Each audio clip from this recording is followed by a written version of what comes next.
Welcome to Normal America Show. Your host, Rob Noor. We got great to be here. Got a little bit of a different setup. Figured out how to do horizontal mode in my camera here with my phone. So hopefully it'll be a little less shaky than last time. We're hoping. Hope you're all having a fantastic night. I know I am. So one more day till I get to be home. Should be nice. I got an extra day off this week, so looking forward to it. It took me a minute to come on. Yeah, I was adjusting my setup. So I got one of these, I don't know what you would call it. It's got like a little light behind it. I didn't plug in the light tonight, though I could have to have some better organic lighting. Maybe I'll try that next time. But for now, we're just rolling here. There I am. I'm back. I need to get this guy trimmed up. The beard doesn't look so bad, but the hair gets a little iffy. So I realized that I scheduled this the same time as Andrew Wilson's on Timcast tonight. So probably a lot of people that like both of us will be watching Andrew on Timcast. Perfectly fine by me. I wouldn't mind going back on Timcast again. We'll see if it's in the cards, though. I don't know. It'd be nice to get that done before the election or maybe immediately following the election. But as is, we're still rocking. What's up, Nico? And I don't know that we'll get as many of the left-wing trolls this evening, though we'll see. Still a little perplexed at how it seems like I get more viewers on the What's Up Base Politics. I get more viewers on the phone stream than I do the computer stream, particularly on YouTube. But that's a problem for another day. We'll solve that. Yeah, we got the loyal followers. That's all we need.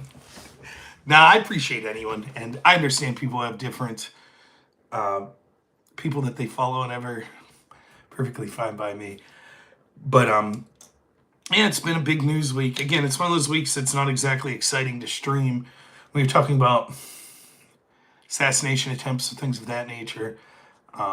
This assassination attempt for three reasons, didn't have as much of a visceral effect on me as the last one. The two most obvious reasons are, one, because it's the second one, and no matter how outrageous these things are, it gets normalized, or it gets more normalized. That could be true as well, Valhalla, but even so, I wouldn't be surprised. Tonight will be a little different because Andrew's on Timcast. But I've noticed I'll do mobile streams when there's not a big news section here on my phone. And I still seem to get more people in general. So we'll see. Anywho, so that's reason one, because it's not the first time that it happened against Trump. But the other reason is the video. And someone died the first time. And it's amazing if you just step back and think of it, like, not even in a political sense, but just how much something affects you more emotionally when you can see it, when you can hear it, than when it's something you hear about. And, there's, as a communication major in college, we used to talk about, like, Vietnam was sort of the first war. You knew of the horrors of war. In fact, you probably had family that fought in World War II or the Korean War. I did. And you heard stories, even if you weren't there. But for everyone to be able to see footage like in Vietnam, it hit home differently. And I think that's true of that Butler assassination attempt, the first one on Trump. Someone actually died. There was blood on Trump's face. You saw his immediate reaction. All of that made that story much more powerful. It was the first one. And the media was forced to cover it because there was audio and video of it.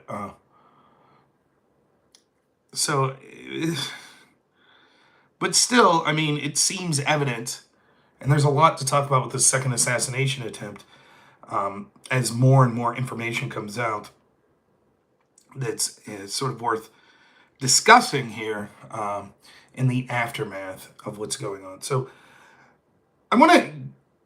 the other part we'll talk about tonight is, did you see that Hillary Clinton advocated locking herself up or civil penalties for stuff. I thought that was interesting. We'll talk about that, and then hopefully we'll argue with some lefties that'll come in on the chat. All good things, right? So I don't know how long I'll go. It depends on if I get called back to have to go to work here or not. I'm off the clock right now, but you never know the way things have been going. So let's start with the assassination stuff. So when last we left, we discussed sort of the double standard that comes with the idea of attacking rhetoric. And you can watch that last live stream I did that was mobile. That was on Sunday, the day of the assassination attempt. But I want to start there again because there's been some slight new stuff that's came out. So first off, everything that I say comes with this caveat. All of these things are alleged. We're all dealing with few exceptions, the same information set. And a lot of times there's a lot of intentional disinformation, accidental disinformation. We talked about, for example, the dangers of showing people's social media posts.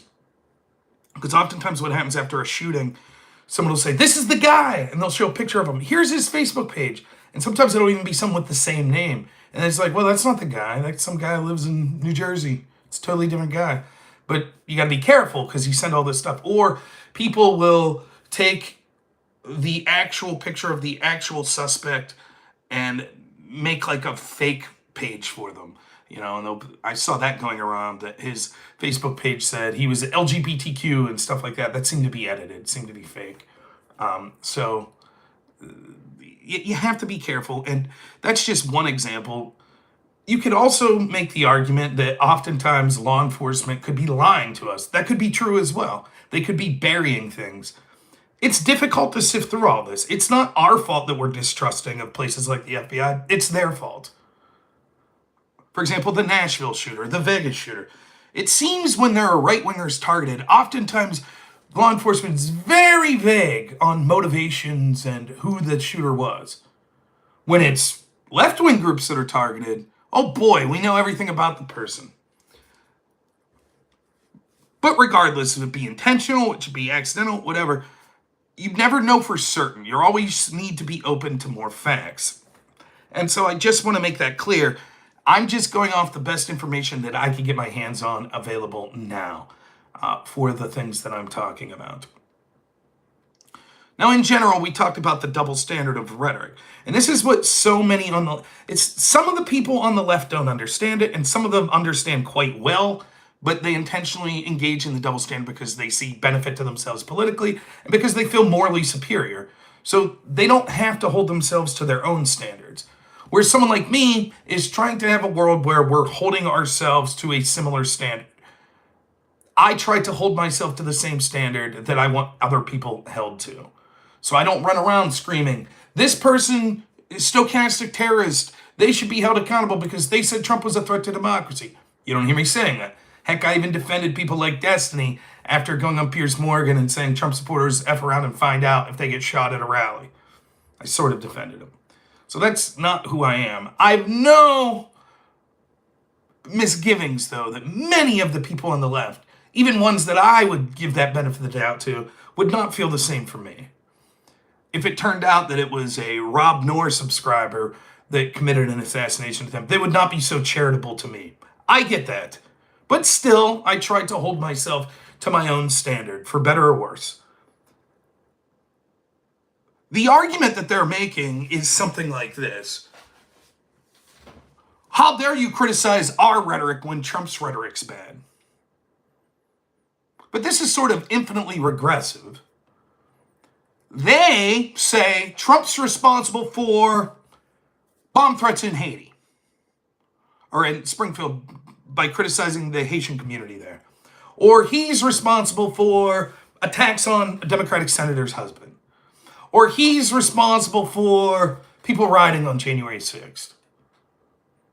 And they'll even go so far legally as to promote those theories, which is one of the things that which tried to keep kept off the ballot. Evidence is being used that he incited violence, engaged in insurrection when he said things like fight like hell. So then I say, okay, if that's the standard you're going to employ, and they did the same, they do it all the time. when Congressman Gifford got shot. That was because Sarah Palin put a map up targeting that district. She meant targeting for, political points to try to win.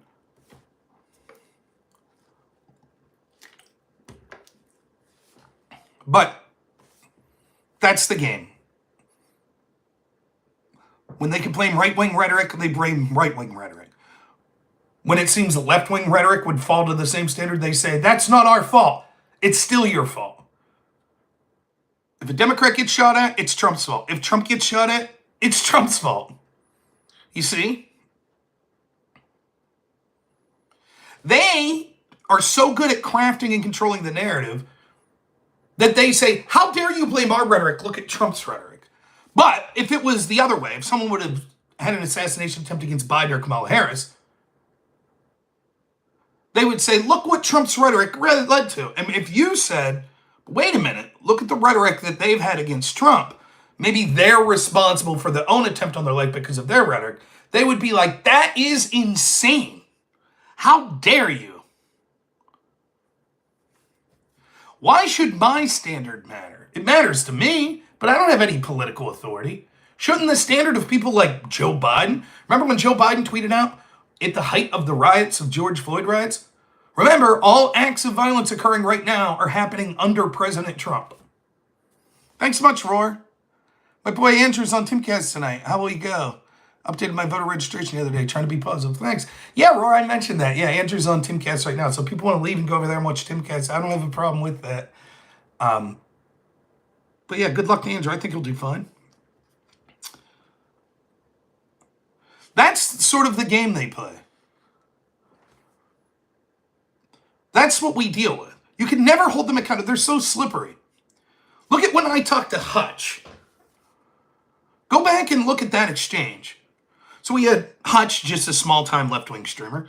He's bigger than me. I don't mean small-time in that sense. He's got hundreds of thousands of Twitter followers. But small-time in the sense that he's not, Rachel Maddow or a Democratic politician,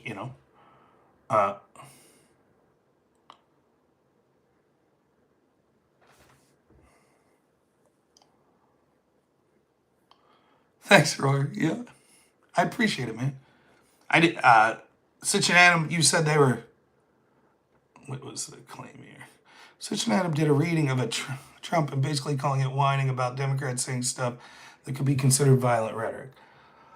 I would have to see myself with Sitch and Adam. What I would say to them is, I have no problem to the people that want to say, look, sour grapes, Trump's had bad rhetoric, so sour grapes, him complaining about violent rhetoric to him. What I would say is, but what are the standards in our institutions of power? The narrative is constantly, Trump's rhetoric leads to X. Trump's rhetoric led to January 6th. He should be held legally accountable. Trump's rhetoric leads to attacks on Asian Americans by saying it was the Chinese virus. Trump's rhetoric, all of these things. Someone you're like, oh, okay, well, there was an uptick on hatred against Russian-born Americans. Is that because of the Democrat narrative? No. Oh, it turns out that a lot of the attacks against Asian Americans were actually coming from people that seem to be communities that traditionally vote for Democrat. Does that mean we can talk about that? Oh, no. Oh, it seems that a lot of attacks on the police come from rhetoric of people that talk about systemic racism. Can we talk about that? Oh, no. Oh, it seems like Trump supporters are being attacked and chased out of buildings, etc. Does that mean we can talk about Democratic rhetoric? Oh, no. Yes, it may be true for Sitch and Adam or for me or for anyone else. We might try, or for other individuals, you might try to be like, we tried to have a single standard. If we're going to criticize Democratic rhetoric, should we criticize hyperbolic Trump rhetoric?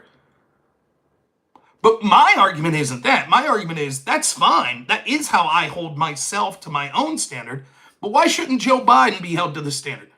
If Donald Trump could face legal scrutiny and have it brought up in court that his name should be kept off a ballot because he incited an insurrection by saying fight like hell, then why can't we hold Democrats similarly responsible?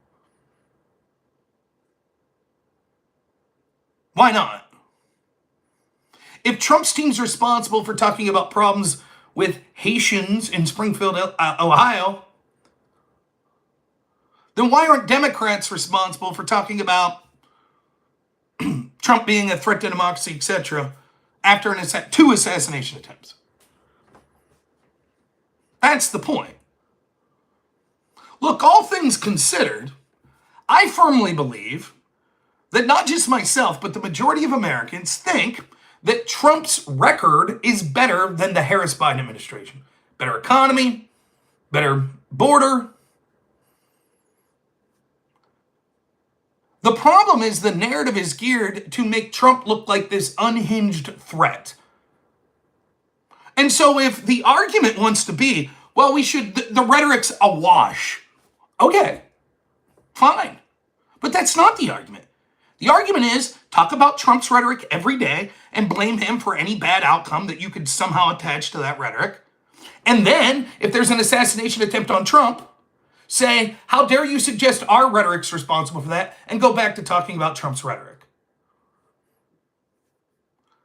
So why shouldn't, in that world where Trump sees his VP candidate go on all the Sunday shows before the assassination attempt, and all they want to talk about is your rhetoric leading to bad outcomes in Springfield, Ohio, which we'll talk about that in a minute.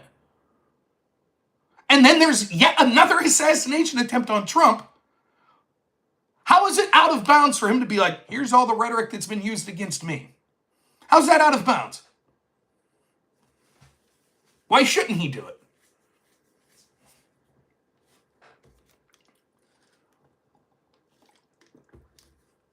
Briefly talk about Springfield, Ohio. Look, I think what happens is Trump, for better or worse, gets so much of what he talks about from sensationalized stuff on social media. So my guess is Trump probably follows people like Jack Posobiec or Libs of TikTok or Charlie Kirk. And when he sees them post something, he's like, I'll give you an example. And the problem is, though, what ends up happening then is, on the literal face value of what he says, it might be not true. But then what happens is, this is almost every single time this happens, Trump comes out and he says something that's like hyperbolic. And it's a kernel of truth, but the technicality of it's untrue. So instead of the Democrats saying, okay, there's something here, but he's exaggerating, what they say is, nuh-uh, nothing like that's happening. And then they're wrong. So let me give you an example. I remember when Trump was president watching, I forget this guy's name. I still see him doing videos from time to time, though. And he was on, I believe, Tucker Carlson when Tucker still had a show on Fox. And he was talking about no-go zones in Sweden, where you had these Muslim immigrants that came in and there were these zones. And the allegation was like, grenade attacks are going on and the police are afraid to go in these zones. And Sweden was one of the most peaceful countries in Europe. And now, rapes are up 100% and murders are up 150%, whatever. The specifics I don't remember. But that was the thrust. And this guy was a reporter who went there and took video. And now he's on Fox News showing clips and he's talking about it. And Trump said at a press conference or tweeted out these crazy grenade attacks in Sweden. It's becoming this terrible place. And the media jumps on it the next day and they're like, where's Trump getting this? A grenade attack? What are you talking about? There was no grenade attack yesterday. Because that's what Trump said. He's like, I saw this grenade attack yesterday. He didn't see a grenade attack. He saw a guy talking about it. But he just blurts it out. So the media fact checks him. No grenade attack yesterday in Sweden. We've contacted law enforcement in Sweden. No grenade attack. And how dare you? That's racist. Everything's fine in Sweden. And it's well, actually it's not. Everything's not fine in Sweden. Actually, there are a lot of problems. Yes, Trump technically incorrect that there was a grenade attack the day before. And I have no problem with the fact check. We don't see proof of that.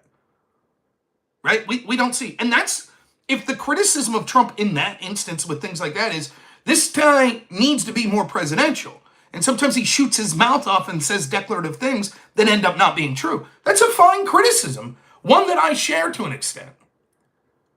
But the problem is the Democrats never just leave it there. They're always and it's racist and there's nothing wrong in Sweden. Sweden's the greatest ever. Nothing's going on there. And it's no, that's not true. And so this story about eating the pets in Springfield has all of those same hallmarks.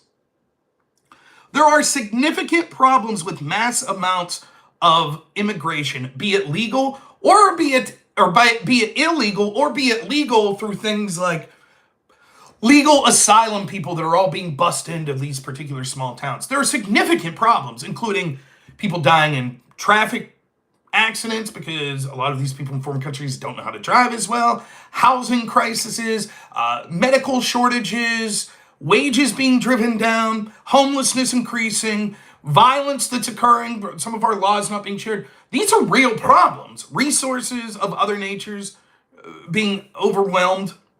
Real problems. When you're talking about small towns and cities of tens of thousands of people, and then you're bringing thousands into that community that come from a vastly different culture, there are going to be real problems.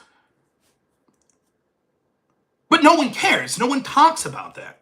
The mainstream media that crafts the narrative, they have no interest in talking about that. So a town like Springfield, Ohio is completely ignored until the people that want to run on it as a political issue put focus on it. Then it becomes an issue. But the problem is, by putting the focus on it, the other side says that's racism. You just want to talk about the negatives of that. And what that does is it becomes a disservice to the people that are living in that community. Let me give you a domestic example. When you try to talk about inner city crime rates, you get called a racist. People will say, oh, you want to talk about crimes that occur in inner city because you care about black perpetrators. How about I care about black victims? How about that? Because the overwhelming majority of crime that's occurring in these inner city neighborhoods that are predominantly black is being perpetrated by black people, but the victims are also overwhelmingly black people. And so the black people that are living in these inner cities that aren't criminals, who want to raise children, who want to just go to work every day, their problems are never dealt with. Because as soon as you discuss the problem, you get called a racist. So, we just ignore them. That's what happens. Black Lives Matter will be there to jump anytime that a cop kills a black man, but they're surprisingly silent on the overwhelming amount of black on black crime that's occurring in the neighborhood. Same thing with Springfield, Ohio. They don't want to talk about the problems in Springfield until it can be used politically to go after the other side. By bringing up problems with Haitian immigration there, that's racism. And now there are bomb threats. On a scale of destiny to Joe Biden, I don't have any problem with black people at all. You have to understand, where I live, the majority of black people around where I live I have more in common with than like a liberal white guy. Like we go hunting and ride four-wheelers and shit like that. So I don't care. I have more in common with rural people than urban people. And if the rural people happen to be black, they probably still have more in common with me than a white urban person. So that's not to say that that I'm unwilling to talk about differences in races and culture and stuff like that. But that's just been my experience. Now, having said that, there's not a lot of black people that grew up in the towns I did, but almost all of them I just happened to be good friends with. It wasn't that I went out of my way. It would just be like, we happen to have similar interest.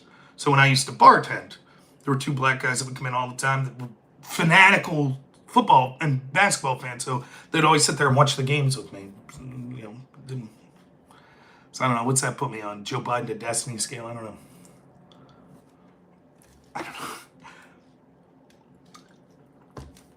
Anywho. So there are real problems that Trump could have brought up in the debate. And you could call it fair or unfair. You could point to actual people that have been killed by illegal immigrants. It happens. Or that were sexually assaulted. And that, I know you're going for a visceral, emotional moment. You might say that's not the best way to run our politics. Or as Andrew Wilson would say, that ought not be. But it is how it works. Those emotional stories do resonate. There's a reason that people want to bring on Gold Star families to support them. Come on, Justin. You get me in trouble here. But that's the way it is. These emotional appeals work. But instead, Trump took a viral story that would obviously raise emotional anger pets being eaten. That's what he says. Now, on the scale of what's worse, someone being sexually assaulted and murdered or a pet being eaten, I would say the former is worse. Don't get me wrong, I have pets myself, but you get the point. So why wouldn't he go with that story? Well, because there is an emotional attachment that comes with pets, and that's seen as such a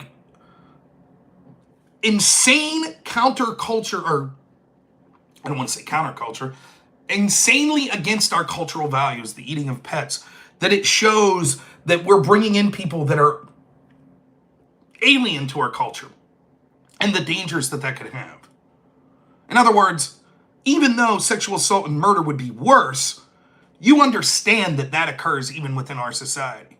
You can live in a community and be like, lock your doors, you don't want a robbery to occur. But you probably weren't thinking, I don't want someone to steal my cat and eat it. So it's a different fear. And that's why you would use that. What's up, Barg, for $5? Yo, Rob, super impressed with what I see from you. Making Destiny quit. If he's going this debate. I feel you represent my thoughts. Thanks, man. I appreciate it. I try to just be a regular guy, so. But I do think I'm good at what I do, so thanks so much. I appreciate the donation. So, I think it was a mistake for him to say that because it's not verified. There were plenty of anecdotal stories, but you can say that about anything. For example, we know this on our side. Someone drew a swastika at the local college's, graffiti on their wall. How many times does that story end up being a hoax? All the time. Heck, even if you don't see the swastika, someone reports it, and then all of a sudden the media runs wild with the story, and it's like, well, it never happened. Or someone did it themselves, pretending that it was, a Jewish student did it, or a black student did it, pretending it was a white supremacist. So we all know that just because you anecdotally hear a story doesn't mean that it's true. And so there are confirmed stories that are true that I think Trump could have used better, like actual people that have been murdered by illegal immigrants, or the actual overwhelming of resources in the town of Springfield, etc. But, of course, the Democrats are going to pick up on that and say, well, we don't have definitive proof that that's true, and so we're going to say that this was a lie and it's racist and blah, blah, blah. Now, it's weird because what it does is it finally drove Democrats to talk about what's happening in places like Springfield, Ohio, which you might say is a victory for Trump. I still think not. I still think that he would have been better ahead to stick to more tangible facts. But as always, the Democrats then go overboard. That's a lie. It's racist. There's no proof of it. Trump's causing bomb threats. Well, it's not a debunked lie. It's a claim that someone made. It's not been proven definitively, but it's not a debunked lie. Like if I tell you right here, right now, oh my God, you're not going to believe it. I saw a grizzly bear run through my neighborhood today while I was out on the porch, and it tackled my neighbor's garbage can and just upended it and started eating garbage and then ran back into the woods. And then you call the local police force and they're like, we didn't receive any reports of that. You then saying that never happened, the police said it didn't happen. That's not debunking it. Thanks, Justin, I appreciate it. That's not debunking it at all. Now, I could have made it up. I haven't proven my case to you, it's just my word. And the neighbors might be like, yeah, we saw our garbage knocked over, but it didn't look like a bear, did it? You see the point I'm making. It's not debunked. It's just, okay, dude, you made a claim, prove it. Well, I can't prove it. Okay. So the idea that this was fact-checked, well, actually, we talked to the local law enforcement, the mayor, whoever. And then you have all these supposedly 30-something bomb threats. So I want to say this first. First, I saw Pisco did a big thread. He did like a spaces. I didn't get a chance. I saw it in retrospect. I didn't get a chance to go on live or anything.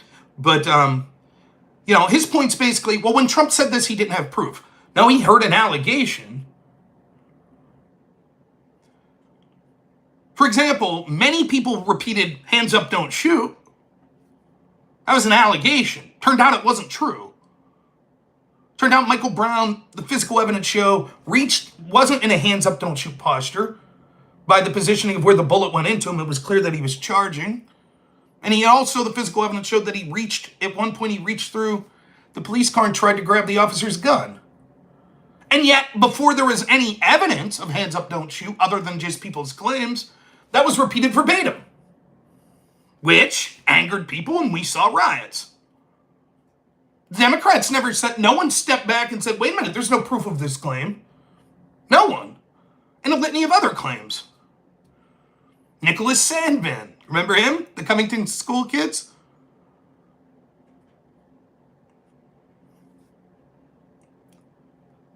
Trump repeated a claim, and I'm not saying that a Democratic politician shouldn't be allowed to say hands up, don't shoot. Especially before it was proven untrue. It was just an allegation. Now, you might say, but that was a little different. There seemed to be more credible allegations of that. Maybe, and I'll give you that, than just one or two random social media posts. But the spirit of it remains the same. And Pisco says, even if it's proven later that this happened when Trump made the claim, he didn't know. Well, he didn't make it up out of thin air. There were claims of this going on in social media. If your argument is, until this is adjudicated through law, or until there's 100% proof, then you shouldn't be allowed to talk about it, you're going to be criticizing an awful lot of politicians, including more egregious lies that we could see from Kamala Harris that were debunked, like the Fine People hoax and the bloodbath hoax. I did, old Joe. Remind me, we can talk about that later if you like.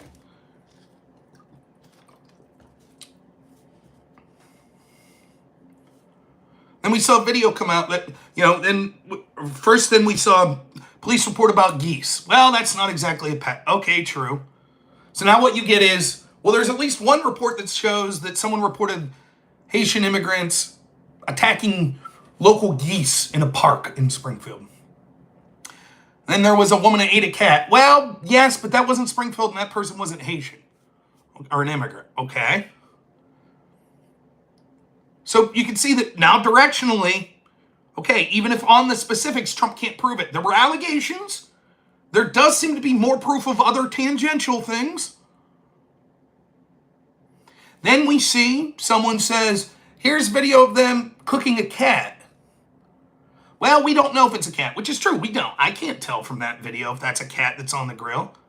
But Christopher Rufo vetted that source. He talked to the source, he got the video, he had the source explain exactly what happened, that they saw that it was a cat put on there. That's still not good enough. Okay. Now we have another police report that was released today that looks legitimate, though I don't know, it could be fake, but it claims that there was, I believe in August, it's either August or March, these next two stories I might get mixed up. I think it is in August, that there was a report of someone saying, I found meat, I think it was cat meat, my pet's gone. Could that be fake? Yeah. Could that person have been mistaken? Yeah. But again, another allegation of it. And then lastly, I just saw before I came on, an hour before I came on, again, March or August of 2024, before Trump's statement, someone at a town hall meeting saying, look, I'm hearing from my neighbors and stuff that they're worried that their pets are being taken. And the town council person says, we don't have proof of that yet, but I've heard those allegations. Now, do I think this is as rampant as you would be led to believe? No. Do I think that maybe some of these Haitian migrants possibly ate an animal like that? Possibly. Is it a story that I think's worth hyper-focusing on? Probably not, when there's real tangible stuff that you can see. It's far more systemic from the mass influx of these migrants being shipped to such small areas. And you're just giving red meat to the Democrats to deflect from the story. But nonetheless, it seems what Trump said at least had some directional truth to it about a story that Democrats were ignoring because they don't care about these towns being flooded, because that's part of their agenda, to send in, to reshape the landscape of our country, to import voters, to erode national identity. That's the whole problem, the whole point. So they're not going to focus on these people. Remember, When the border towns of tens of thousands are overran by tens of thousands of illegals or people that are coming from countries like this, no problem. They have to deal with it. Springfield, Ohio, deal with it. Border towns in Texas, deal with it. But as soon as you start shipping those people to Martha's Vineyard, you send 50 there. Oh boy, we don't have the resources. Call in the National Guard. Get the military in. Get these people out of here. They're not from here. Miyama, Miyama, they shouted as they left. Miyama. Oh, they enriched us so much, but get out. Get out. They couldn't handle 50 people for 48 hours. But a town like Springfield's supposed to handle thousands upon thousands. Like, if the numbers are correct that it's 20,000 into a town of 60,000, that's a third of their population, or I guess that'd be a fourth of their population now. People from Haiti. Even if that number is grossly overestimated and it's only a tenth of their population, that's an enormous burden. As opposed to Martha's Vineyard couldn't handle 50 illegals for 48 hours. One of the wealthiest communities in this country couldn't handle it. And those are the same people saying, racism. Okay? I still hope if Trump would win the presidency, as we're working out how to deport people that need deported, I think while we're working that out, temporarily send them all by the millions to Martha's Vineyard and to other affluent, send them to Aspen, Colorado. Send them to where the white elite liberals that yell about racism in sanctuary cities, send them there. It's a match made in heaven. Why would you want we're told that these migrants, whether they be technically legal, like these Haitian ones, because they changed sort of the law to fly them in, or they be illegals, we're told that they're great. They enrich society. It's just these damn bigots in these small rural towns don't appreciate them. So hey, it's a win-win, right? Don't leave these bigots like in Springfield, Ohio. Don't leave them have the benefit of these great migrants. Send them to Martha's Vineyard. Martha's Vineyard say they're all great people. Great. So you're getting a bunch of great people in your community. And wouldn't you want those people to be in a community of people that respect them as opposed to bigots on Texas border towns? Right? It's a win-win. So send them there temporarily. Let's see how long they last. Oh boy, the tune changes then, doesn't it? Lastly, the story then became, there's two more parts of this story. Well, J.D. Vance said that they create the stories. J.D. Vance, by the way, is proving himself to be able to handle the press phenomenally, except for their dishonest manipulations of what he says. Now, you could say maybe he should be a little more careful in his words, but to be honest, it's an impossible standard to live to. They'll always find something to twist and say it means you're a racist or bigot or something of that nature. So if you missed it, J.D. Vance absolutely eviscerated Dana Bash on the Sunday shows. This was before the assassination attempt. And he said, none of you cared about Springfield, Ohio. You didn't care. You don't care about the problems there. You ignored it. Constituents, I've been there probably 20 times. It's in my district. I've talked to constituents that told me these stories about their pets. And if it takes us creating a story for you to put attention on it, then good. And they're taking that to mean, J.D. Vance admitted that they made up the story. Well, no, you dumbass. He just said in the question before, I've heard this from my constituents. When he's saying creating a story, he says making a deal out of it. That's what creating this story means. Not, we just made bullshit up. That's not what he's saying. He specifically said, I've heard, but dishonest people that will frame this on the left will say, see, he admitted that he made the whole thing up. And that's if you go and you see someone like Pondering Politics or Hutch, that's what they're out there saying. J.D. Vance went on and he admitted that he made this story up. They didn't. And they'll clip it just like the Fine People hoax. Same shit that they do. I'm not going to say this never happens on the right, but they would lose their mind.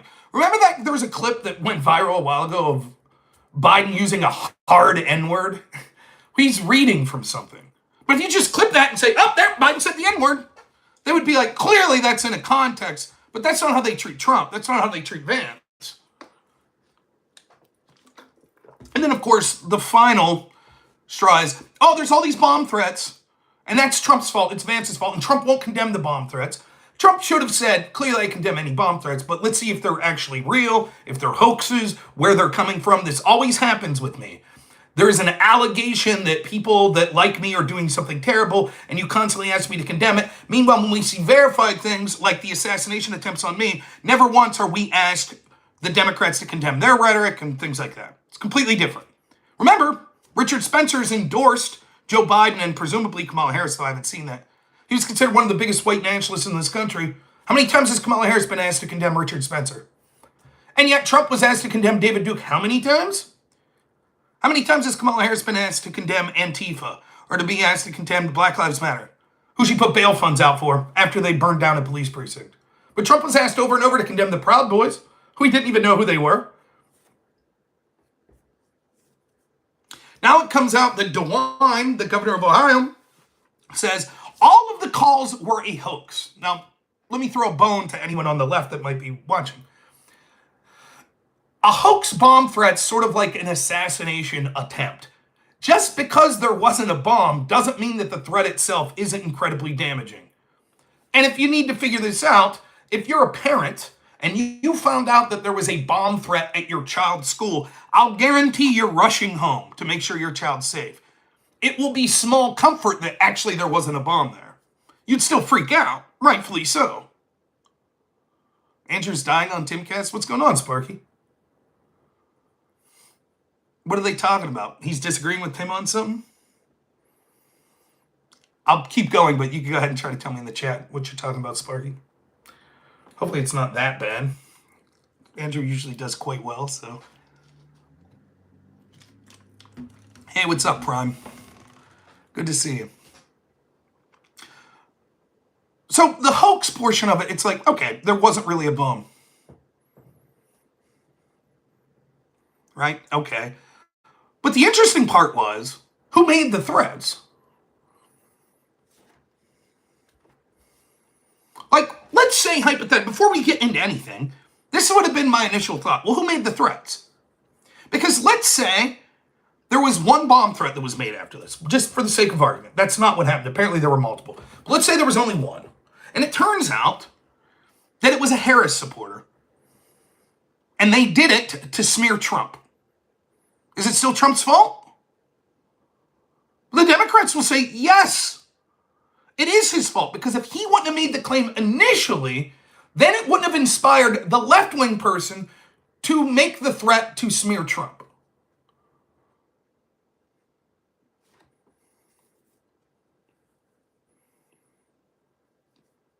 Now, there were 33.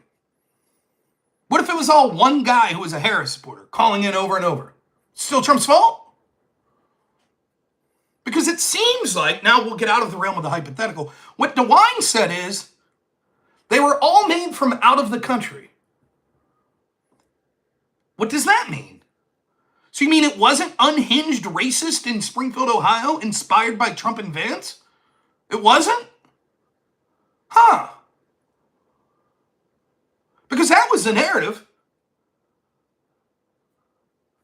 Now the narrative will be, well, who cares? It was Trump supporters that don't live in the country. Was it?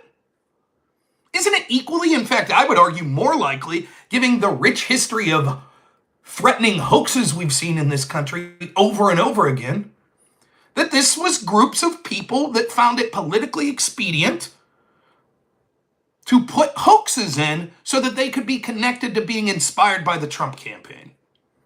Now, I don't have proof of that, other than we can see that's happened many times before. They want to attack white supremacists. They draw a swastika. It turns out it wasn't white supremacists. But why won't DeWine tell us the country that these threats came from? Right? Because if they came from Canada, that's vastly different than if they came from North Korea or Iran or Ukraine. Why can't we learn more about this?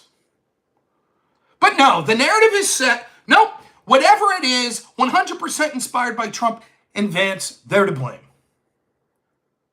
Now that gets us back to the assassination attempt. The same media outlets and Democratic Party that are doing that, without beating an eye, are claiming it is absurd. Karen Jean-Pierre said to Ducey today, it was a dangerous question when he said, listen, After this second assassination attempt, you're still out there saying this dude's a threat to democracy. She said, do you take blame for that? Should you tone down the rhetoric? That's a dangerous question to ask. Now, I made it clear after the first assassination attempt, if you truly think that Donald Trump's a threat to democracy, you shouldn't be required to not say that because some lunatic that you don't support made an attack on his life. So I'll use someone that I talk to a lot, Pisco. Pisco truly thinks, I think he's gaslit himself, but whatever. He's irrational. His hatred of Trump makes him irrational. But I believe he believes Trump's a threat to democracy. Shouldn't he be allowed to say that? What's the argument here? There's an attempt on Trump's life, so his opponents just have to go, oh, well, I guess Trump's a good guy, and, never mind. No, I don't think they should have. Clearly, they're going to still try to win, and that's not unethical. That's fine. I think there's a problem with being so hyperbolic about your opponents, but let's be clear. Same could be said of Trump to some degree. Now, the difference is the scale of it's much different.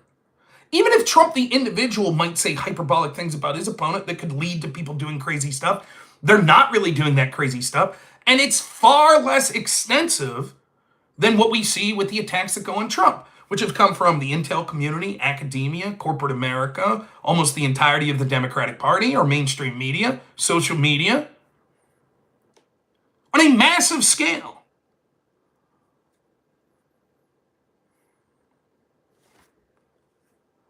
Yet still, you haven't heard me jump on the bandwagon totally saying, yep, I'm blaming these left-wing streamers. I haven't said that. My claim is, how dare they criticize Trump's rhetoric for being responsible to the point where many of them are saying legal charges should be brought against him because him saying things like fight like hell meant that he engaged in an insurrection. And yet, even after instances of violence, we see Democrats not only repeat that Trump's a threat to democracy and all of that stuff and that he's Hitler-esque and a fascist, but go a step further, actually repeating verified hoaxes, such as Trump said that there would be a bloodbath if he loses. No, what Trump said was there would be a bloodbath in the automobile industry. In other words, the automobile industry in the United States would tank considerably. But they're spinning this hoax to make it seem like that's him threatening physical violence if he loses. Or that he said Nazis were fine people. He didn't. That's them smearing him as a Nazi sympathizer. Both of those things you could easily see could incite someone to take a violent action against Trump. Now we know that at least 2 people have attempted to assassinate Trump in less than 60 days. And there will probably be another attempt on Trump's life. Particularly if he wins. He will never be safe. Even if he loses, he'll go to jail. And there'll be attempts on this dude's life the rest of his life. It's a given. That doesn't mean there won't be attempts on a Democrat's life. There could be. But it's certainly true of Trump.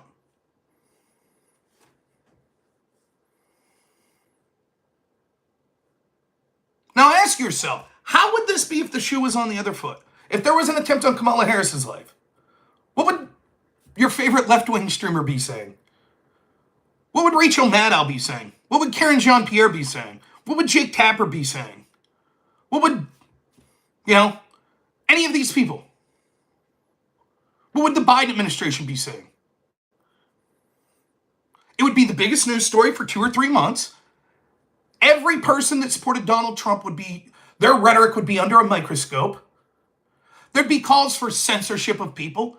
And if Trump's team continued to come out and say, we think Kamala's a radical communist, they would be apoplectic. They'd be, oh, how could you say that? That's another call for an attempt on her life. We had not even 1 hour after the attempt on Trump's life, Hakeem Jeffries was out there tweeting, Trump's a danger to democracy. Lester Holt goes on, Donald Trump, on his program, his first program, the day of the assassination attempt on Trump, the second one, assassination attempt on Trump this evening. This comes as he's making racist, violent rhetoric, inspiring violence in Springfield, Ohio. Unbelievable. Unbelievable.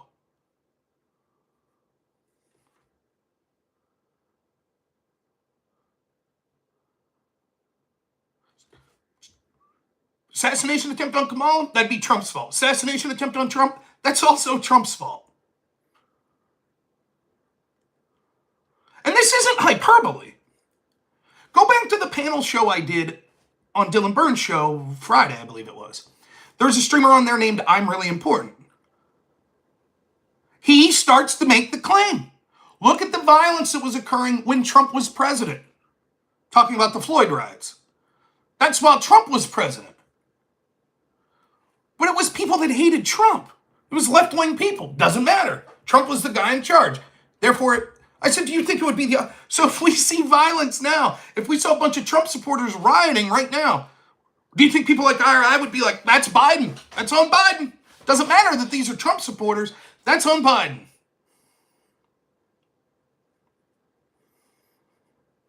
They seriously believe this. What's Trump's fault? Hey, people are trying to kill him. It's Trump's fault. He shouldn't have been so divisive with his rhetoric. And again, the divisive with the rhetoric is completely looking at things in a vacuum. Do you think it was divisive when Obama said we were clinging to our guns and Bibles? Do you think it was divisive when Hillary Clinton said half of Trump supporters were deplorables? Do you think it's divisive when Rick Wilson from the Lincoln Project goes on MSNBC and says that Trump supporters are all 10-toothed rubes that are racist? Do you think it was divisive when Biden gave his speech in front of those red lights, pounding about what a threat MAGA and MAGA supporters were? Is that divisive? Oh, it's only Trump that's divisive. Now, is Trump divisive? Yeah, sure, certainly is. But let's not act like for years and years there wasn't divisiveness before this. It's just, if you're on the part of the establishment, if you're in the groups that aren't being attacked by the establishment, then you don't see the divisiveness. They don't consider it divisive. When we have conversations over and over again about the problems of whiteness, that's not divisive to them. No problem, they said. That was cool. Trump is a response to the direction the country was going. Trump wouldn't have been able to be elected in 1996. It was only because things got so extreme with the pendulum swinging one way that there was enough of a backlash to be able to elect someone like Trump. And yes, he is every bit, if not more, crude with his language and divisive as the people up to when he was elected. But to pretend that the other side hasn't done so and doesn't continue to do so is laughable. And so if we're going to blame Trump and Trump supporters for their rhetoric when something bad happens at the behest of one of their supporters, why shouldn't the same standard be on the other side? And then this comes to my favorite argument that I'm hearing. If you need any more example of the propaganda that people on the left are willing to spread, take someone like Destiny. Now, say what you will about Destiny, and I understand my audience, most of you are going to say, I hate him, he's stupid, blah, blah, blah. He's not dumb. He might not be the smartest person in the world, neither am I. He's a pretty good debater. He's above average intelligence when it comes to discussing these political topics. Doesn't mean on specific things you might not say he doesn't know what he's talking about on this. But he ain't stupid. So when his initial response after the second assassination attempt on Trump is, both assassination attempts were Republicans. Why should we be held responsible for Republicans? He knows that's bullshit. He understands all the reasons that that's bullshit. But he's saying it because it's red meat to his followers. It's just something that you could repeat, and that's constantly what they're looking for. Just an excuse. Oh, we have to have some answer. Ah, he's Republican. There we go. Problem solved. That's why we can blame Trump for his rhetoric, but not Democrats for their rhetoric. Because the shooters were Republicans, so there. Let's go over all the reasons why this is stupid. First, the first shooter, Kooks. Thomas Kooks, I believe was his name. Yes, he was registered Republican in my state of Pennsylvania. Now, Pennsylvania is a closed primary. That means that if you're independent, for say, which for a long time I was independent or libertarian. I can't remember which. I think I was registered as libertarian. But it's stupid to do in Pennsylvania because if you're not registered as a Republican or a Democrat, you can't vote in the primaries. So you basically register as one or the other, and many people will register opposite to their actual intended affiliation. And there's a reason for this. Let's say that you're a Democrat. You might say, there's 4 options for this Senate seat in the primary for Democrats. I have my favorite, but I find them all acceptable. But on the Republican side, there's one that's horrible. So I'll register as Republican and at least pick the lesser of 2 evils there. That way it's my person versus them. Or you might say, there's one person that really wouldn't have a chance to win. So I'll register as Republican and vote for that person in their primary because I know they'll lose to my guy. Now, do I have any proof that this is what Thomas Crook did? No, I don't. But it's certainly a possibility. Just saying he was registered Republican, therefore he's Republican, means nothing. Particularly when we can see that he only ever made one political donation, and it was to Act Blue. Now, I know hundreds of Republicans personally. I don't know one who's ever donated to Act Blue. Not one. In fact, I know an awful lot of Democrats, and very few of them have donated to the Democrat PAC Act Blue. Seems something that only the more enthusiastic Democrats would do. So why would a Republican be donating to Act Blue? Maybe he lost a bet. That's one of the theories. Could be, but I think that's less plausible than he registered as a Republican to vote in the primary for the lesser of 2 evils. Nonetheless, we have no clue that this means that, oh, he was a Republican, so. And then, of course, the most important point is, so what? Let's say he was a Republican. Maybe he's a Mitt Romney guy through and through, a Paul Ryan guy.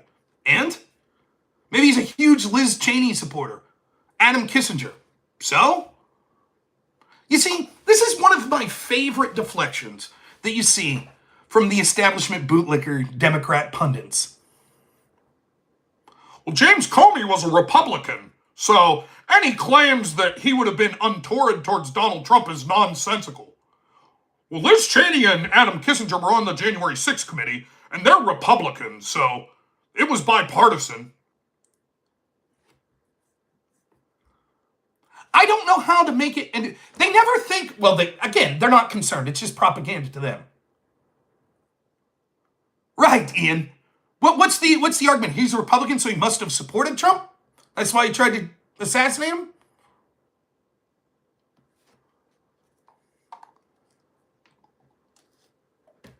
That's the working theory here?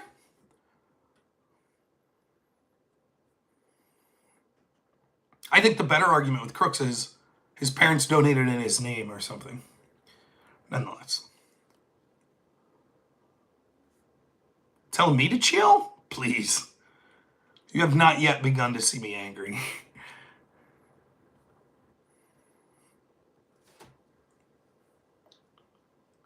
My entire argument is at the top level, for years, our politics were the Republicans and Democrats were basically the same. And what they didn't want is a third party or an outsider coming within their own party to usurp their hegemony on power. In other words, John McCain supported Hillary Clinton over Donald Trump, even though John McCain would have told you for years how much of a threat Hillary Clinton was. The same with Mitt Romney, the same with Mitch McConnell, the same with Lindsey Graham, etc. They don't like Trump because they see Trump as stealing their thunder. Similarly, Democrats don't want an outsider, like they didn't want Tulsi Gabbard. Jill Stein's, not a Democrat, but they don't like her. They didn't like RFK. Why? These are considered people outside their hegemony on power, their control on power. So they don't like them. And if it came down to it, and the election in a different world was RFK Jr. versus Jeb Bush, many of them behind the scenes would have been pushing for Jeb Bush. Because they don't want someone to upset the established orthodoxy.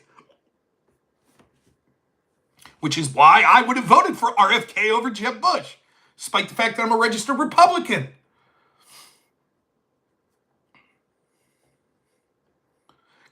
clearly both of these shooters didn't like Trump.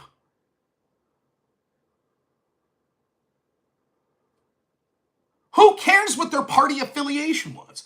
Why didn't they like Trump? Well, we don't know because they've successfully buried any information on Thomas Kooks. We have some guesses. We had his Rumble channel, allegedly his Rumble channel, that the FBI subpoenaed Rumble and they released, that had many details of him espousing left-wing causes.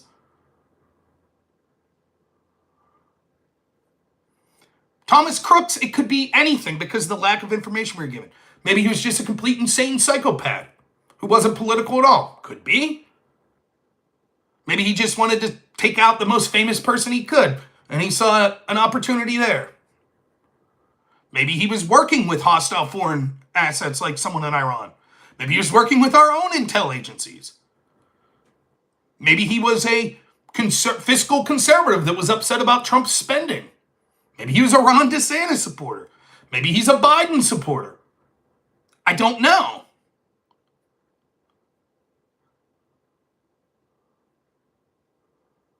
I would say there's a pretty good shot, though, seeing as how he targeted Trump, that he at least believed some of the more extreme rhetoric about Donald Trump. I can't prove it, but that seems to be a pretty reasonable hypothesis. And in a world where we're going to blame Trump for rhetoric when bad things happen, that we say that's because Trump's irresponsible rhetoric, why wouldn't that default position also be had when there's an assassination attempt on Trump?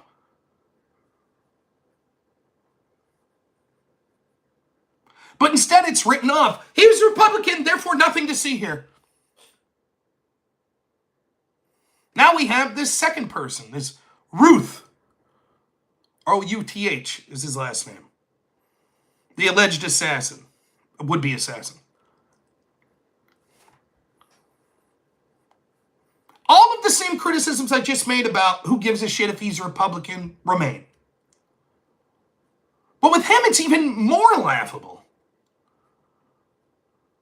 The only thing they could point to say that he's a Republican is that he said on a social media post and maybe alluded to in his book that he voted for Trump in 2016.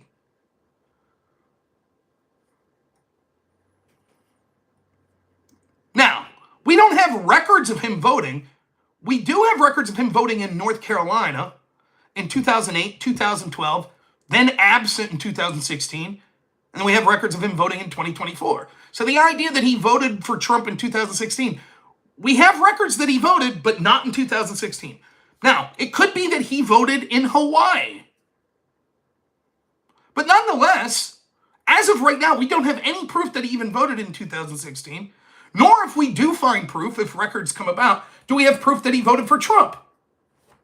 Nor would it matter if he voted for Trump in 2016 and then came out as a Democrat afterwards.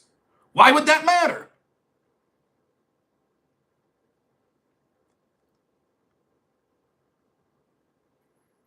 I have friends that voted for George Bush in 2000 that are now Democrats.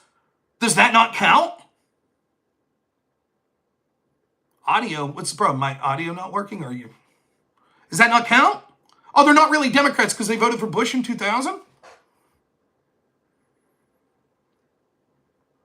We're told there's a lot of people. In fact, there's a lot of... Hunter Avalon seemed to be Republican around 2016. Is he not a Democrat now?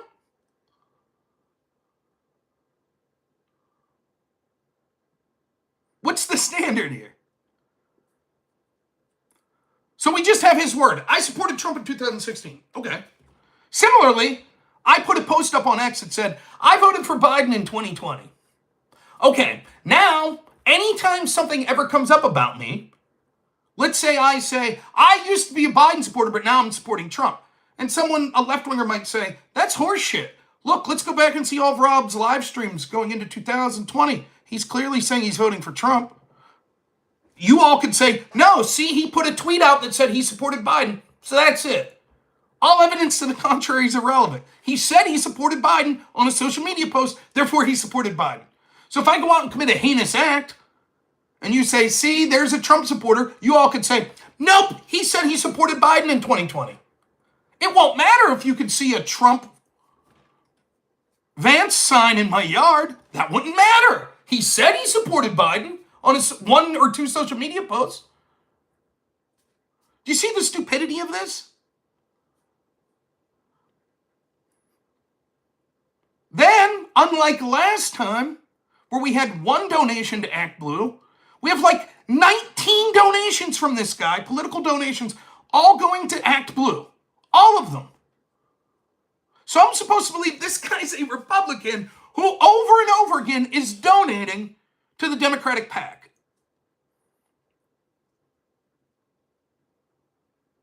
That's what I'm supposed to believe. What is the possible rationale for this? Well, he's a Dick Cheney Republican, but he lost 19 bets, right?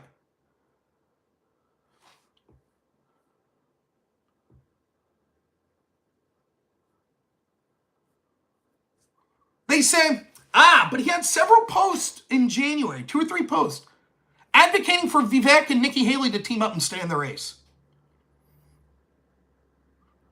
I have several posts advocating for Cornel West and Jill Stein to be on the ballots in states like Pennsylvania. Does that mean I'm a Green Party and an independent? No.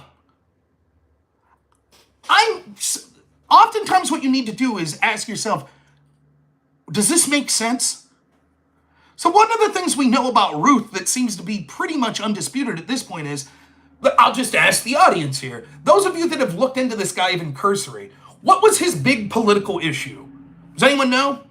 There seems to be one issue, screw Republican Democrat, there's one issue that he seems to be hyper-focused on. His book was basically all about this issue. Does anyone know what the issue was? Yeah, it's Ukraine. He's talked about wanting to assassinate Putin.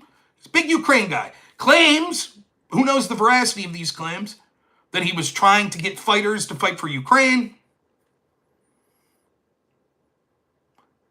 If you hated Trump, if that's your big issue and you hate Trump, are you really going to vote for Vivek? Who arguably was less likely to support Ukraine? Does that make sense to anyone? Sure, Nikki Haley, but Vivek?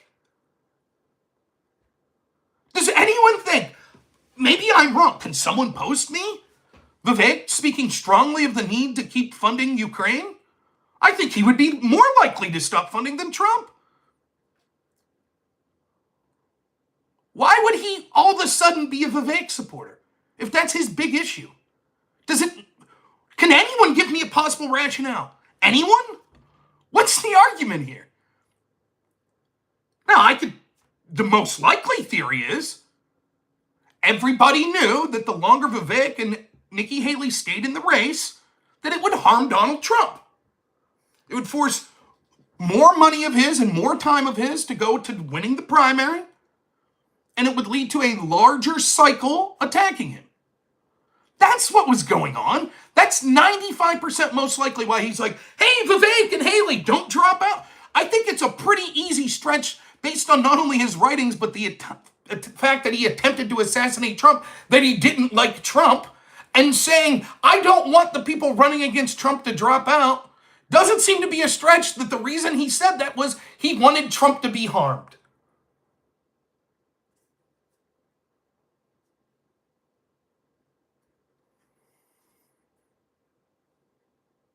But no, he said he supports Vivek and Haley, so.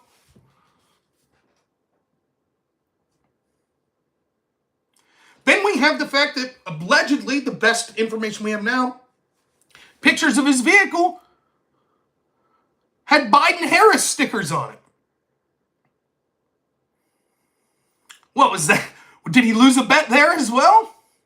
And of course, the coup de grace is, we know for a fact that he registered and voted in 2024 in the Democratic primary.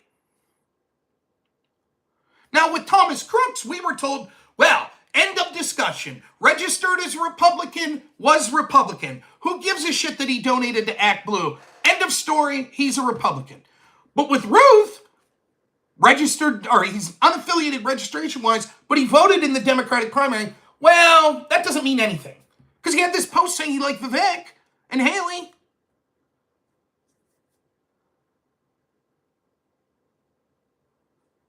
Do you see how disingenuous on every level this is? But people like Destiny know that if you start to get into the minutia of this shit, they've already won the argument. Because the entire argument's to deflect. Their entire argument is to blame Trump for his rhetoric anytime something happens that's perceived as negative from a Trump supporter, and to deflect from similar or worse rhetoric when something bad happens to Trump or someone that's a Trump supporter. And so all they need to do is get you to start talking about the minutia and the details and run out the clock. Then it becomes muddied. So the average person listening is like, wow, that's really bad. Seems like there's a bunch of people trying to kill Trump. Maybe the people talking shit on Trump should calm down a little. That's the default position many people are going to have. And someone like Destiny goes, no, it's just Republicans. Just Republicans. So it has nothing to do with what Harris or Biden said. Republicans don't listen to Harris or Biden. And then someone like me has to be like, listen, this story's bullshit for like 4 reasons. Then that person that's listening, even if they end up agreeing with me, might say, well, it's not as clear as it seemed. That's the whole point.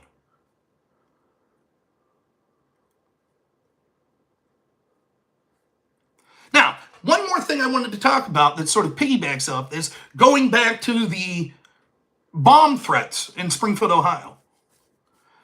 If Trump and Vance could be blamed, if they talked about issues in Springfield like eating cats and pets, and then some unhinged Vance or Trump supporter issues a bomb threat, does that mean if it turns out that these were people that are sympathetic to Harris, that we could blame all of the people that accused Trump and Vance of inspiring this? For inspiring the hoax? In other words, let's say the person that did this, or people that did this, were told they were overseas. Let's say their agenda is to get Harris elected. And they said, I heard a bunch of Democrats saying this was a racist hoax. So if we issue a threat, that means that then they'll blame Trump for spreading a racist hoax. And it'll be a good news cycle for Harris's team. So we're going to do that.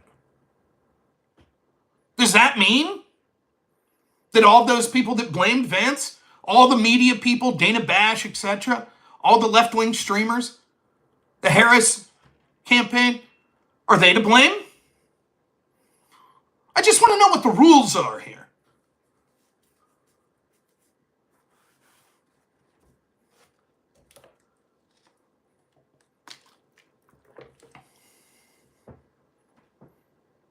And here's the last thing. Let's say that it turns out that the FBI is interviewing Ruth, or hopefully the DeSantis team. And let's say Ruth says, you know what the tipping point was for me?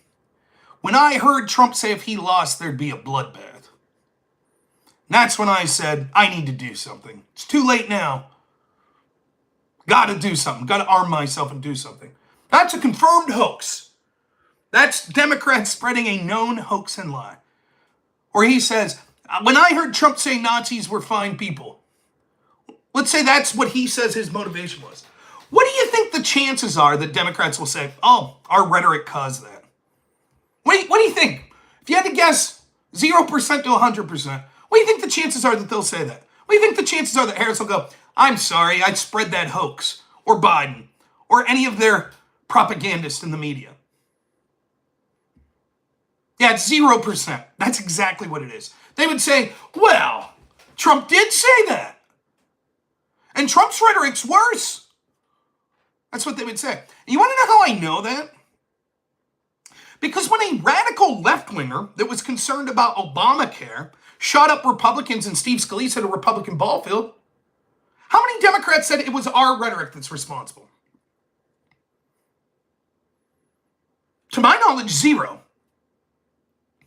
I heard a lot of them saying Trump's rhetoric was bad, or Republican rhetoric was bad. I heard a lot of them saying all rhetoric needs to tone down, but I didn't hear them saying our rhetoric did this. Didn't hear that. In fact, when reporters asked Nancy Pelosi, she freaked out. How dare you? How dare you suggest our rhetoric? How dare you? You see? So why would you think it's changed?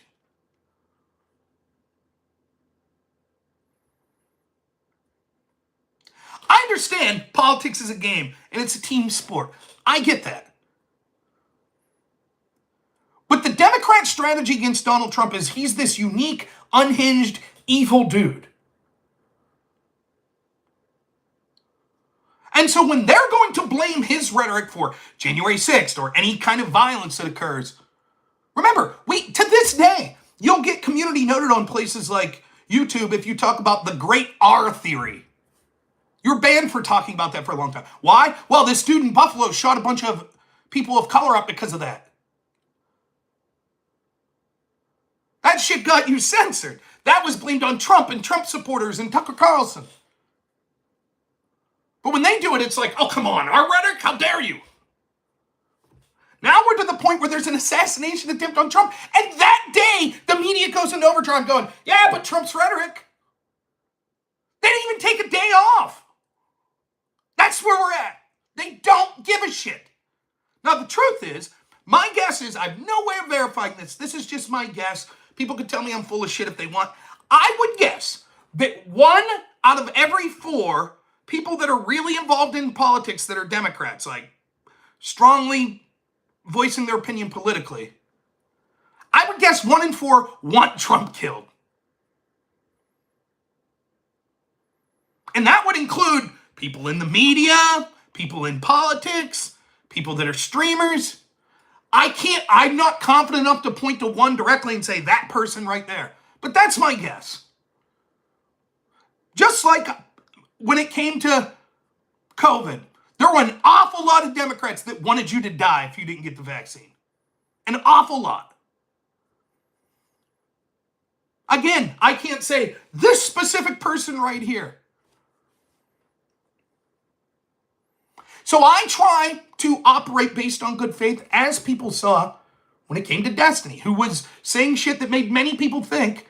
And again, I said the thing that was the most damning evidence of Destiny maybe wanting an assassination attempt to be successful on Trump was when his orbiter Pisco was like, did you want that bullet to kill Trump?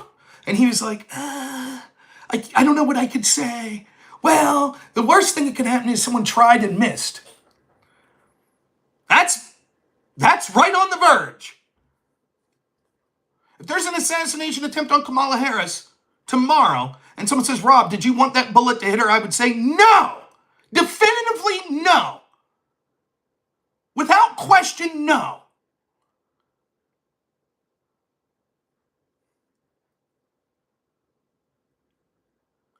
But I still gave Destiny the benefit of the doubt. So when it comes to each individual, I'm giving each individual the benefit of the doubt. But my suspicion is around a quarter of them want Trump dead. How do I come to that conclusion? The flippancy, the jokes, the outright comments you see anonymous people making.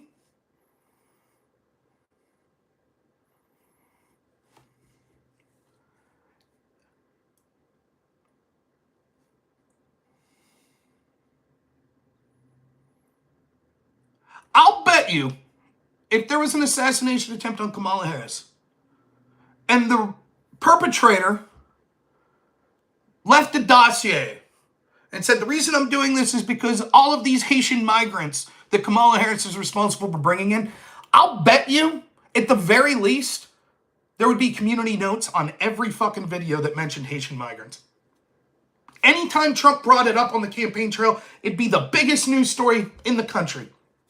Trump's trying to get her killed again. And you'd probably be censored from saying it on social media.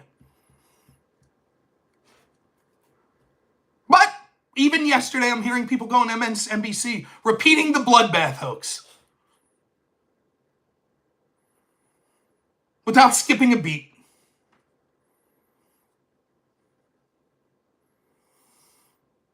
That gets me to the second story that I wanted to talk about this fine evening.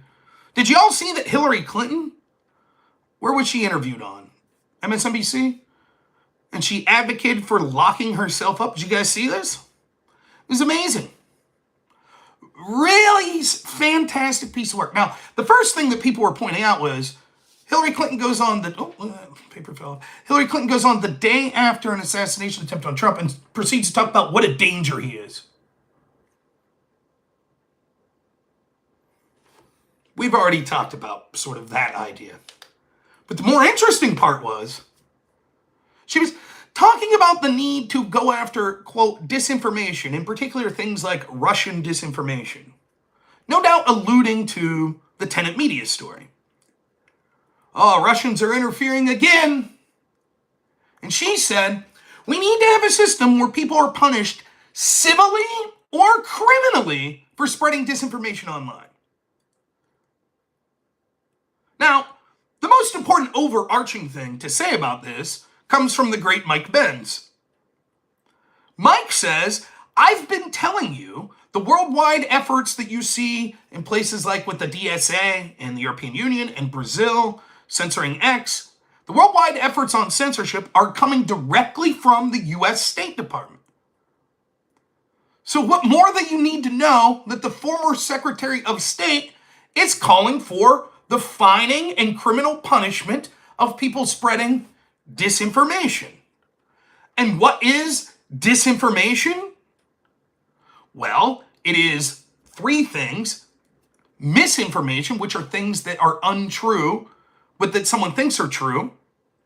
There's disinformation, which are things that people know aren't true, so they're intentionally lying and saying it. And then there's malinformation. And malinformation are things that are true, but are inconvenient to the official narrative. In other words, as I put it, the truthfulness of a statement has no bearing on whether or not it is disinformation. The important thing when understanding how disinformation gets labeled is what the person who is doing the labeling thinks it does to their preferred narrative.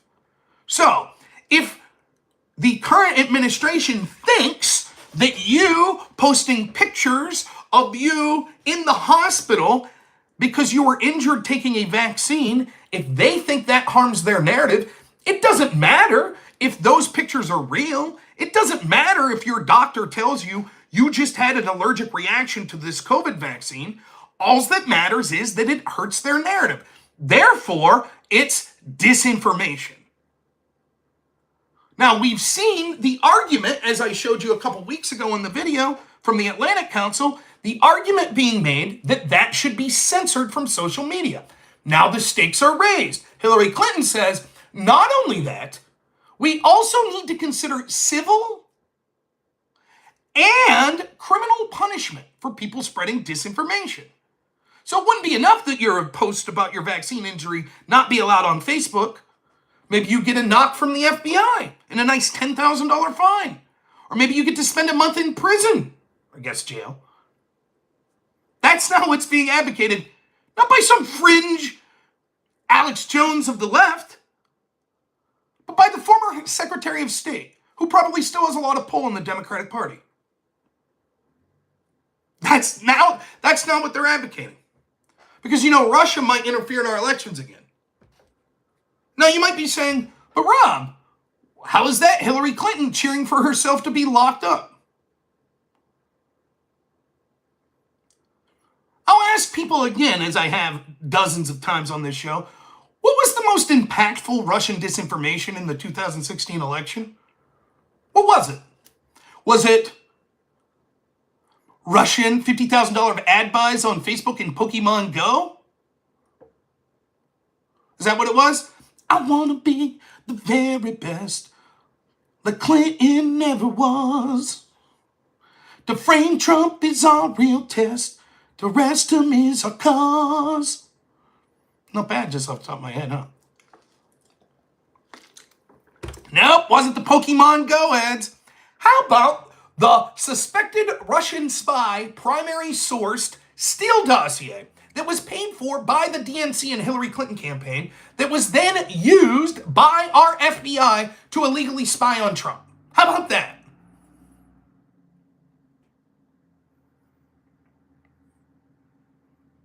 That was Russian disinformation from a suspected Russian spy who they knew had been suspected as being a Russian spy. There was untrue things that they paid for that was sent to the FBI, who then didn't vet it and used it to illegally spy on Trump's team.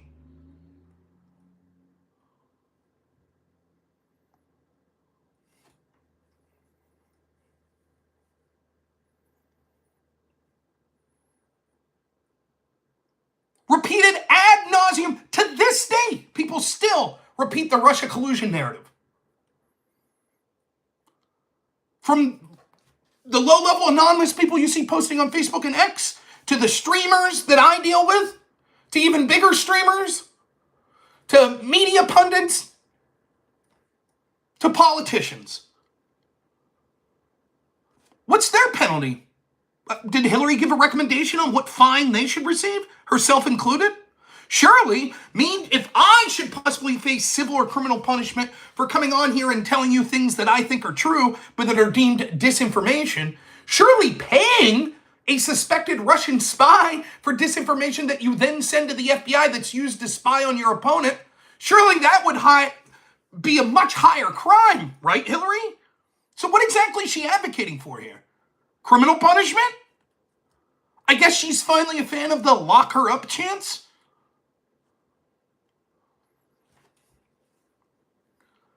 Now, humorously, again, I ask you to go back to this panel debate I did Friday. And again, even though he barely said anything in the debate, the person I'm going to highlight again is the streamer I'm Really Important, who is not really important, ironically. Of course, I call my show Normal America. Maybe I'm not so normal.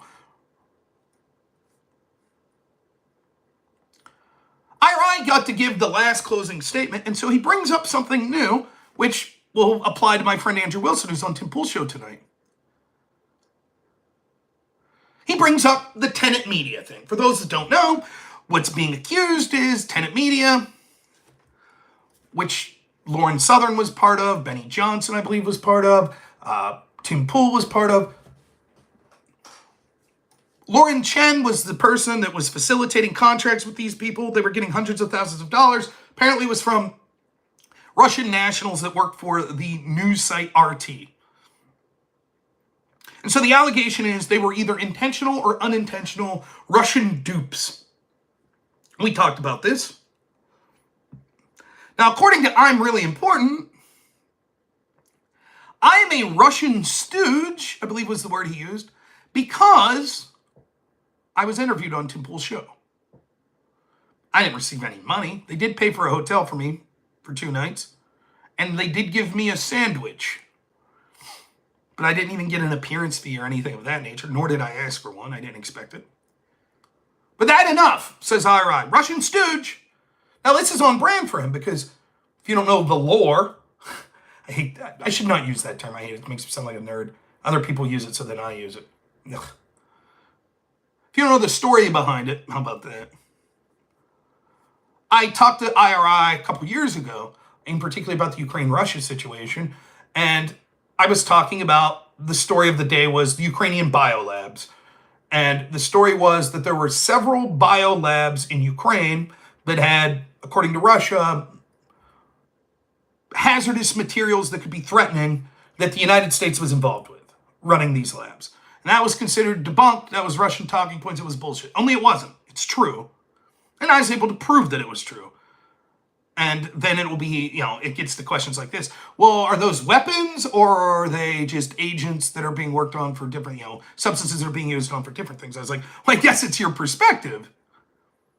Like if you have a strain of anthrax that you're working on in a biolab, you might not be intentionally working on it to be weaponized, but if it gets released, it could be. So I guess if you're Russia and you're enemies of Ukraine and the United States, you'd be like, we think that's a weapon. But if the United States, you'd be like, no. Similarly, though, if China had biolabs 50 miles off the coast of the United States and Mexico, do you think for a second we would accept their definition? Well, China would be like, you can't come in and inspect. And yes, we definitely have hazardous biological material here, but trust us, it's not being weaponized. So anyways, the specifics of the debate's not important. And I'm Really Important kept saying I was spreading Russian talking points. And finally I was like, but then IRI, what part of this is untrue? And he said, none of it. It's all true, but it's still Russian talking points. You see? And then after that debate, because he was embarrassed, he publicly said he didn't want to debate me anymore. Quote, he was happy to stay in his bubble. Sound familiar? Destiny. By the way, I think it's funny. Destiny and Pisco are out there asking for people to join their spaces this Saturday. Conservative content creators, join our space and argue with us. And I just responded, I would, but I'm blacklisted. Rob GPT is not welcome.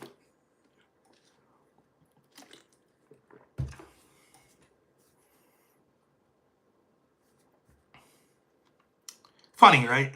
What they mean is they want either conservatives that have a bigger audience so they could get clout from that, or they want conservatives they could bully around. They don't want people like me. Seems to be a pattern with a lot of these lefties. Or like how Hutch will always talk about me on X, but he won't hashtag me. He won't at me because he doesn't want me to see it. He knows. By the way, I think it's funny. Hutch, big, super big time talker, right?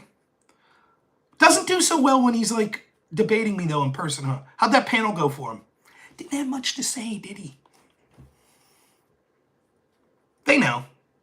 They can gaslight their audience, and they all have way bigger audiences than me. So they can all pat themselves on the back and go, oh, you did it. Our guy's the best. Rob's stupid. He has brainworms. Rob GPT. And they all high-five each other like, okay, cool. But they know the truth. The streamers know the truth. They know. Anywho, that's why they're not adding me when they post their videos, because they know.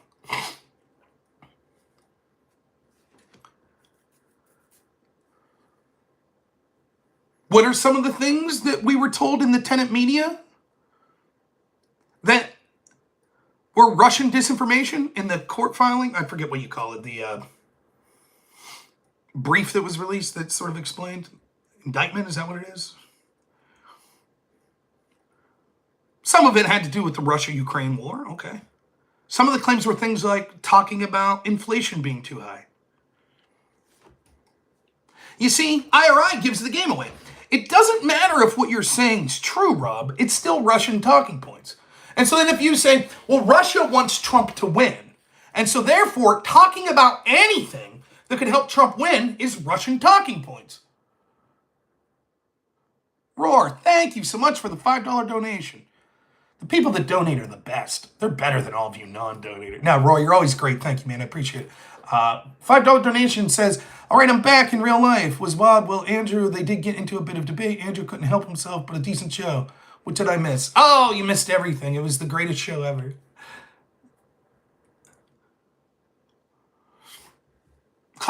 Can Andrew get along fully with anyone? Probably not, but that's okay. That's one of the things I like about him.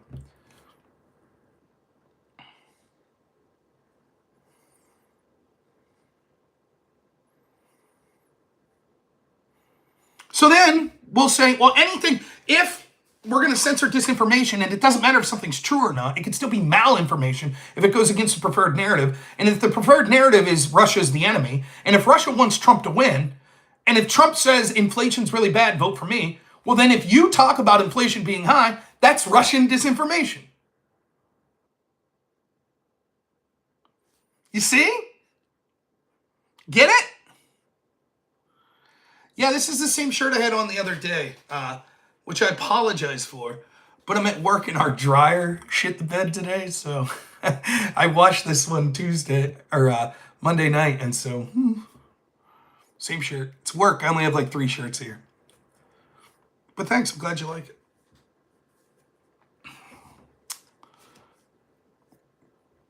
That's where we're at with these people. And by the way, the FBI... But let me just say, thank you so much. Too Much Stag for $10 says, TOS obligates me to donate 10 loonies. Agreed. That is the terms of service on the Normal America show. No, thank you. I appreciate it.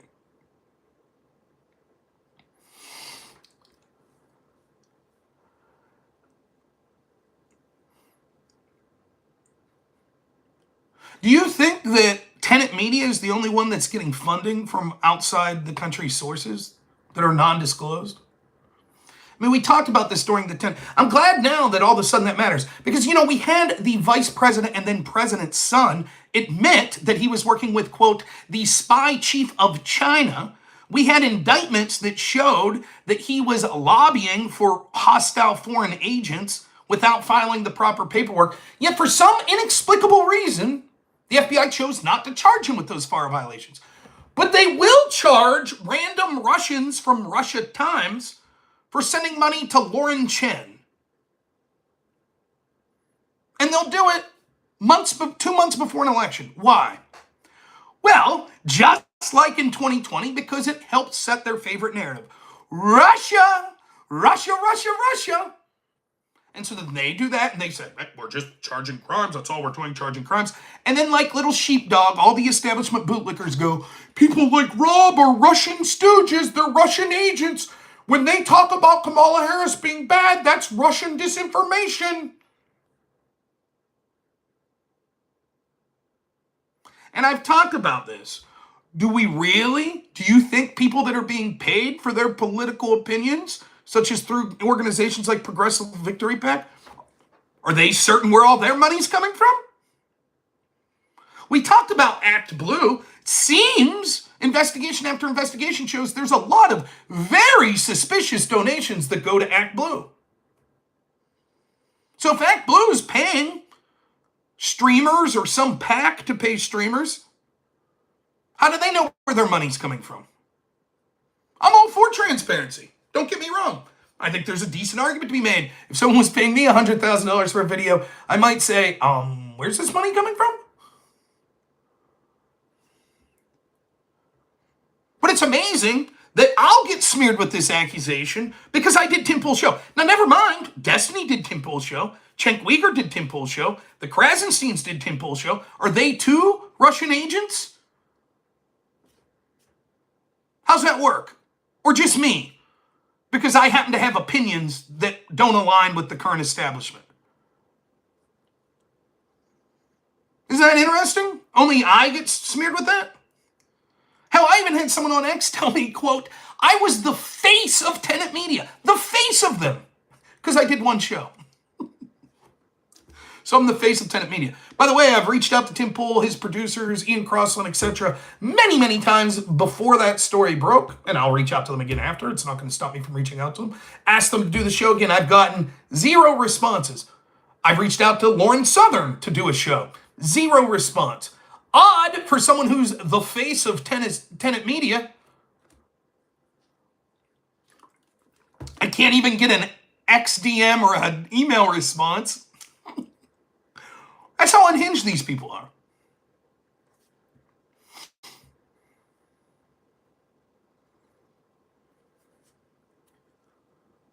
Now again, my stance on all this has been quite consistent. I don't give a shit who's paying you. You should be honest if you know who's paying you and say I'm getting paid. But even if not, it's not the end of the world. I really don't give a shit. I give a shit about your argument. Is your argument shit? Okay, then it's shit. I don't care who's paying you for it. Now, if you're changing what you believe for money, yeah, it's an ethical problem. But as a debater, I'm not going to spend time sifting through it.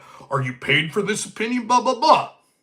I think that if it's obvious, if you're someone like Connor from Counterpoint Show, and you call yourself a conservative and you're working for a progressive PAC, it's worth asking, hey, how much of this is you versus how much you've changed what you talk about so you can keep getting a paycheck?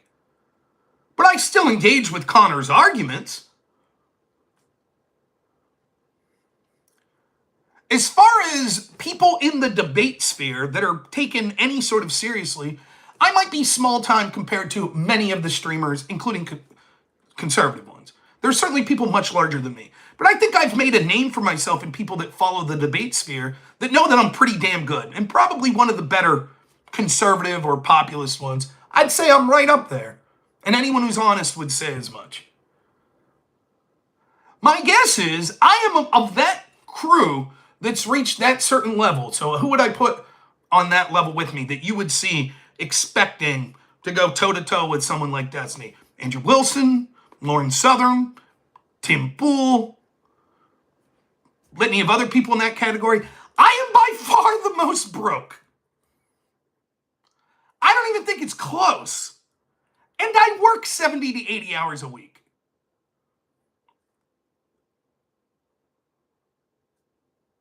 So it's laughable that I have, to my knowledge, unless I'm misremembering something, I have never been paid by any sort of political organization.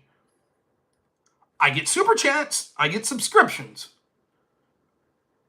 I volunteered for Trump's team in the 2020 election. They offered me a small job. I didn't take it. Never got paid a dime. I ran for Congress, refused to accept donations. Spent $8,000 of my own dollars. You might say, $8,000, that's not a lot of money. To me, it's a lot of money. That's a lot of money. My wife was not very happy about that project. But that's what I did, because I thought that I wanted to try to prove something. Excuse me.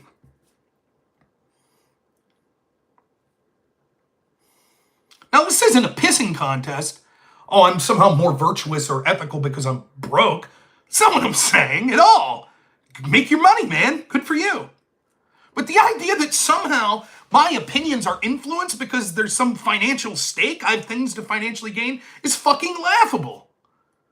It's laughable. And that's the attack on me. Rob's a Russian stooge. And now we have Hillary Clinton saying, oh, and people that spread disinformation online should go to jail. This is why, listen, Trump says things that are anti-First Amendment that I think are questionable. For example, as much as I love the American flag, do I think that you should go to jail for burning it? No. Has he said at times things that I think are antithetical to what I believe as someone who's liberty-minded? Yeah. For example, didn't he say at one point, I like taking the guns first and then we'll have due process? Horrible. He suggested other things that are terrible. But he's far less of a threat to the First Amendment and people's ability to publicly speak than the opposition. How do I know that? Because he was there. Even when he was there, his own corrupt FBI and executive agencies were pressuring social media to censor quotes that helped his opponent. So censoring Donald Trump or censoring Trump supporters, censoring conservatives. I do not drink microbrew. I'm more of a, I don't drink much at all. I used to be an alcoholic, but if I'm drinking, it's gonna be something shitty like Busch Light. I mean, I'll have the odd microbrew, but I don't like most of them. Indie rock band, I did travel with the band for a while, but I was more of a roadie. I didn't really sing with them. But thank you, I'll take it as a compliment. Yeah, that's right, EOD, that's what we're talking about, yeah. So,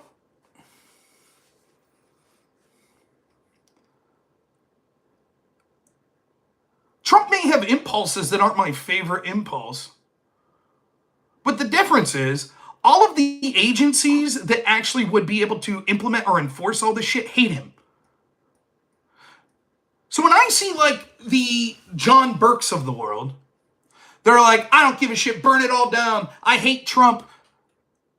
That's his right. And he has a lot of good points as to, if you're a traditional conservative, how Trump's done a lot of things that go against those values. For example, if you're a fiscal conservative, no doubt Trump spent money hand over fist. He was not fiscally conservative. It's just true. So if that's one of your big things, I could see not liking Trump and saying to hell with it. But there are things that I consider precursors to those sort of issues and conversations, such as the ability to have a conversation.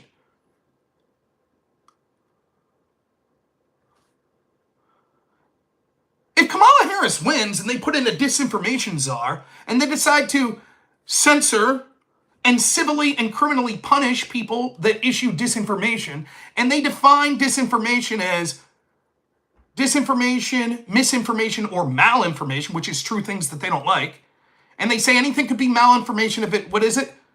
Dismiss, distort, distract, or dismay. That means that any streamer, or for that matter, anyone posting on social media that says something that's counter to the narrative that the current administration is pushing could be censored, possibly civilly or criminally punished. That means if there's another Iraq war and you're against it, you could be censored, you could be fined, you could be jailed.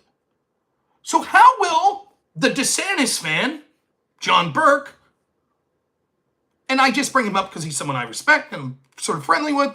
And I know that he's a big anti-Trump person. What's his channel going to be like? How's he going to continue to reach people? What's the plan going into the 2028 election then? What is it?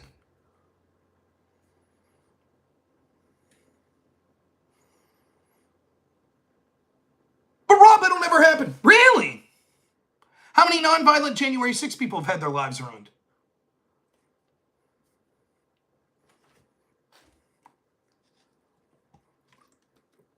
How many protesters at abortion clinics have had their lives ruined?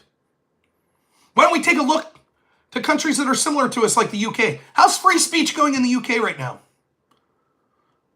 Say something you don't like about the demographics of your town changing? Well, you're going to get a nice visit from the local bobbies, aren't you? Shame, shame. Straight to jail. That's the path we're heading down. Packing the Supreme Court. Ending the filibuster. Rule by uniparty. That's why I say all the time, fighting against this corruption to me is the biggest, it's my single issue that I vote on. Why? Well, because without it, if this corruption continues apace, you may not be able to hear from me. Your voice won't matter. My voice won't matter. What's up, Imaginarian? So for Hillary Clinton, on the day after an assassination attempt to Trump, and this is one of the things it's one of the most galling things about Hillary Clinton, but you can't help but respect it. And you can't help but, imagine if it was someone on your side with the chutzpah. Hillary Clinton constantly thumbs her nose in your face, unbelievably, right on target. So there's an attempted assassination attempt to Trump. She comes out the next day, is like, yeah, he's a unique danger, and Russian disinformation, we need to possibly civilly or criminally punish people that spread it. When she personally paid, or I don't want to say she personally paid, her team, her campaign, paid a suspected Russian spy for disinformation that was then used by the FBI to illegally spy on Trump. And it just that would be it's the equivalent of this. Imagine Hillary Clinton comes out and she's lighting a big fat joint and she's just let's see if I got something I could use as a joint. I don't even have a pen here. And she's lighting up.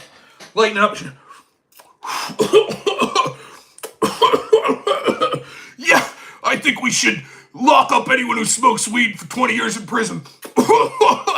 You'd be like, what the fuck am I watching? That's who Hillary is. She totally understands that she is at no risk for being held accountable for the very thing she wants others to be held accountable for. None. And she'll mock you right to your fucking face. Right to your face. Mishandling of classified documents. She comes out and is like, yeah, get him, get Trump. It's like, that's what you did. And you were left off the fucking hook. Doesn't care. She's doing the media circuit celebrating. Yeah, great, get him, throw him in jail. And you're like, if you were her, wouldn't you kind of be like, oh shit, that's what I did. Maybe this will reopen conversations and why I should have went to jail. She don't give a shit. She's right there in public. Yeah, I don't give a shit. Fuck them. And can you blame her? She's on the side with power. She wields it. She doesn't give a shit.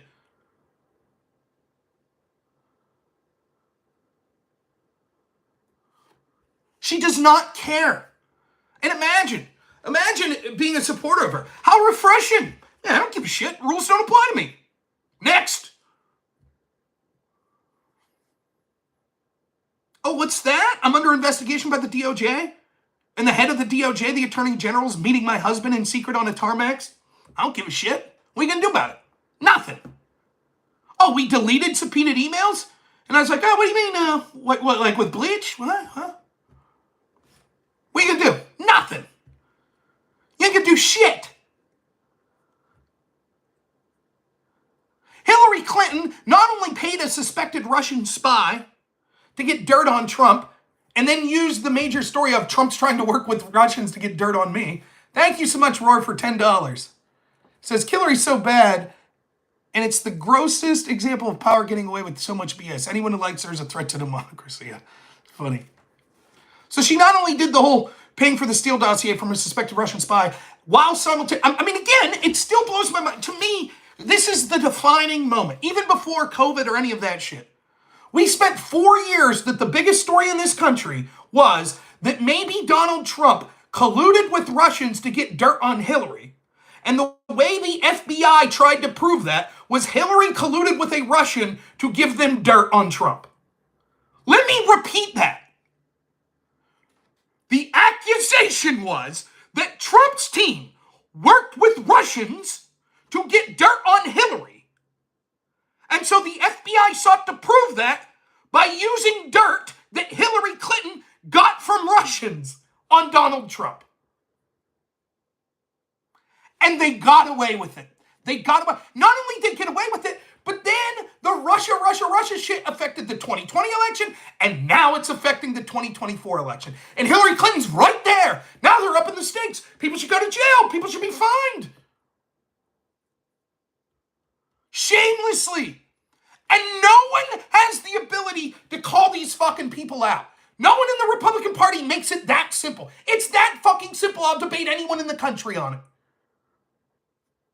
And have many times over. And they have nothing. But it's different. They didn't know. We don't know if Igor Dushenko was a Russian spy. We don't know. Yeah, he was suspected, but they never confirmed it. And they didn't confirm shit with Trump's team. Yet that still led to a massive investigation. There's been no apologies from Hillary's team for spreading Russian disinformation.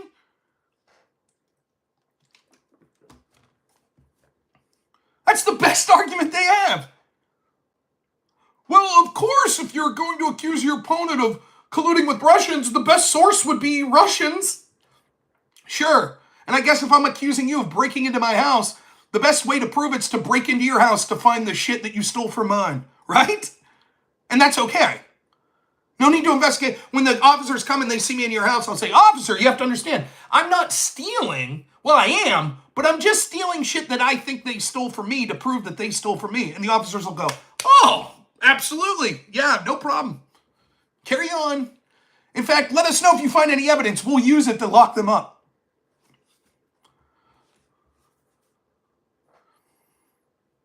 How about Hillary's State Department? She didn't sign, but her assistant at the State Department was signed off on sending 20% of our uranium to Russia, which we were then told would never leave the country, which was a lie. How about that? Oh, and then 2 weeks around that vote, her husband, Bill, personally met with Vladimir Putin and then was paid $500,000 to speak at a Russian state-owned bank. For one speech, $500,000. After personally meeting with Vladimir Putin.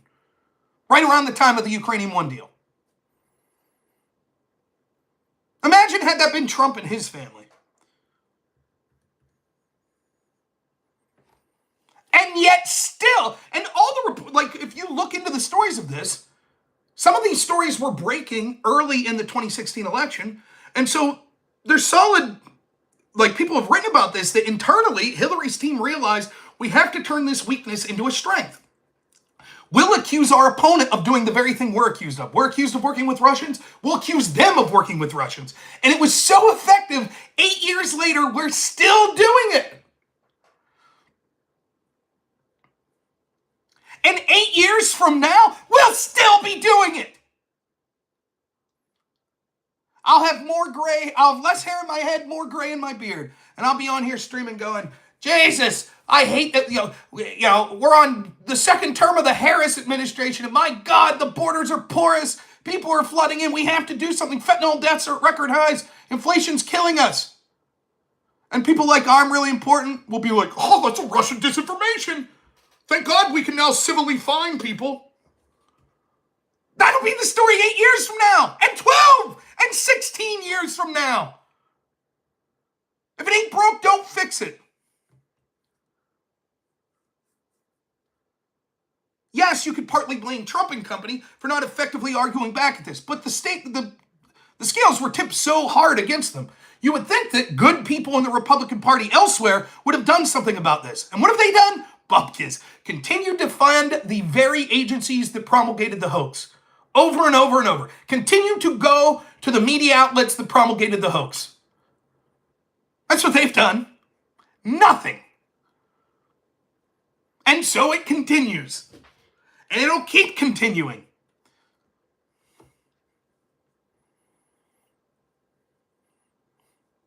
And they won't give a shit. They'll be shamed. I even asked IRI and them on that panel. I said, okay, well, you guys spread that hoax. Was that Russian disinformation? Are you a Russian stooge? And Peace goes like, well, no, when we spread the hoax, we didn't know that Igor Dushenko, we didn't know that they were a Russian spy. It was bullshit. First off, it was known early that the primary subsource of the Steele dossier was Russian. So you at least knew he was a Russian national. So what's your claim?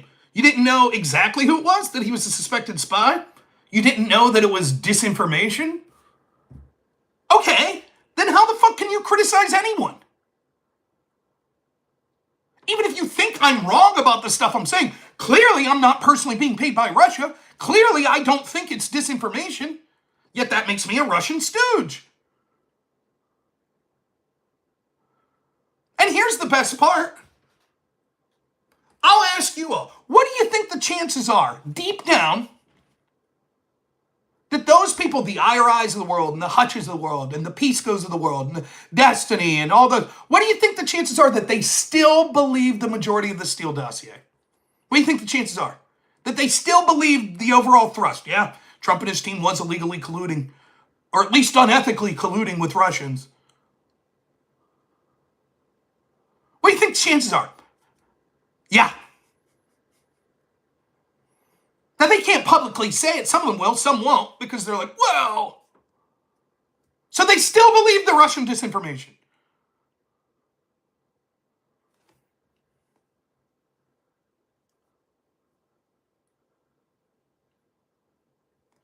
While they simultaneously criticize other people for spreading Russian disinformation. Of course, I'd be a very odd person to be on the payroll from Russia whose stance has been the entire time, I don't like Putin. I hope that they lose immediately. If I had my druthers, Russia would tonight leave Ukraine with their tail between their legs, every last soldier. That's how I would want it to resolve. That's not how it will resolve. That's not practical. That's not how it'll play out in real life. But I want the war to end. And if that was the way it ended, I would say, fantastic. Please, no more loss of life in that region. So why the fuck would Russia be paying me? Just because I am critical of the U.S. sending all this money to Ukraine and sabotaging potential peaceful negotiations? And I'm critical of the actions the United States has taken to escalate conflict in countries around the world, like with Russia, Syria, etc.?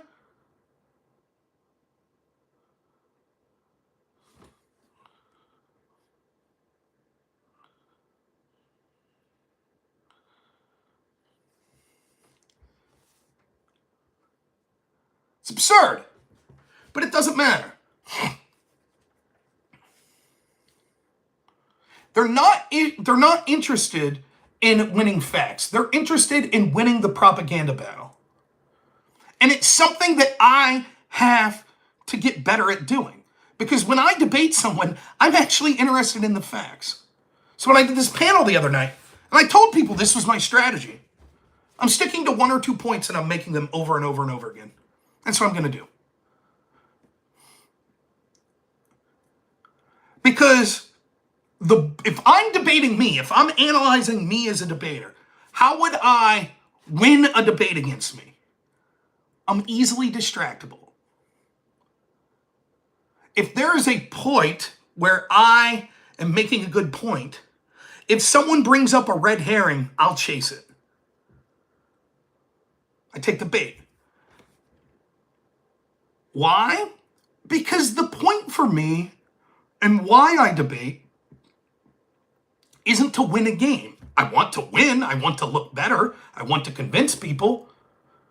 But I also primarily want to talk about things and get into the minutia. Can you tell? The people that follow me a lot, when do I look like I'm having the most fun? When I'm in the middle of a 7-hour discussion with someone like Destiny or Pisco, getting involved in the smallest details of the details of the details of the details. That's when I'm enjoying myself the most. That's the shit that I like. But perceptually, to an audience, that doesn't always translate.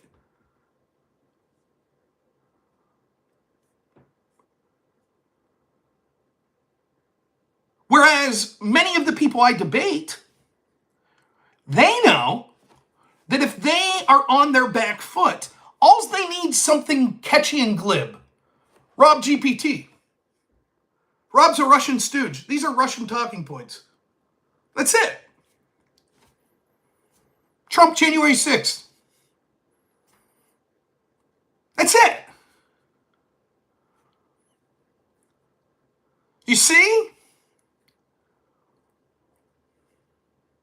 And so it's unfortunate in this election season that I have to reciprocate with that, which I did very well in that panel. I challenge anyone to watch it. Now, I know people are biased and you're not going to get, but it is absolutely clear that I dominated that panel I was on.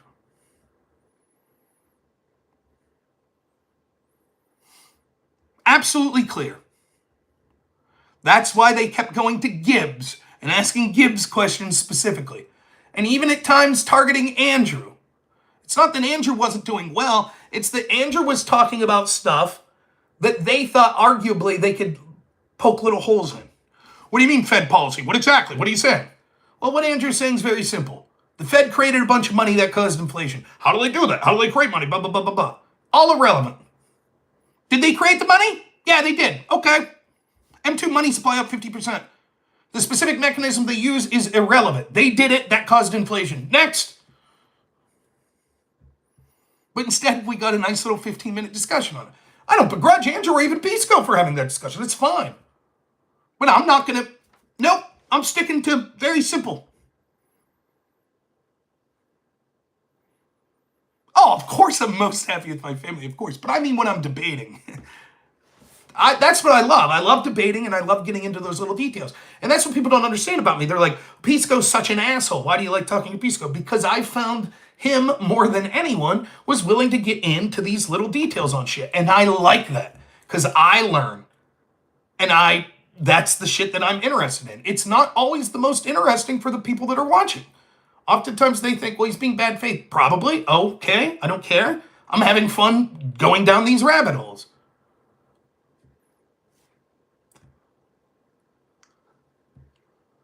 But I understand that that's not always the most persuasive thing to an audience if I'm trying to convince them to do something. If I'm trying to convince you to, like, vote for Donald Trump. Or if I'm trying to convince you, like, here's why you should bet on the Pittsburgh Steelers winning this weekend. Getting into a big conversation about, like, well, who was the best quarterback in the 70s ain't gonna really move the needle on that, right? I might be interested in that conversation, but ain't gonna move the needle on that. That's why you can see even someone like Pisco. He'll do that. He'll get into the weeds. But watch his expos. This is a very real poll. Yep, the most real poll ever. Any poll that shows Harris winning. Trump's too old. How many times will Pisco post? Anytime Trump says something, Trump, why haven't you dropped out yet? You're a disgrace, blah, blah, blah, January 6th. Hitting the same talking point over and over and over and over.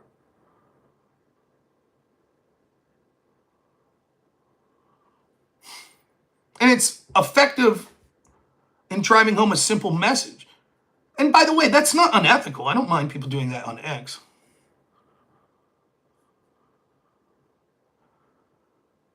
Thanks, Grim Sparrow. I appreciate it.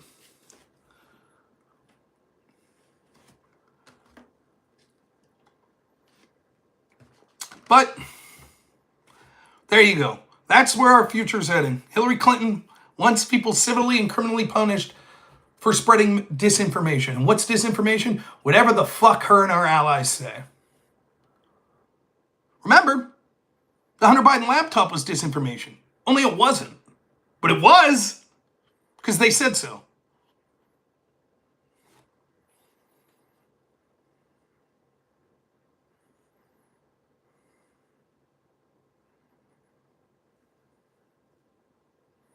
No, I didn't see Ben Shapiro debate Destiny on January 6th.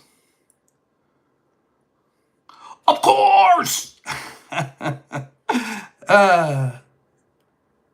Yeah.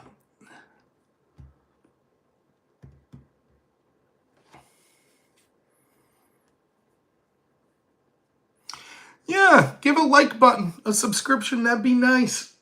Okay, what's Rob's plans for the future here? Well, barring anything crazy, I should be streaming tomorrow night and Thursday night from home. So you'll be able to find me on YouTube, all of you that are watching now, but also X, Rumble, Twitch, and Kick. I have a guest, I forget his name, Friday, who's a lawyer. That should be fun.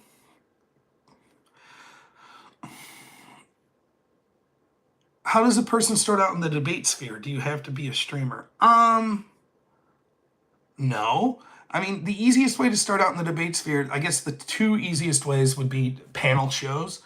So, as a right-winger, it's pretty easy because there's so many left-wing people, it's hard to crack that barrier. Like, shows need right-wingers, and if there's not many, if you're a right-winger, you have a better chance of getting on a show, right? If you're a left-winger, if you start streaming, you're going to have a way bigger audience by default because there's more left-winger viewers on these spaces watching political debates. So if I know Dylan Burns, they do the hippy-dippy tryout shit. I don't know anything about it, but you do that. How I got my start was, I'll never forget I argued with some random people online or whatever. There was this guy one night when it was still Twitter. I was arguing about until like 4 a.m. fighting with this guy on Twitter. And what we were talking about, if I remember, oh man, this is really stretching the depths of my memory. This would have been back in 2020. Well, I'd already been doing debates. I'd done the panel debate. Okay, I guess how I got started, the panel debates was, Prime K's was the first panel show that I did. How did I get mixed up on that? I don't know exactly. I can't remember, but somehow I got invited on, I think just because I was a streamer. And then from there, it was quickly on to Dylan Burns' show, and then I got some one-on-one debates and stuff like that. But this particular guy I'm talking about, we were arguing about demographics and white privilege. And I think it was Hillary Clinton, if I'm not mistaken, but it was someone put out a chart on how white people are doing better than people of color in like income or something, right? And my point was, but why did they start the graph at white people? For example, they left off Asian Americans or Indian Americans. They left those groups out because they outperform whites. And I was like, why would you selectively leave it? If your entire argument is this country set up to privilege white people, see, white people are on the top of this chart. And it's like, but you arbitrarily cut the chart off there because if you go over further, there's other races and ethnicities that are higher than white people. Right? So why stop there? And so I argued with this guy, and then he's like, well, let me call in. So we talked for like 3 hours or so. And he's like, have you ever heard of this streamer Destiny? And I was like, no. And he's like, you should call in. He takes call-ins. So I talked to Destiny, and then that was the first debate I had with him was on the George Floyd riots and stuff like that, which I've referenced many times. That's when Destiny says rioting and voting are two sides of the same coin. And of course, it's Democratic mayors were allowing the riots to occur. So I don't know. I guess to answer your question, just message people that do debates, like your Prime K's, your Dylan Burns. You can message someone like me if you ever want to debate me. I'd bring you on the show. Do call-in shows. So like when I do a call in and do something like that. Streaming helps because if you have to understand, sometimes people don't want to. First one was on Trump's impeachment. Maybe that was what it was on. I don't know. Some shows don't want to bring on a totally anonymous person because you could just be a troll. So if you have videos out there showing who you are, then it's more likely that you're not just some weird anonymous troll. So, I don't know. That's my advice. Why would you want to get into the debate sphere? Hopefully it's because you like debates. It's sometimes it's especially the panel shows. They're so damn frustrating. It's I don't get the panel shows at all. I mean, I hosted the arena, which maybe we'll bring back on the Crucible here, but my God, it's a mess.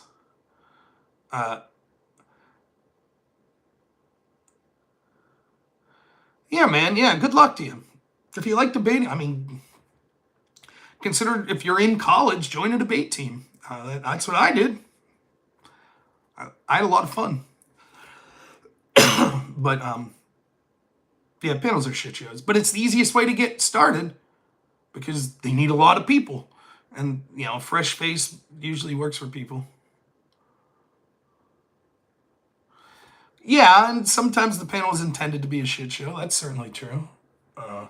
But panels are good for a couple things. They're good for a spectacle. They're good for sound bites. They're good for blood sports, like if you're intending people to start yelling at each other. They're good to get a lot of eyeballs on you because, let's say me and EOD have a one-on-one debate. That means EOD's audience will be watching and my audience will be watching. But let's say me and EOD and Lecture Fan and Aircraft Sparky and Destiny and Dylan Burns and Pisco and Vosh have a debate. Now all of those audience are watching. So if you're hosting debates, you're better off having a big panel because now you got a bunch of eyeballs on you, which means more clout, more money. But they're super bad. You try and figure out if I'm left-wing or right-wing. I'm a populist, but definitely more right-wing than left-wing. You have to, there is almost no ability to get into, depth into arguments. Why do you hate coming up with a strategy with people, Rob? I literally could just be support your points. Because I'm me. And it seems inorganic to be like, ooh, this is sort of what you're talking about. I'm going to do a panel. Gibbs was like, why don't we talk before the debate and come up with a strategy? Well, no. Here's why. Two main reasons. One, because I'm me and I want to be organic. And I don't want it to be like, oh, okay, Gibbs, your strategy is I'll only talk about economics and you'll talk about this. Fuck all that. No. I just think that's dumb. I'm me. I'm going to go and talk about my thing. The other reason is because who gets to pick, what? Right? I think, here's my strategy. Okay, because Gibbs recommended this. Okay, here's what my honest to goodness strategy would be, Gibbs.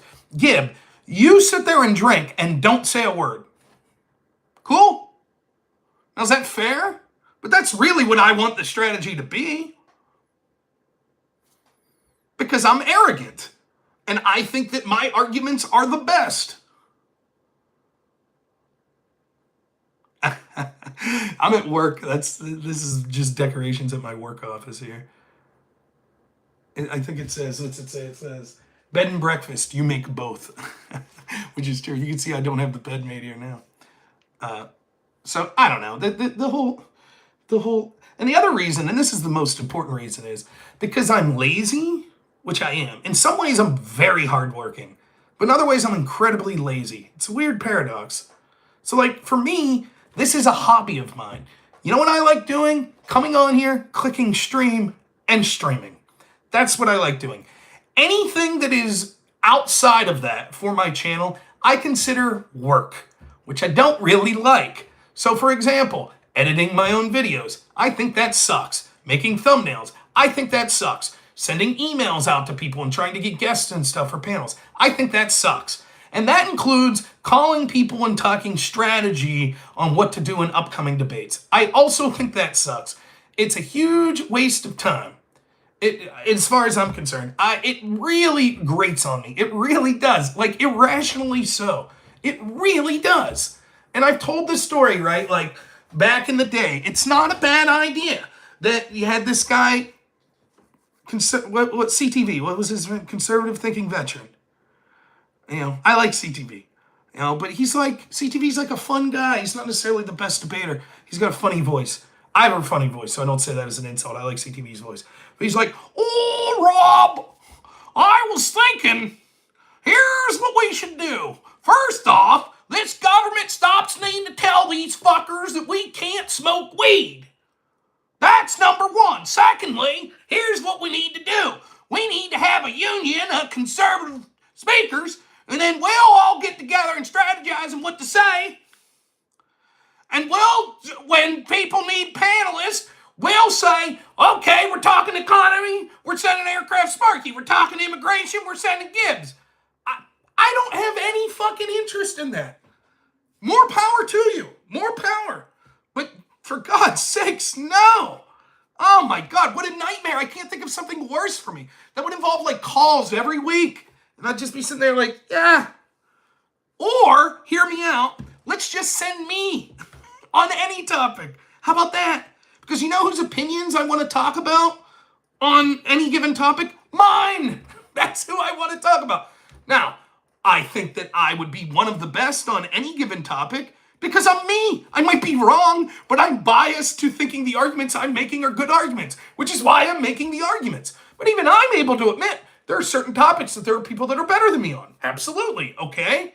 But still, then they could go do their thing. I don't need to sit there and hold their hand or say, oh, okay, I won't take any debates on, on economics because this person's better than me in economics, so I won't take any, like, I don't know. It just seems, no, I'll do my thing. Am I opposed to like 15 minutes before a show, someone saying, hey, Rob, I really want to make this point. Make sure, no, that's fine, I guess. But this idea of strategizing, get the fuck, I'm good, thanks. I'm smart enough to see when someone's trying to make a point that I think's salient. I'm not intentionally stepping on people's toes. The difference is, and I like Gibbs, right? The difference is what my complaint was, as Gibbs admitted after the show on that panel, he knew that the way I debate is, I set up a question, someone falls for a trap, and then I say, this is what you just said that disproves your argument. So Gibbs knows I'm doing that. I set up a question with Hutch. He falls for the trap, and I'm like, Hutch, this is what, and Gibbs goes, let me take it here, Rob. Let me take it. And then 25 minutes, I had to sit there and wait. Well, Gibbs took the bait and talked about January 6th and Texas seceding from the Union and Trump, killing the border bill and blah, blah, blah. 25 minutes, I sat there, and oh boy, did those Democrats on the panel light up. Gibbs, I got a question for Gibbs. Gibbs. Didn't have shit all to say when it was me. You weren't jumping at the bit to talk to me. But oh boy, now we can jump on Gibbs. I'm talking to Gibbs. I have a question for Gibbs. Let's go to Gibbs. Smart. Smart of the lefties. It's where they look the best. They looked the best when they were talking to Gibbs. And there's a reason for that. And they're smart. And I'm sure they do strategize and they probably come up with shit like that. I don't need to do that. You put me on the panel, it could be 1 on 4, 1 on 8. I don't give a fuck. As long as I'm getting time to speak, that's all I need. Well, it's not that Gibbs didn't realize what I was doing. He said afterwards he realized exactly what I was doing. It's just that he had a better point to make than the one he knew I was going to make, and he needed to get to it. That was his argument. I would have been more accepting of his argument if he was like, oh shit, Rob, I didn't realize. But that wasn't his argument. His argument was, I absolutely knew what you were doing. But my point was better. And what was his point? The real stinger he had at the end. That, listen here, Pisco, as a lawyer, if you don't want Texas to secede, I thought you knew about contract law. That's it. Gibbs was like, that was the singer, man. That was the best part of the debate. Cool. They wanted to talk about extremist Republican rhetoric that was a threat to democracy, and you're talking about Texas seceding from the Union. You did it, man. Thanks for cutting me off. I don't know what to say. Again, the last panel I was home with Gibbs, same shit. We're talking about the Alvin Bragg case. It was already bad enough, in a good way though. Lactoid's on there that's a lawyer. What I said with the Alvin Bragg case was there were 3 ways to look at the case. 1, should the case have even been brought, or was it a political hit job and a double standard? That's where I wanted to focus. 2nd, was there inappropriate things that happened within the case that made the case like illegal or should be tossed out? And then 3rd, all of that aside, was Trump actually guilty of what he was accused of? Because Lactoid is a lawyer, we ended up talking about numbers 2 and 3, which is right in Pisco's wheelhouse. My entire argument was this is a political witch hunt. We barely talked about it. And then when I start making a point, Gibbs jumps in and starts shouting, "Whoa, you're using the National Enquirer as a source? Who the hell would trust the National Enquirer?" To which, like, putting it on a tee, Pisco's like, yeah, Gibbs, the National Enquirer were on Trump's side. That's who he went to bury the story. Gibbs is their best debater, arguably, in both of those panels. It's like if he's the running back, and I'm the quarterback, and Andrew's the receiver, and me and Andrew, I'm throwing the ball to Andrew, and we're just marching down the field, and the Democrats on the panel can't do shit, and then we hand off to Gibbs and he fumbles, and they run it back for a touchdown. Then next drive, they can't do shit. Me and Andrew throwing the ball down the field, and we hand off to Gibbs and he fumbles. Who's their best player? Gibbs is on our team. He just keeps fumbling. And then he's like, well, we need to strategize beforehand. Nah, I'm good, man. Now, I don't say that. I don't give a shit. Debate's one thing. It's no big deal. It's fucking debate. Who cares? But it's frustrating in the moment. It's frustrating enough even when someone's making a good argument because you don't get to talk about the stuff you want. And I know for a fact there are people that get frustrated with me because I talk a lot.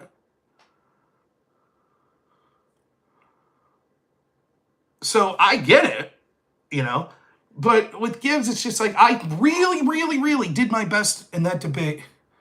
Yeah, we did win the debate handily. I agree. I really went into that debate saying, okay, I know Andrew's a good partner. I know Turk's a good partner. Gibbs is Gibbs. And I want to make sure they all get their chance to say shit. And I'm going to try my best to not interrupt people, sit there calmly. I know there's going to be large chunks where I'm not involved in the conversation. That's okay. So if you go back and watch that debate, I was very silent for the first 15 minutes or so, barely say anything. Sat there and let them argue back and forth. Then when I would get to talk, one criticism I can make of myself, maybe I say too much when I finally get to talk because I'm trying to answer everything in like a 2.5, 3 minute spiel, and maybe it is too much. It's something I need to think about. Maybe I should just say, look, I could answer everything you said, but I just want to focus on this one part and just answer with that. That's maybe fair criticism. But then when I finally get into my flow, after letting other people talk, and I start to ask a question, get a response, I'm about to hammer home my point, Gibbs intervenes. Then it's 25 minutes. I wait until it comes back to me. Okay. And it makes it a little frustrating. That's all. But, at the end of the day, I don't dislike Gibbs. I don't think he's like someone who's intentionally sabotaging people. I think he's probably a little drunk, is my guess, which is fine too. I don't give a shit. Have a little, Friday night, want to have a beverage or two, more power to you. But, strategically in the perception of the debate, I don't know that it was,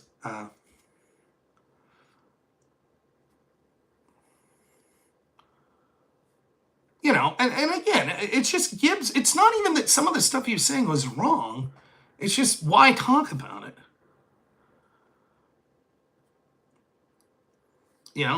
He knows what he's talking about to a degree with the border bill and Operation Lone Star and all of that stuff. It's what they want to talk about. If you're having a debate, who's going to win this game tomorrow? I don't even have to do that. We can go back to the Trump debate. That's the irony of the whole thing. I was trying to model the performance that I thought Trump should have had with better debate opponents than Trump had. Because say what you want about Pisco and Hutch, they're fucking better than Kamala Harris to articulate a point. So I was showing exactly what you do. You stay on message. Don't leave them to deflect to the shit they want to talk about. It's irrelevant to the conversation we're having. Who's better to lead the country? Well, here we go. They start talking about January 6th. Yeah, I've talked to you about this for hours upon hours upon hours upon hours. That's all you go to because you can't defend Kamala Harris's record. I don't think Trump won the debate. I don't. I've talked ad nauseum about it.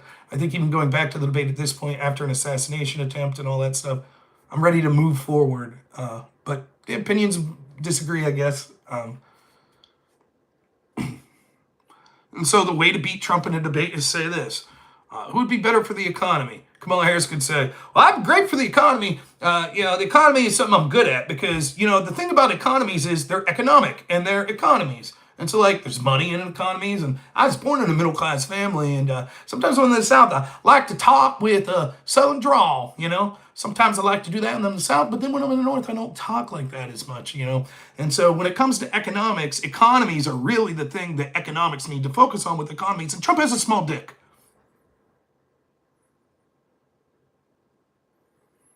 And then, okay, Mr. Trump, my dick is huge. Nobody has a more beautiful dick than me. It's the biggest dick ever. People say they respect my dick more than anything. When it comes to dicks, I know what I'm talking about. All right, your time's up, Mr. Trump. Now, who won that economic debate? Well, Kamala Harris didn't say shit, but she did say the word economy over and over again, and Trump just talked about his dick because he got baited into it. That's it. And you might say, but Trump was making good points about his genitals. Maybe. That's Gibbs. Let me step right in here, Rob. Let me step in. I got some things to say about Trump's dick. I don't know.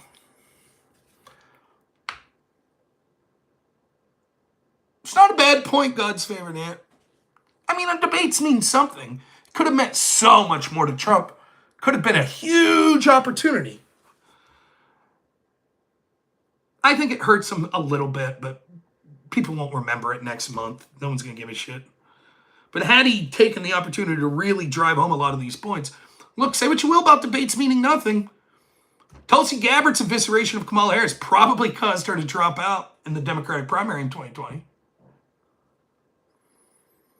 Trump's debate on Biden definitely caused them to force Biden out in 2024. So those debates mattered.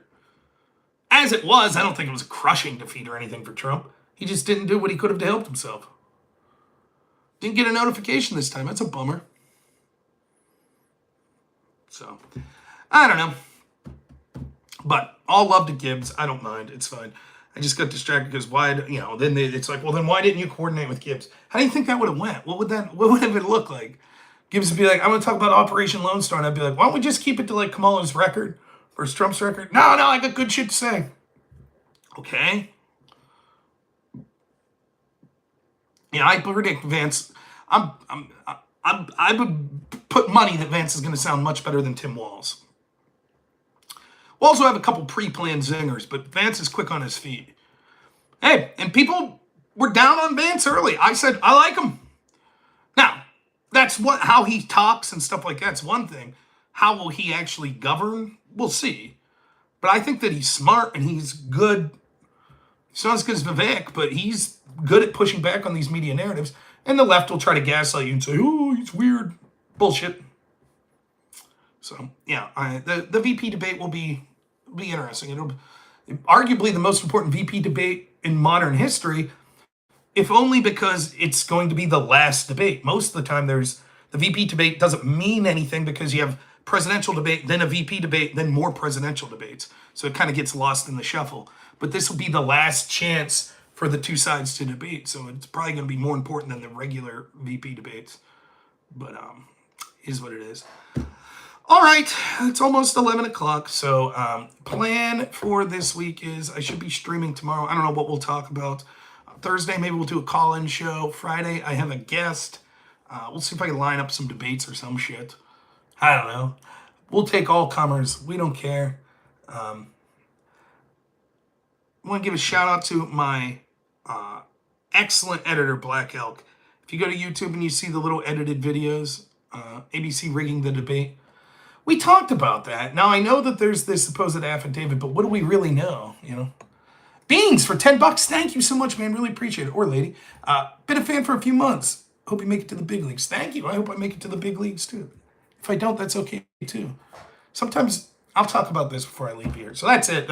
Wednesday, Thursday, Friday. Last thing I'll say is I've mentioned this before. I don't know if I want to make it to the big leagues, if I'm honest with you, if I'm totally honest. I don't really like. Look, I saw this discussion going online today. It had to do with something Scottie Pippen said, believe it or not, the former Chicago Bull. And he put a post on X that was basically like, when you get older, you realize that the $10,000 Rolex and the $30 Timex both keep the same time. And the Ford gets you to places just like the Bentley does. And then people were like, oh, you're only saying that because you're rich. And the truth is, both sides have a point, though Pippen's point is 95% more accurate. It is true that if you're struggling to get by, it's easy to see like how people that aren't, it's flippant to say, oh, money can't buy happiness. And that's true. If you're homeless and starving, what do they call it? The hierarchy of needs, right? Like, yeah, if those needs aren't being met. But it certainly comes to a point that more money doesn't mean more happiness.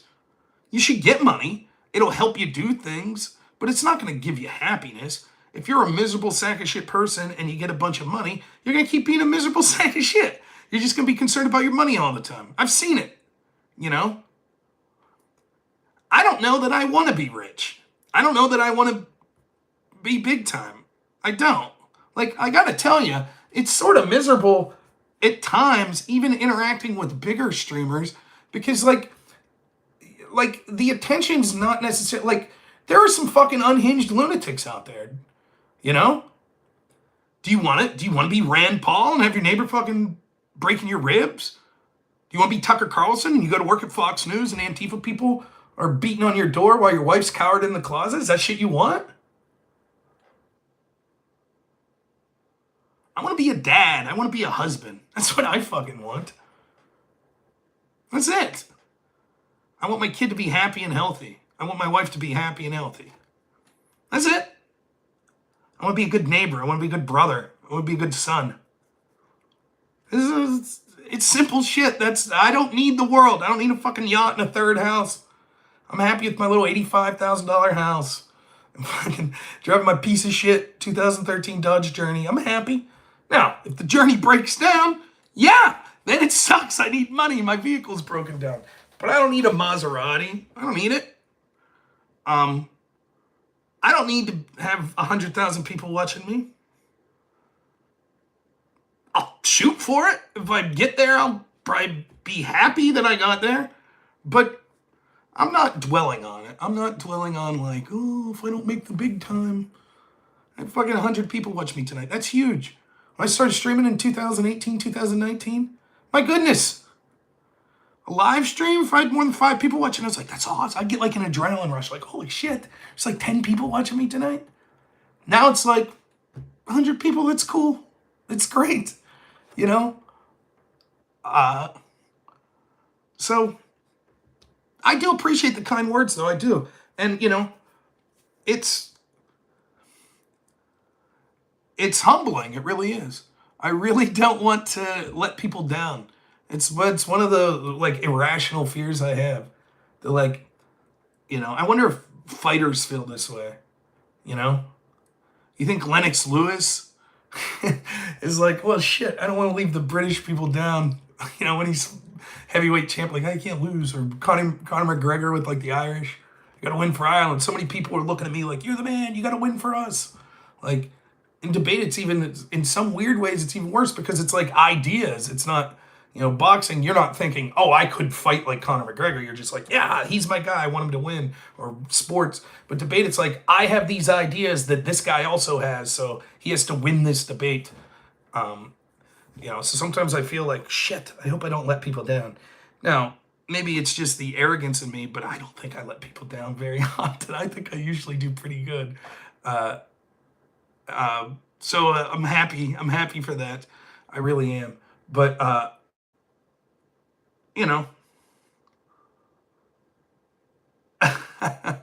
Thank you, EOD. I appreciate it. But, if I make it, I make it. If not, that's okay too. I understand that the things that would be better for me are probably things that are worse for most of the country. For example, how like The best thing that can happen to the left-wing streamers and the left-wing media is Trump to win. Like, you understand that, right? Because it's guaranteed content every fucking day. Every day. Similarly, if Kamala Harris wins and she's a fucking train wreck, it's easy content. People will be pissed. They'll be more likely to tune into someone like me complaining about it. But I'd rather, let's say Kamala wins, I'd rather she does great. That'd be better. I'd be happy with that. I'd still make content. I'd still find something to complain about or talk about something else that's fun. I'll be all right. I'll live. You know? So, yeah, I know she won't. I know. I said the same thing about Biden in 2020. I'm happily eating crow. And there were things that Biden did that I absolutely tip my cap to him. Pulling out of Afghanistan. Yes, it was a disaster in the way that he did it. Yes, the reaction to the disaster was despicable. But the fact that he pulled out was good. And I said as much. If he would have done great for the economy, I would have said as much. But he didn't. He sucked. If it would have been peace around the world, I'd have said, hey, say what you want about his foreign policy. We don't see any conflicts. But he didn't. He sucked. So I'll keep plugging away. And I'm growing incrementally, which I appreciate. And I got great people connected to me. My friend Aftershock helped the channel out a lot. Black Elk, my editor, Andrew Wilson and the Crucible people have helped me out a lot. Even bigger streamers like Destiny that let me on their show, Tim Pool, that helped somewhat. And everyone who donates or even just says things in the chat. And then, of course, my wife, because she's just the greatest wife and the greatest mom, and she's the only reason that I could do any of this. Because she's working so hard as a mom, and so that's it. That's what makes me happy to do the channel and why I'm able to do it. And if I get big, I get big, and if I don't, and maybe I say something to piss people off, and all of a sudden I go down to 10 people watching again. That's okay. I'll still be streaming. It's all right. Life goes on. Maybe someone comes along, they're a little more handsome than me, and they're a better arguer. That's cool too. Good. Hopefully they're making good points and they're representing my beliefs well. That would be fine by me. But I don't see many of it. I don't. Part of it's because I'm a unique individual, just like you all are. So to find someone who represents my own beliefs better than me is going to be rare. Not that there aren't people more articulate. Thanks, Nico. I appreciate it. But, thanks. I appreciate it, D-Rad. Yeah, I got some viewers. Like, I get eyeballs on me when I debate Destiny, which is kind of sucks that he blacklisted me, but that's okay. I'm not going to grovel. That's his right. It's fine. He knows. And it's one of the things I didn't have to remind myself, but, like, how do I put this? Let's say I put a post on X, and I'm like, Destiny, you're wrong about this. I have, like 5,000 followers on X, and then like someone like Destiny or Hutch, they'll have hundreds of thousands. So like I'll get ratioed to shit every time I say anything contradicting them. And part of you can't help but just as a human being to be like, maybe I am wrong on this. Everyone seems to think I'm wrong, and so once you realize like, oh no, that's just because their audience is rabid and they're obviously going to take the side. It's just totally irrational shit. I had this guy say, and like I notice these comments and I'm like ready to comment back, and I'm like, why even fucking bother? Like I had this guy say to me, I could live with the chat GPT stuff of Rob, which is in itself a huge fucking cope. But his debate with Hutch the other day, that was the end of the fucking line. What did I do that was so bad with Hutch? Did I raise my voice a little? Yeah. Here was the circumstance. I had a half hour, and then I was going to do Aircraft Sparky's show. He says, can I call in? Presumably to talk about what I was talking about. What was I talking about in the show? I was playing the 8 Gold Star families that were furious that Kamala Harris used their story for politics by saying Trump broke the rules in Arlington, and they proceeded to talk just how shitty the Biden-Harris administration had treated them. And my entire thrust of what I was talking about was, you have all these left-wingers that claim to care about respecting the people buried at Arlington, but when it comes to these Gold Star families that invited Trump there, they don't have shit all to say. They just want to ignore them. And so Hutch calls in and right out of the gates like, I don't give a shit what those people said. I don't care. I don't care Whatever, he literally, like, I can't make this up. It's so funny. He literally was like, yeah, I'll concede to whatever so I don't have to talk about it. Whatever you want me to do, I'll concede so I don't have to talk about it. Cool. Yeah, I'll concede that I don't give a shit what they have to say. Can we move on? I said, no, we can't move on because you don't really concede, because later when we move on and I say, but you conceded to that, you'll say, I just did that so we could talk about what I wanted. And then he'll tell his audience as soon as he's off, he'll say, I didn't really mean that. I just didn't want to talk about the stuff that was literally the entire point of Rob's video that I called in. I didn't want to talk about that. And so when I was like, fuck you, what are you doing? Now there are people like, well, that was it. That's beyond the pale. Can you believe Rob did that? Did what? Held Hutch's feet to the fire? Called him out for doing exactly what I said him and Democrats would do?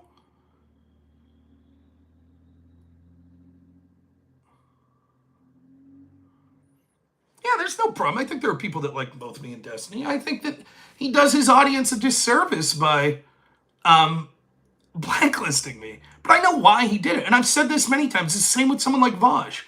Destiny, to his credit, is more likely to debate someone that disagrees with him than Vosh. I don't give a shit if I'm good. It's all the same to me, T-Rad, though. Right? You understand? Like, like, the mere fact that he said black, like, I don't give a shit. I'm not going to reach out to him. Like, it's all fucking, it's so dumb. It's just childishness. That's what it is. That's it, you're blacklisted. Well, maybe he's graylisted. That's what I say to that. Fuck you. I don't care. I'm not going to come on here and smear him and be like, well, now I'm going to talk about his, you know, he's having a bad situation with his wife or whatever. I'm not going to do that. I'll still give my honest opinion on the guy or the arguments he makes or whatever. But I ain't groveling. I ain't going to ask that guy for shit. I didn't do anything wrong. He wants to be a fucking petulant child because he didn't like the way that debate was going and he rage quit and then he needed to cope and find an excuse. That's on him. Have at her, dude. I don't give a shit. I think it's a disservice to both. I think, one, I'll miss those conversations because I like them. Because I think he's one of the better debaters that I like interacting with. And because I like having eyeballs on me. And when I talk to him, I have tens of thousands of people watching live as opposed to 100. Which is good. I'm not going to lie. But more importantly, I like talking to him. So it sucks, you know. But I think people like him, what does he have to gain from talking to me? I don't bring a lot of audience. Like, I'm not saying he won't talk to me because he's afraid he'll lose. I'm saying he's hesitant to talk to me because he knows it's not going to be the blowout that's easy to do. He knows it's going to be difficult. He knows it's going to be pushed. And what does he get out of it? You see, if he talks to Ben Shapiro, he might think Ben Shapiro's as good, if not better than me. But Ben Shapiro brings a huge audience, so it's worth the risk for him. But what's it worth for me that the 100 people that watch me will tune into Destiny and be like, oh, I've never heard of this guy. Maybe I'll give him a chance. Like, it's just not there. Same with people like Vosh. Same with someone like the Krasensteins. They don't want to debate me. Why? To lose to a relative nobody? If I admit to some fault, what fault? No, I'm not going to admit to something. What do you want me to? Fuck that. How about Destiny admit to some fault? Get the fuck. Are you kidding? Not you personally, but yeah, that notion can fuck right out of here. Maybe if the woman that gets beat by her husband admits to some fault, he'll take her back. Yeah, no thank you. I've explained the situation. That's it. How about Destiny admit to some fault? Rage quitting like a bitch. How about he admits to that and then I'll be willing to talk to him? Some fault? Fuck that. No. Not happening. I've explained to myself. That's it.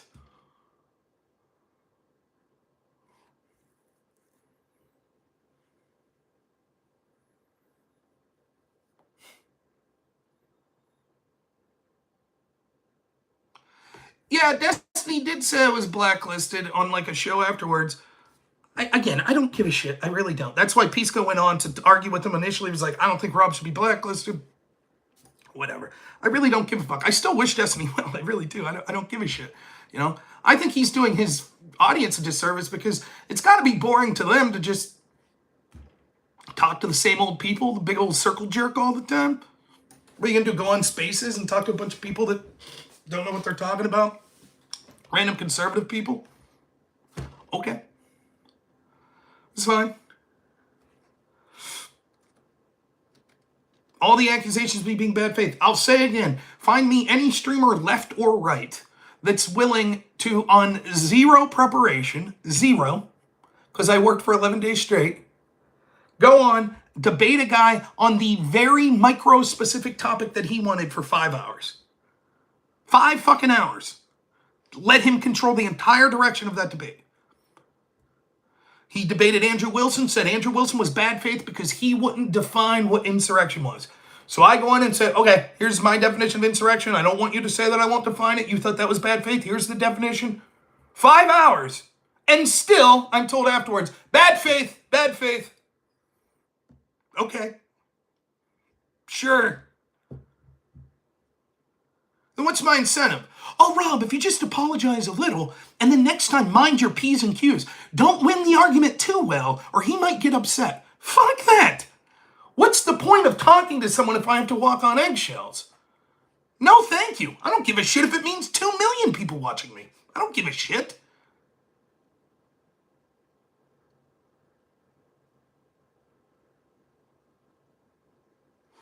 I agree, God's favorite ant. That's why that topic was uninteresting to me. But I talked about it for 5 hours under the promise that then we would be able to talk about what I wanted, which we weren't.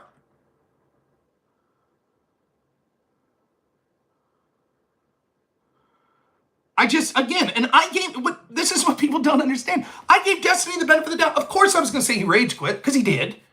But the next day, they put the video up that was like, titled like, Destiny makes conservative admit to using ChatGPT or some shit like that, AI or whatever. And my audience was like, oh, did you see the video Destiny just put up? And what did I say? Ask my audience. I was like, oh, his editor just edits things. Destiny doesn't really have control over it. And he probably just, it's a, salacious tag to get people to click on it. I don't mind. I'm sure we'll talk someday soon. I know it's not going to come up. I DM'd Destiny. Immediately following the debate was like, hey, so, I know it ended weirdly there, but thanks for this conversation. All the best. As the DM. Granted, he didn't really respond, but that's what I assumed. I assumed we'd talk again, and I assumed his explanation would be, yeah, I got pissed at you there at the end, but it was late. I assumed that would be it. That's what I told my audience. And then he was like, I was shocked when the people were like, no, look, he's on there talking with Pisco right now. He's saying that you're blacklisted, that you're bad faith. And then the shit he was saying was crazy. He was like, oh, you know what pissed me off the most was Rob was like pretending that he read more than me about this shit. What the fuck are you talking about? That's debate, dude. I was saying you didn't read this Colorado document as well as you're claiming. I was right. The Bowden-Paulson paper, I was like, are you sure it doesn't say there could be state-level insurrections? I was right. So what, he was pissed that I went through the sources quickly and found out parts that he was wrong? And somehow that makes me bad faith? What the fuck are you talking about? Just say then, I want people that'll roll over for me. Fuck that. That ain't coming from me. I don't give a shit if it's Destiny or if it's Andrew Wilson or whatever. I was looking for a video today, and while I was driving in the car, just had my phone on, and the debate of me and Andrew Wilson came up, the last debate I had with him. You can find it in my channel. We're going hard at each other. I don't give a shit. I was going hard at him the other night when I debated Jimbo. Now, I've never talked to Jay Dyer. I'd be happy to talk to Jay, though. I would like that. I like Jay. Like, I don't know what to say. Like, I'm not going to, oh, I'm so sorry. Yeah, you're right. I should have announced that was ChatGPT earlier. Fuck that. What? Because for a minute and a half, I thought it was from an article, and then when I realized it was from Claude, I said, oh, it's from Claude? That's what I got to apologize for? Get the fuck out. No way. He wants to be a little bitch about it. He be a little bitch about it. I don't care.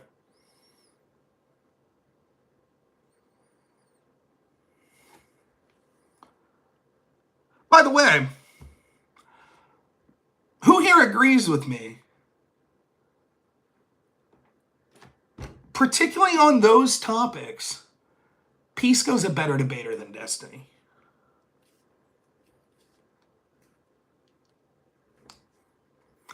And I think it scares Destiny.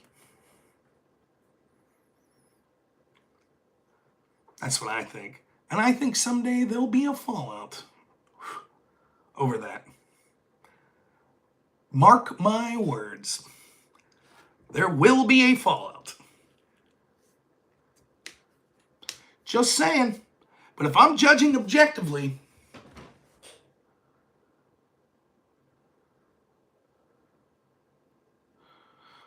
that is true. I didn't realize it was AI until that. Absolutely fair.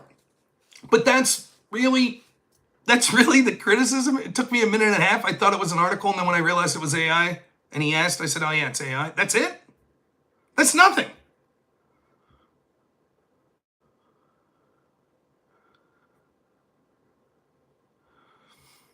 But Pisco's a better debater than Destiny on those topics.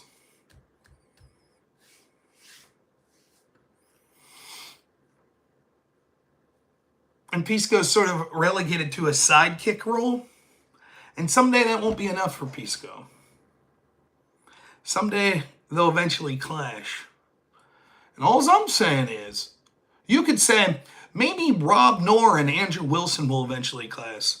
Yeah, we have. Go look at the first conversation we ever had. He called me a coward. I didn't know who he was. I got on my computer. He was debating Dylan Burns. I called into the show. It was still when he was with Politically Provoked. I was like, what the fuck you call me? I went hard at him. We debated 4 or 5 times when we've gone hard at each other. But we're both dudes that don't give a fuck. It's all right to disagree. I'm not so sure that Destiny will handle it that well. That's my prediction. I don't know how well he'll handle his Robin getting bigger than his Batman. Just saying. We'll see. But I say with all sincerity, Pisco's better debater on Destiny on those topics. Yeah, me and Andrew debate on the same side as often, if not more, than. So, be something interesting to watch. And I told Pisco this. I told him the last time I talked to him. But Destiny, Rob and Pisco must be secret friends from way back. I've never met Pisco in my life.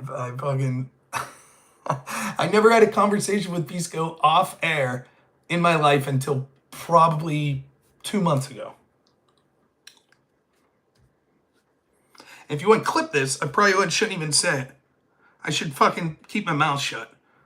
But because the accusation's been made. You want to know what the conversation I had in the form of a Discord call with Pisco was? Can anyone guess what the conversation was? Very first time I ever talked to Pisco. Audio, to my knowledge, I think. It was to make sure Destiny was okay. That's why I called Pisco. Because I thought he was spiraling out of control and was going to do or say something that was going to end his career. And I was like, hey man, if you're friends with this guy, you should try to intervene. That's what the call was. Wasn't, Destiny's a prick, blah, blah, blah. I was like, I'm kind of worried. That's it. That's what the fucking call was. That's me and Pisco's friendship and relationship. That's it. That's what it was.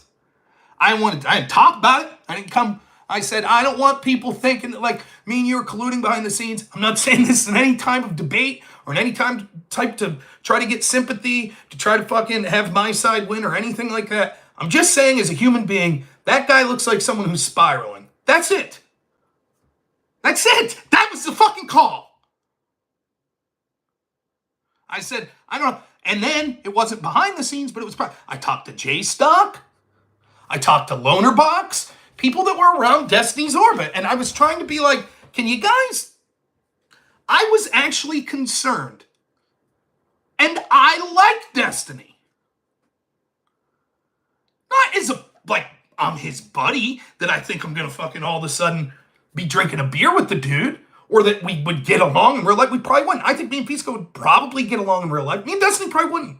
I mean, I'm sure we would on a social event. We go to a debate together and we go out to dinner. I don't think we'd be like jumping over the table. But I don't think if we were neighbors, we'd probably get in each other's nerves, is my guess. Whereas someone like, I'm really important, that'd probably be fine. You know?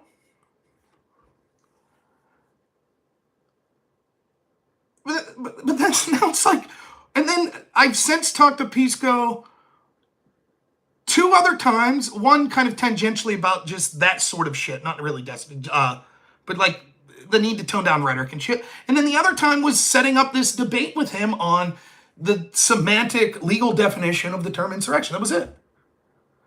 That's it. I've never met the fucking dude in real life. I don't really say anything to him in private that I don't say in public. Like, yeah, I like debating you. I think you're fucking, you know, shit and bias, but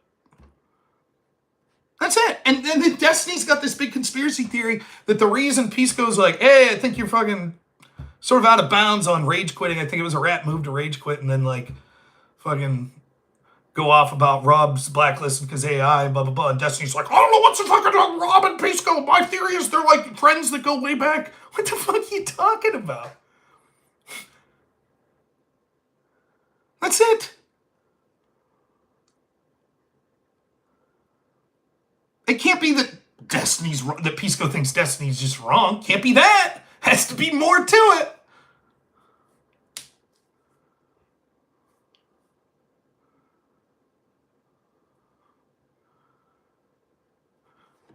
Yeah, Pisco called him out.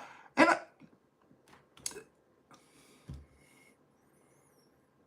again, it was one of those little benign things that like means nothing. I know half the time I'm debating Destiny that his fucking audience is feeding him the answers. I know half the time he's just quickly Google searching or Wikipedia searching. I don't give a fuck. The answer's right or it's wrong. That's okay. He even said, oh, if it's from AI, it's not that big of a deal. But then it became 2.5 hours later. Oh, Rob hid the fact that it was AI. Rob bullied the AI to say, what the fuck are you talking about? It's cope. It's absolute cope. How do you think he would handle it if he has a 5-hour debate with someone and then that person he's debating gets frustrated at like hour 5 and is like, I bet your audience is just feeding you all the answers. That's it. And just quits. Destiny'd be like, what a joke. What a joke. But that's what he did.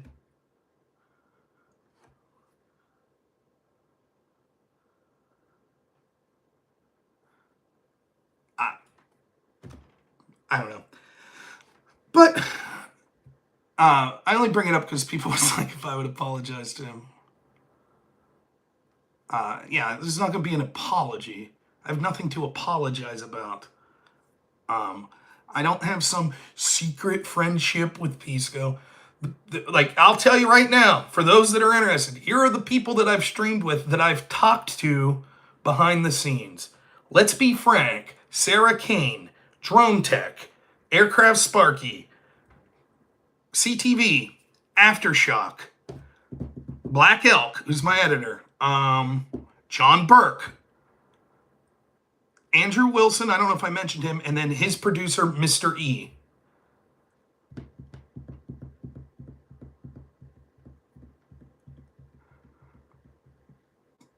Carlos Saldivia and Todd Bartley, who I used to do a radio show with.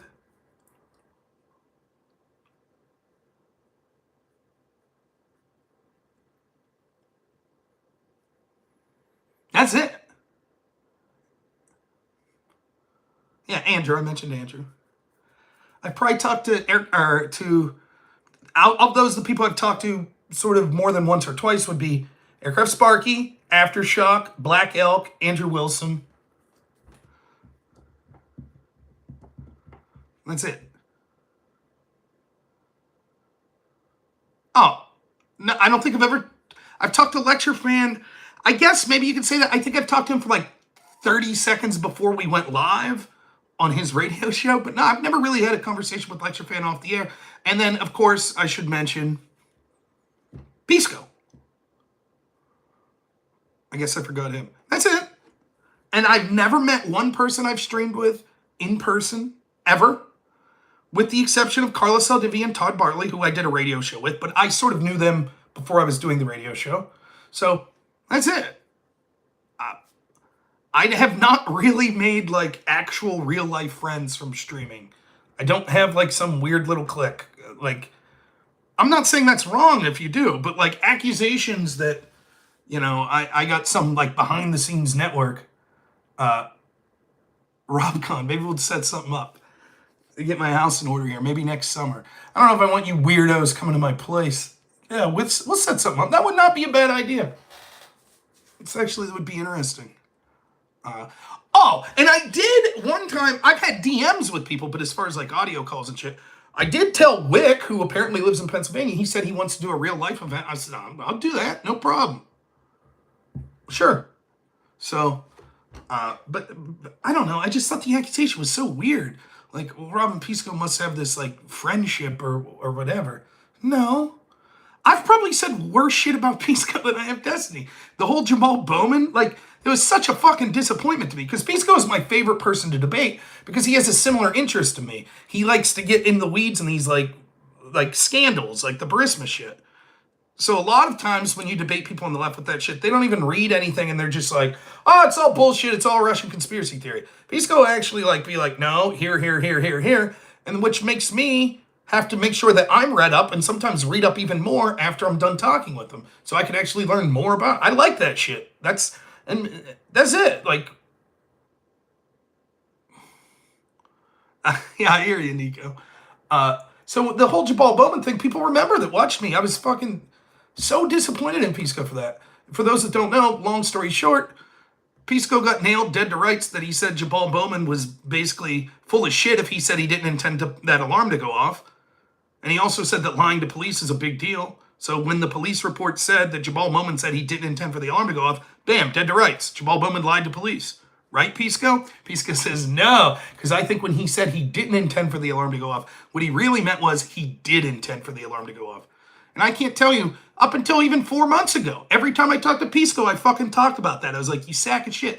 And when Tim Pool's show asked me, look, we couldn't get Destiny or the Krasensteins or Sam Cedar or all these people to come on and debate. Do you have anyone you'd recommend? Before the Jabal Bowman thing, I would have said Pisco.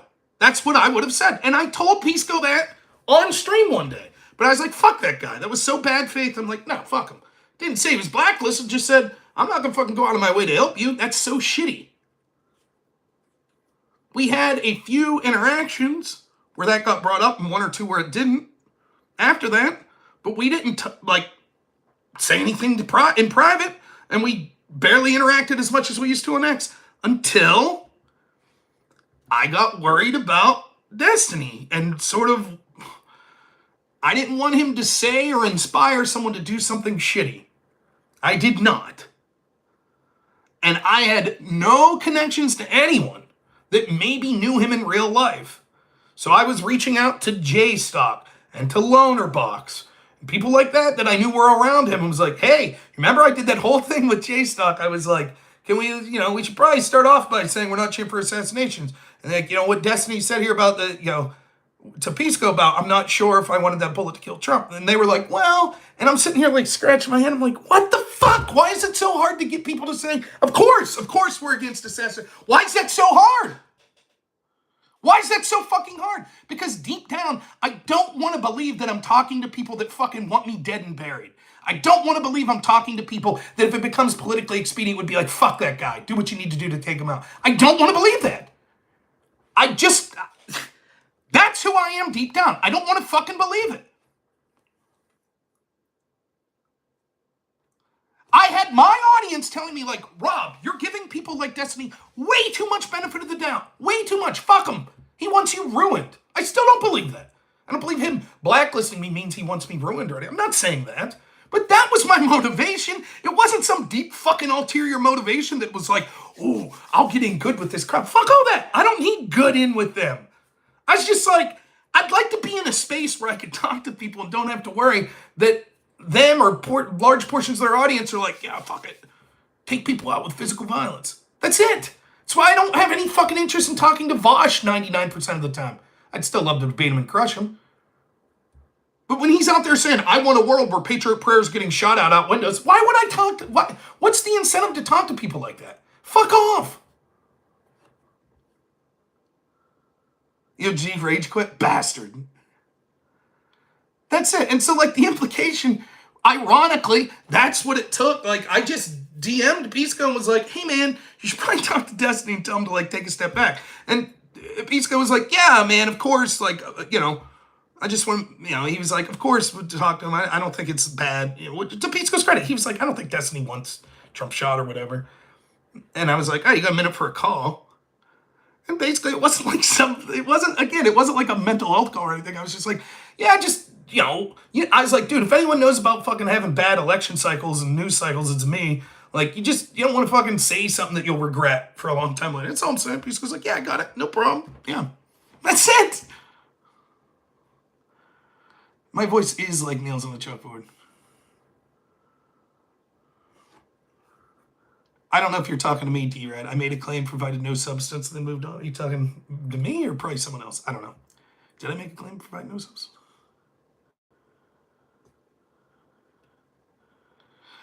I do hate the sound of my voice. Though I am the local karaoke champion. One time I sang Mother from Danzig and I blew up the speakers.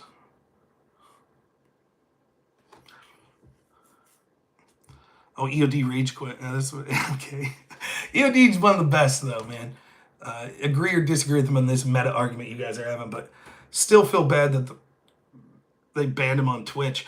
Ironically, banned him on Twitch for talking about the 19th Amendment, which I just did a debate on fucking Twitch on the 19th Amendment. Oh, and by the way, here's something totally... I should have been done a while. It doesn't matter. I'm just going to bed when I'm done here. Here's something that you might find interesting. I love the fact that I did this debate with Jim Bob on the 19th Amendment. And my argument was like, we shouldn't even be talking about this. This is a huge loss for Republicans. And people like, I think it was Hutch or Punter, and I get them all mixed up. They're like, oh, look at fucking Rob, how stupid he is talking about these topics.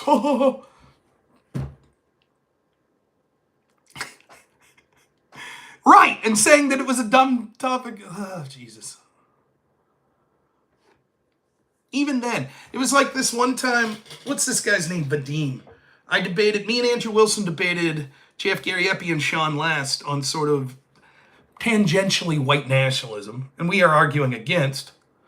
And there was a clip that someone made, I think it was Vadim made, where Jeff Garriepi talking about Rittenhouse was like, all of the judges and the prosecutors were Jewish against Rittenhouse. And I was like, really? They were Jewish? He's like, yeah. And then I started to look up their names, and I was like, they don't sound like particularly Jewish names to me. Well, someone clipped just him saying all the prosecutors Jewish, and me going, really? They were Jewish? And Vadim's like, look at this, blah, blah, blah, blah, blah. And ironically, the person who kind of pointed out before I even did was the streamer Stardust that was like, actually, no, Rob argued against them the entire time.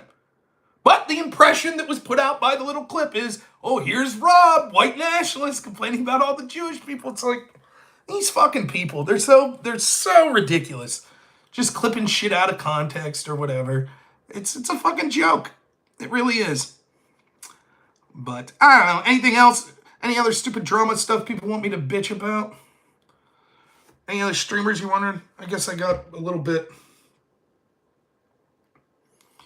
Yeah, maybe I am too nice to them, but I'm too nice to them for selfish reasons. Because I still want to enjoy myself on here, and it's not enjoyable to talk to people that I absolutely hate.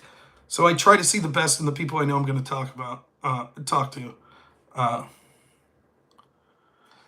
Well, should they be discussed or not during an election? Well, of course, that's why I'm discussing them. I'm not saying, you understand what I'm saying. I'm talking about the strategic nature of telling half the electorate that you want to disenfranchise their ability to vote.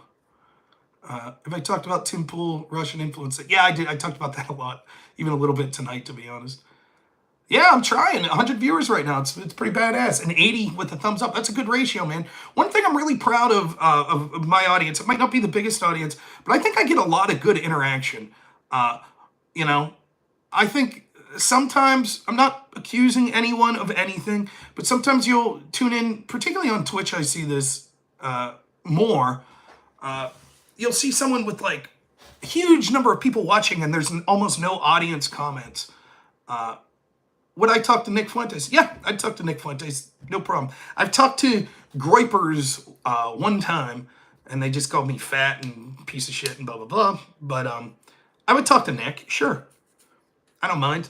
My feelings on Nick Fuentes are this. I think he's charismatic and very smart. I think that I know very little about what his actual thoughts on many opinions because I haven't watched his content much. I've seen more people saying what his content is and what he really believes. But I try to give people the benefit of the doubt. I know people call me a Nazi, a racist, a homophobe, this, that, and the other. And it's not true.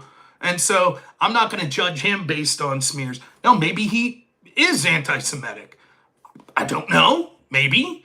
But I would not talk to him because of that allegation. I'd talk to him. And regardless, like, listen, it's difficult to say. I've said the debate, people have asked me, who is the, like, if I had to pick one person that I would be afraid to debate, who would it be?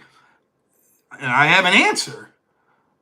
It would be Jared Taylor, would be the one person that I would be afraid to debate. And the reason is because the topic is so serious and he's so good at debating it that I would feel really bad at losing. And Jared Taylor is someone that I believe he would call himself a white nationalist. I've seen his content. He's incredibly articulate and intelligent. And those are serious debates that if you wade into and you get trounced, you feel bad. So I would talk to Jared Taylor. I would. But, I'm not a white nationalist. I do not respect that ideology. Do I think that there are significant problems that people that are white nationalists identify? Yeah, there is concerted efforts to demonize people based on their skin color, predominantly white people. That's absolutely true. There is a concerted effort to overrun the culture of this country. Do I think the answer then is to have a country only for white people? No, I don't.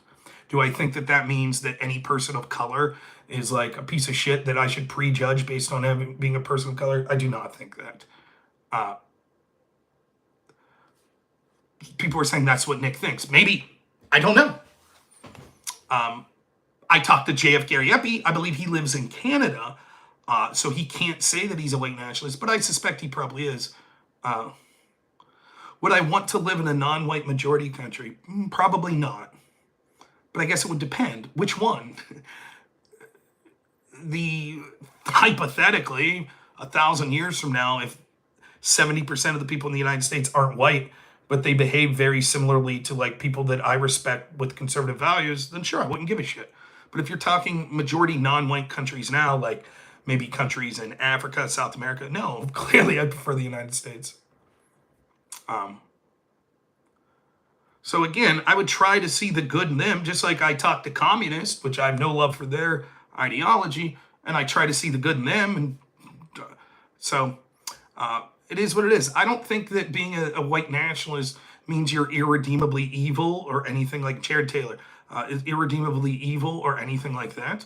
I think that there are good points that could be made, and they should be rebutted. And I think the reason that I talk to like JF Gary Epi and stuff is I think the better chance to convince people to not become like a white nationalist is from people that can admit you're making some good points. I just think the way you're going about this is the wrong way.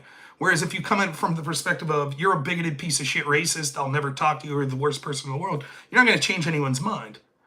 Just like it's very difficult for me to change the mind of some extreme lefty. It's going to take probably a more moderate lefty. Because if I say anything, they're going to be like, fuck you, you're a racist bigot. Okay?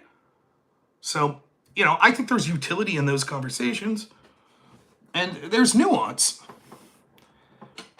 There is a fairness argument to be had. If there's allowed to be countries that are exclusive for people of other ethnicities, why not for white people?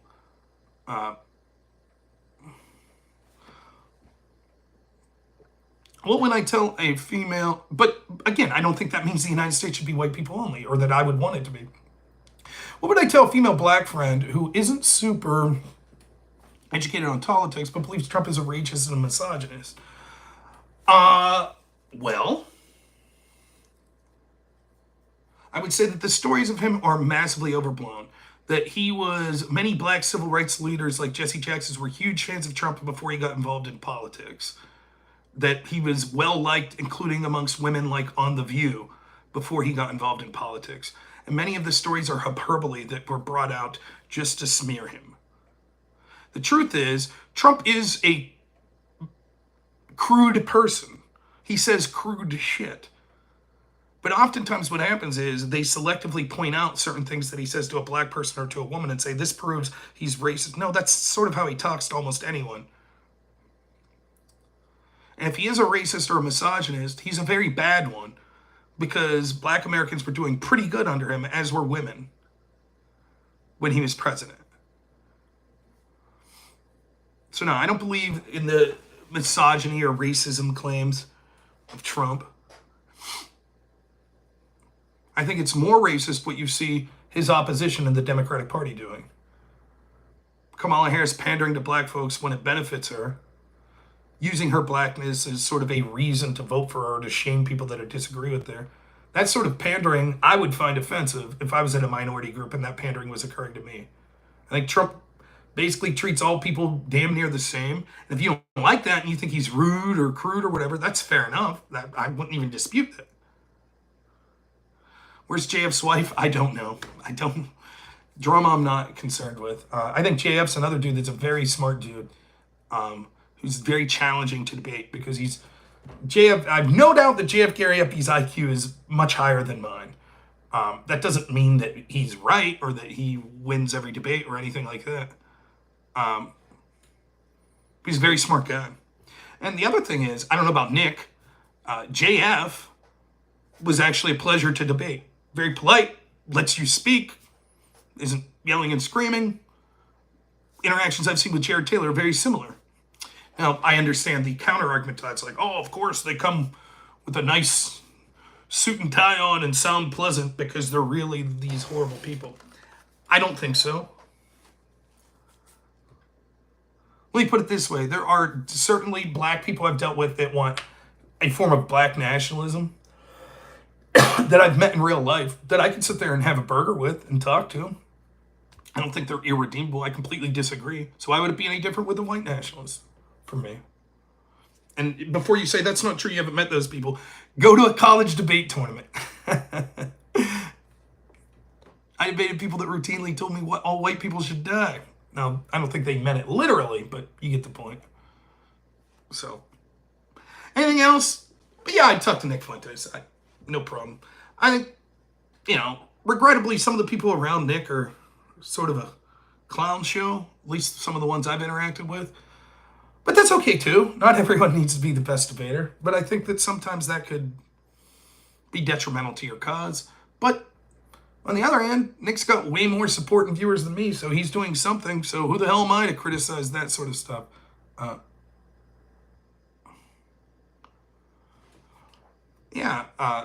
I sort of agree with you there, D-Red. So I try my best. There are very few topics that I just am like, I actually, believe it or not, do not like talking about crimes that involve the most heinous crimes you can imagine with children. I don't like to talk about that for obvious reasons, number one. But number two, because the nature of working in healthcare is, in the ways that I do, is sometimes issues like that have came up. And I know what you're thinking. You're like, what? Why would you ever work in a job like that? Let me tell you a story. Obviously, I have to be vague for privacy reasons. But let's just say there was a gentleman I worked with once who was, he was on a Megan's Law type situation. And the reason was he had developmental disabilities and was, I guess, what's the word I want to use? The commonly used term would be slow. It's a person that was slow. And they were found when they were around 11 years old kissing a girl who was 11 years old. And that led to police getting called. Now, I suspect it's difficult reading this on paper. I suspect that this was a mutual thing. I don't think he held anyone down or anything like that. But imagine being autistic and so people freaking out on what would basically be considered a normal interaction amongst teenagers, 11, 12, whatever the age they were. And it screwed them up for life. And so there was constantly like sexual training classes that had to be taken. And it was to the point, you know, we're both in our late 20s. I think we were similar age. And this guy liked watching movies. And so this was before like Netflix was huge. So we'd go to Blockbuster and rent movies. And so we went and rented the movie From Dusk Till Dawn. And we're watching From Dusk Till Dawn. I don't know if you've ever seen it. It's a decent movie. Robert Rodriguez directed. Quentin Tarantino's in it. George Clooney. And there's a scene where they go in, the bulk of the movie takes place there in this bar. It's like a strip club in Mexico. And Selma Hayek comes out and she does this strip tease. And she's got this big snake on her. And she is absolutely gorgeous. Like she's just absolutely gorgeous, you know. And he does this. I mean, we're like 25. We're probably like both 27. And like, so if this is him, he's watching the movie. As soon as she comes out, he's like, I'm not allowed to look at this, am I? And I was like, yeah, man, sure. You can look. It's all right, man. But that's how screwed up he was, because this freak out, like a normal, healthy, like, so yes, semi-ex attractive. That's totally normal to think as a 20-year-old, you know, plus man. But because this incident when he was younger and he was treated like that. So the only point I'm trying to make there is, if I'm talking about this, like people, you know, those sorts of topics, theoretically, that's conflict of interest with some of the work that I do. And so I hesitate to bring up that topic. Plus, I have nothing good to say on that topic as far as terms of service could go. So, for example, one time I was debating this person called Food Shops, and they reached out to debate me. And that's the one topic they wanted to talk about. Food Shops wanted to talk about age of consent and all that stuff. And I was like, I don't want to talk about that. No. It's not because I'm afraid I'll lose the debate. I just don't want to talk about it. Pick any other topic. Yeah, D-Rad, I'll tell you about my philosophy and happiness in a minute. So, and of course, Food Shops comes on, and right, you know, we do a topic or two, and then right out of the gate, it's back to that. And I was like, I asked you politely to not bring this up, but okay. And then, of course, I don't know if people remember that debate, but Food Shops ends up being like, I don't know how we got to it, but was saying that there's not a problem with people that are sexually attracted to children if they don't act on it. And I was like, would you leave someone, if you had a child and a friend disclosed to you, you had like a 10-year-old, that they found your 10-year-old sexually attractive, would you let them babysit your child? And he was like, or she, I can't remember the pronoun. Yeah. And I was like, you need to fucking move on, because if we spend 5 more seconds on this, my head's going to explode. So just fucking move on. I was like, nope. Done. That's bait. That's bait to get you kicked off Twitch and YouTube. Because what I wanted to say was not what I was allowed to say. So I was just like, okay. Yes, I'm a very happy person. I say that, I hope, objectively. Obviously, I'm subjective when I say that, but I think that people outside my life would say I seem like a very happy person. I am very happy. And I would say the reason I'm very happy is because I've adopted the philosophy that I can compartmentalize the things that happen in my life. And the things that are really important are things that happen to be going very, very well for me, such as having a great wife, having a great son, having them be relatively healthy. I've always, you know, I don't talk about this a lot, but I had some adversity growing up with illnesses and things of that nature, not with me, but with loved ones. And particularly mental illness that affected me in a severe way with some loved ones.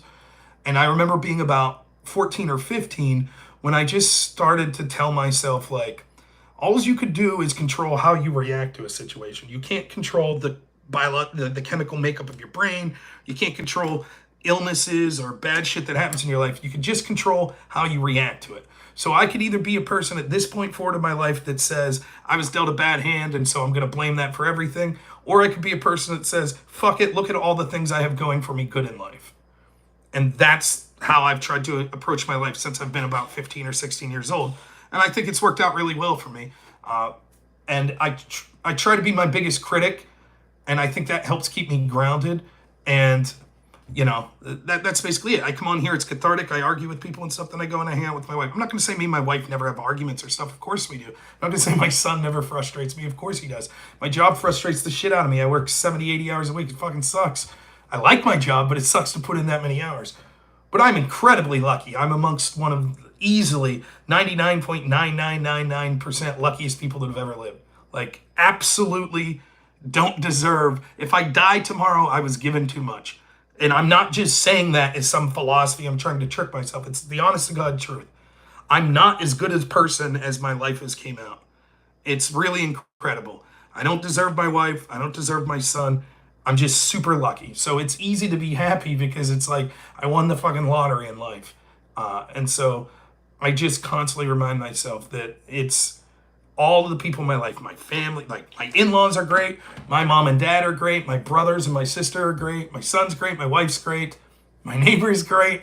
It's hard to be unhappy when there's so much goodness around you, Now, the worst happens. My wife's in a car wreck with my son and they both pass away tomorrow. Is my outlook going to change? Probably. But I haven't faced that sort of adversity. And I hope if the worst happens like that, I remember the times that I was given with them, and it was probably more than I deserved anyways. And it's one of the things I pray about a lot. Like, I think that I sit here and I say, shit, if I just had more subscribers, if I just had more money, if I just had this or that, or if I can go on vacation one more time, if I, this and that and the other. And then sometimes I'll lay in bed and I think, like, imagine if you're God and you're looking at me and you're like, dude, I gave you everything. I gave you everything. And you're still sitting here. You're so greedy. I wish I had more. I wish I had more. I wish I had more. What do you want? I give you an awesome wife. I give you an awesome kid. I give you relative good health. I give you awesome parents and brothers and sisters and neighbors. And what am I? I need more? So I always try to keep myself grounded like that. Just like, I'll meet my maker someday. What am I going to tell him? What am I going to say? If only I had more. Please. So that's it. That's how I stay happy. And it's not fair because you say, well, how the hell's that help me? I don't have a wife. I don't have a kid. I didn't get along with my parents, or my parents passed away, or I have some terrible disease. Yeah, it comes hollow for someone like me that's so lucky to tell people, chin up. And I deal with that a lot because, unfortunately, a lot of people I deal with like mental health issues and developmental disabilities that I work with, they've been given a really crappy hand in life. A lot of them don't have family because, imagine if you were pretty autistic and nonverbal and now you're 55. How was that like when you were a kid? A lot of times families didn't know how to handle it, and you got put in a facility and you lost touch with your family, and your life's been random staff coming into your life over and over again, and you rely on people for your basic needs. That's a crappy hand. It really is.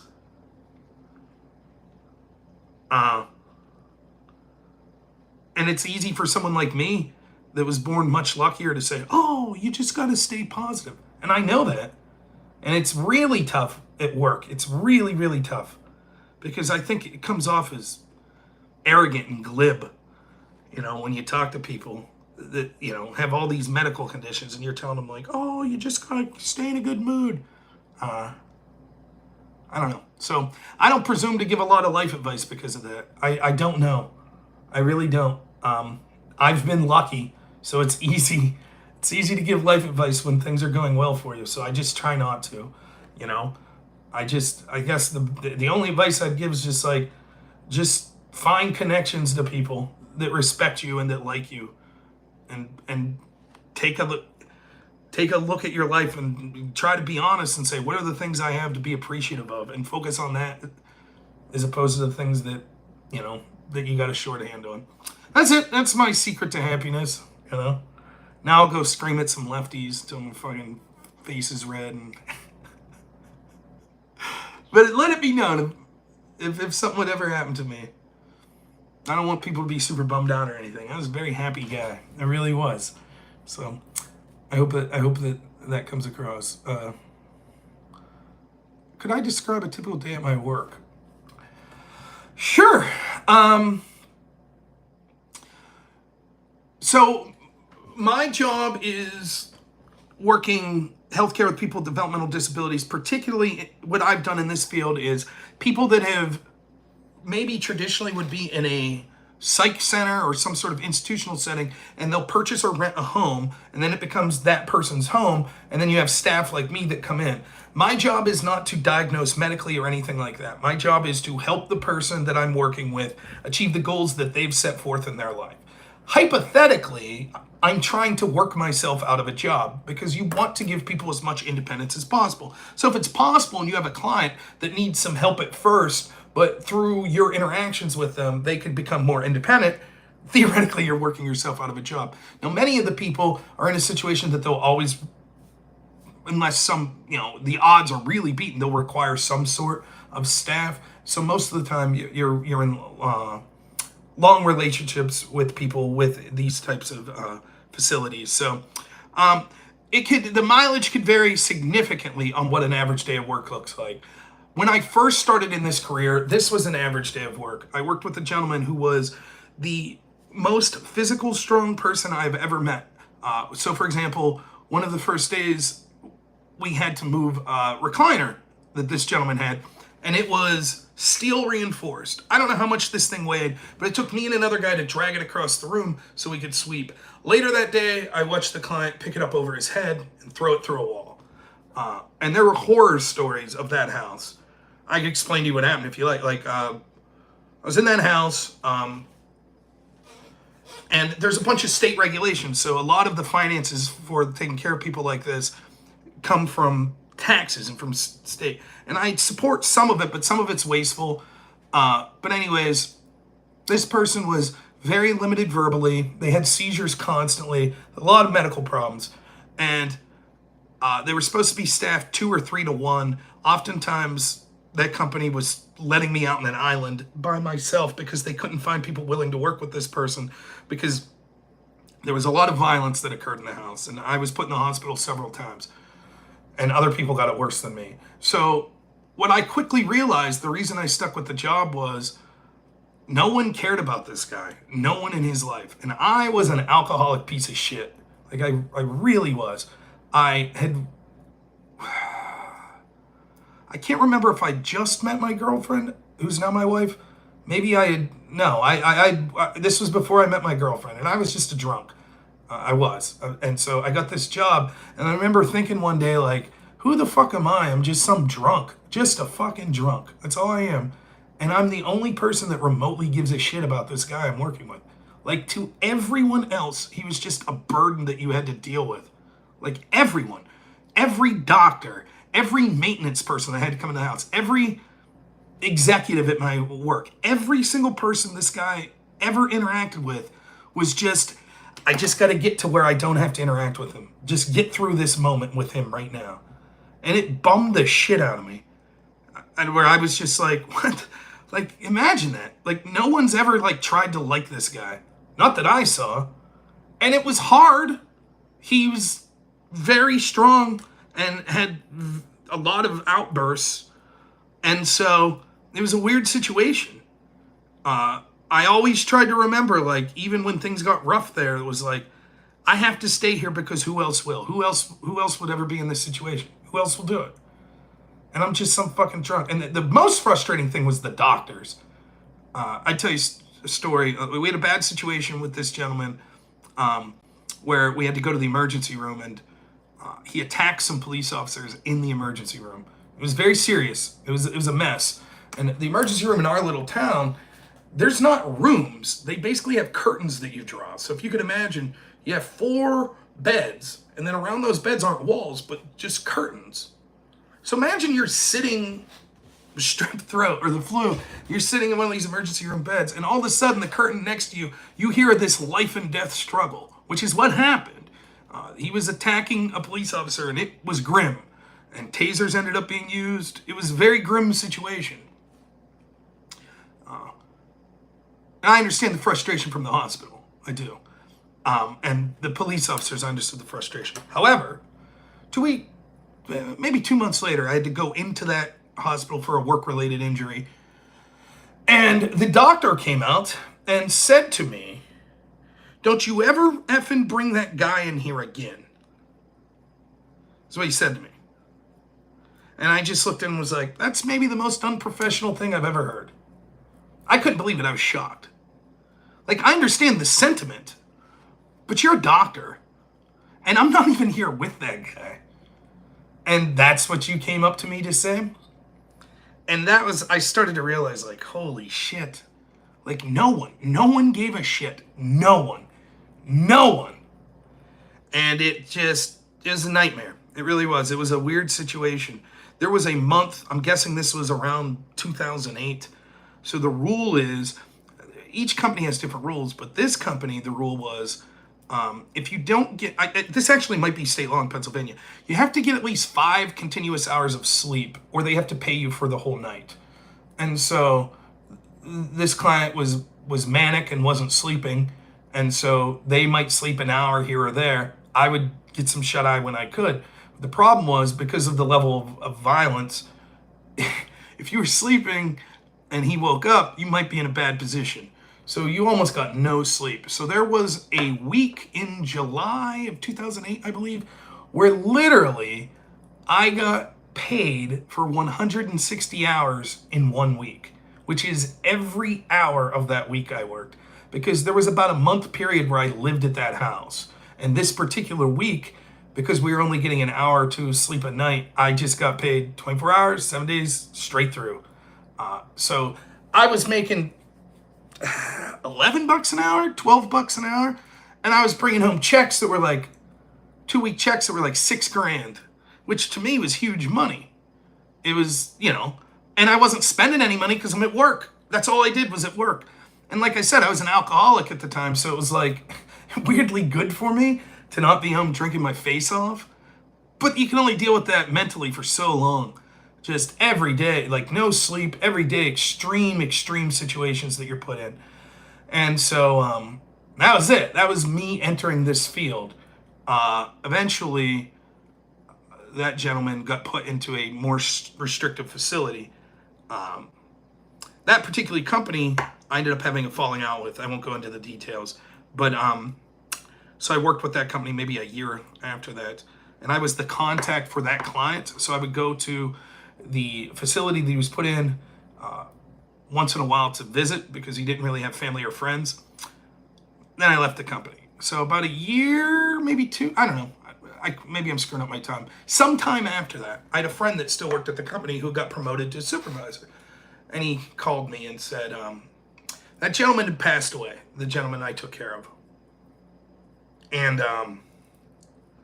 I said, oh, that sucks. He had a heart attack. I think he was 42. And he said, would you like to go to the funeral? I said, yeah, because I knew no one would be at the funeral. And so he's like, well, I got to get permission from my boss because I had falling out. But he's like, I'll get back in touch with you. So like 3 days later, I reached out to him and was like, when's the service? When are we going? And he's like, oh, they told me you couldn't go. And they didn't send anyone either. So that was it. Fucking hell. Still pisses me off to this day. No one was at that guy's funeral. So tragic. And it really, like, you look at that guy's life and you're like, holy shit. Like, he had seizures so fast and rapidly. His one eye was always just constant. Like, imagine your vision, not blind, but your eye constantly rocking, like, constantly. So that was an average day at work for me at one point. Now an average day at work for me, I basically work with one individual. I've been to his grave, yeah.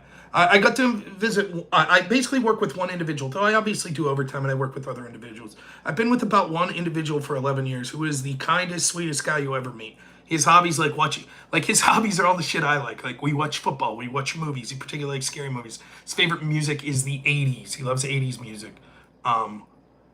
Like sports, going to baseball games, going fishing, is the easiest job in the world because even though you're not supposed to look at it like this, it's like I work with my best friend like every day. And so it makes it really easy to come to work.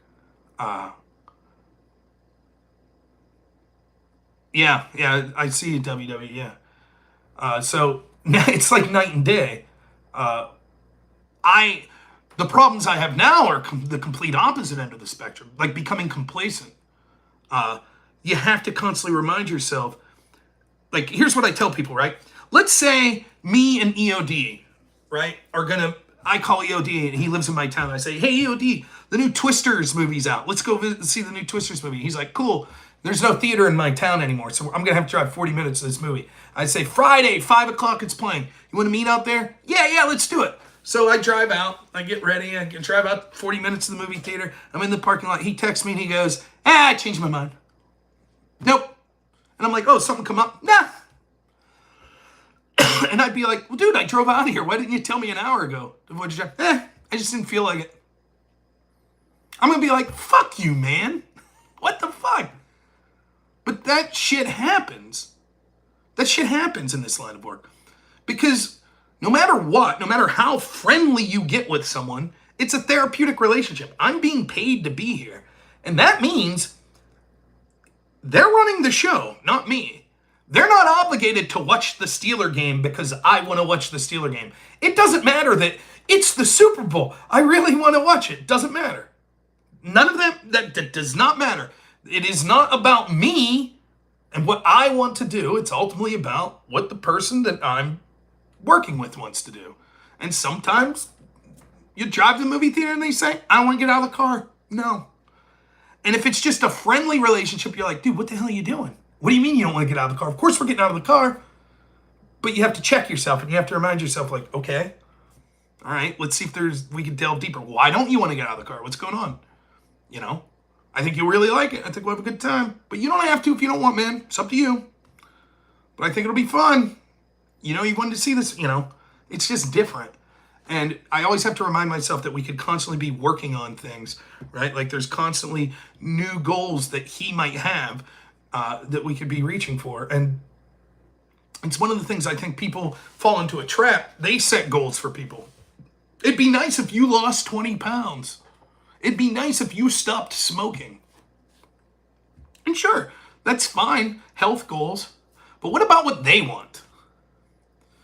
And oftentimes that's lost in the shuffle in this. You just want to do things that you have an idea of what a good, successful life looks like, and you're trying to help someone achieve that. But maybe their idea is different. So it's, you know, it's difficult to try to get into, because a lot of people too with developmental disabilities, they'll just agree with you. They'll just say, yeah, whatever you say, yeah, we'll agree. So you really have to do your work to be like, is that what you really want? Or you just tell me what you think I want to hear. What do you want to do? Like, what do you want to work on? You know? So, but in, you know, an average day of work, you know, I'm not like doing lifted assist or anything with my particular client. That stuff does happen where there are times where, you know, you have clients that have mobility issues that you have to help with them. Basically, a day for me is, throughout most of the day, I'm in charge of getting medications together that need to be taken, preparing meals and stuff like that. Basically, the bulk of what I do, though, is just hanging out. There's cleaning lists that I have and stuff like that, and certainly paperwork that I have to do. But the bulk of the job requirement is, can you just be a good person and try to mesh with a client and try to help them achieve what they would like to in their life, you know? And a lot of people, you know, I probably shouldn't even talk about this, but, you know, I told that story about the client that was challenging to work with, right? My client now was considered very challenging to work with 11 years ago. And then what you find is a lot of it's not the person, it's the environment. So I'm not some hippie that says that there's no, you know, violence or anything that could occur with people just because you got a disability. Oh, you must be a great person. I'm not saying that shit at all. But oftentimes what you find is like, let's say a person was put into a psychiatric facility for 10 years of their life, like something you'd see out of like One Flew Over the Cuckoo's Nest. And let's say in that facility, they got beat up and attacked all the time. You think that person's going to be a violent person? Of course. because that's what they've learned. It's like prison. And so they've learned the way they defend themselves is physically. And what happens with a lot of people is once you show that there's consistent staff, there's a consistency there of people they could trust that they know is not going to try to hurt them, not going to try to steal from them. Oftentimes what you see is all that stuff goes away. It's not all peaches. There's still arguments. There's still stuff that occurs. But a lot of those behaviors, it turns out that those were defense mechanisms that really aren't needed anymore. And so, the greatest day I ever had at work was, the client where we had to go to a medical facility once a month just for normal routine stuff. And there was a nurse there who was older. And she had worked with my client previously in a psychiatric facility and seemed like a nice old lady. I think she retired. She was probably like 70. And she pulled me aside and said, can I talk to you for a second? I said, sure. It was her last day. And she said her goodbyes to my client and to me. And she says, I just want to let you know, when I worked with him 20 years ago, I was afraid to be in a room with him. And now he's my absolute favorite person to see. And that, for me, was the best day I've had at work, where it was like, I felt like I did something, even if it was just for one person's life, where, someone that was in a bad spot because they formerly were institutionalized and felt the need to, defend themselves with violence, now is one of the most liked people that you would see in this town. Like, literally a celebrity when we go out. It's a small town, and everybody knows just how cool the client is. So, I love the job. It pays like shit. The hours are brutal, but I love it. It's not physically exhausting. It could be mentally exhausting. And I don't know how many of you all have dealt with people in your lives that maybe have autism or other developmental disabilities. It's different for everyone, but a lot of times there's a lot of repetition. You might hear the same question 50 times in a day. Do you like liver and onions? I had a client that would ask that every 3 minutes. And it's hard to be like, no, not really. 50 times in a day. It's tough. At some point, you just want to be like, trying to watch the movie here. So it's not for everyone. There are people that do it and they're like, I don't like this. Can you get hit in the face with a person and not swing back? A lot of people say no. A lot of people, it's like, no, you hit me, it's coming. If I considered looking for different jobs, yeah. I have a master's degree in speech communication. I left this job for a while to sell life insurance right before COVID, which put a kibosh on that. So that didn't work so well. It was hard to sell or life insurance during COVID, so I came back to the same job. That's another recommendation I have for you all. If you ever leave a job, try your best to leave on good terms, because you never know if something doesn't work out at your new job. At least probably a good chance if you left on good terms, you can go back. So luckily I did that. So I was able to come back to my same company. But yeah, I don't know. I don't know what I would do. The problem is with my degree, speech communication, what am I going to do? Something like advertising? But I live in a rural town. I would have to move. So, and like the jobs that are around here. Yeah, man. I originally went to college to be a sports commentator. That's what I went for. Journalism, sports journalism. But then I changed, when I started doing debate, I changed to speech communication. So, I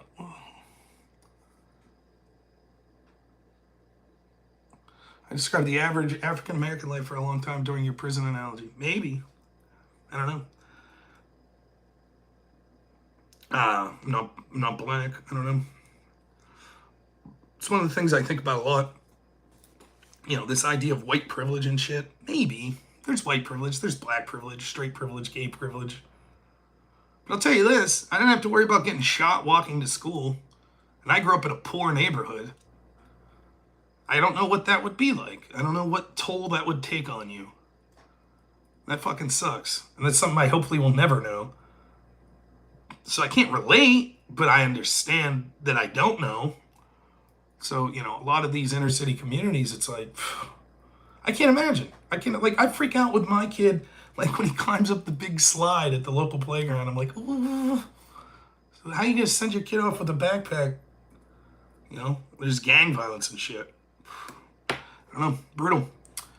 Questions for someone smarter than me. But I will say, if anyone's considering this line of work, dude, they're desperate for people. They cannot hire enough people. And unfortunately, or fortunately, I guess depends on how you look at it, it's a growing industry because people with mental health, more and more, so sort of, you know, yeah, no problem, conservative carnage, but it's something to think about, you know. And if you're someone that, you know, maybe manual labor is not really your thing, maybe you're in that position, like it's not a physically laborious job. It's mentally exhausting, but physically, you know. And the other thing is, my experience is the majority of problems I've had at work have to do with coworkers. But I think it's like that everywhere, right? So when it's just me and the people I support, things are peachy. But when it's dealing with 4 different supervisors or something like that, you know, that could be a bit of stressful and a pain. But average, you know, like now, I'm downtime, so I'm doing this in my downtime. I'm not getting paid right now. I'm not getting paid while I stream, and that's another thing that frustrates the crap out of some of my coworkers. If I have to be here, why aren't I getting paid?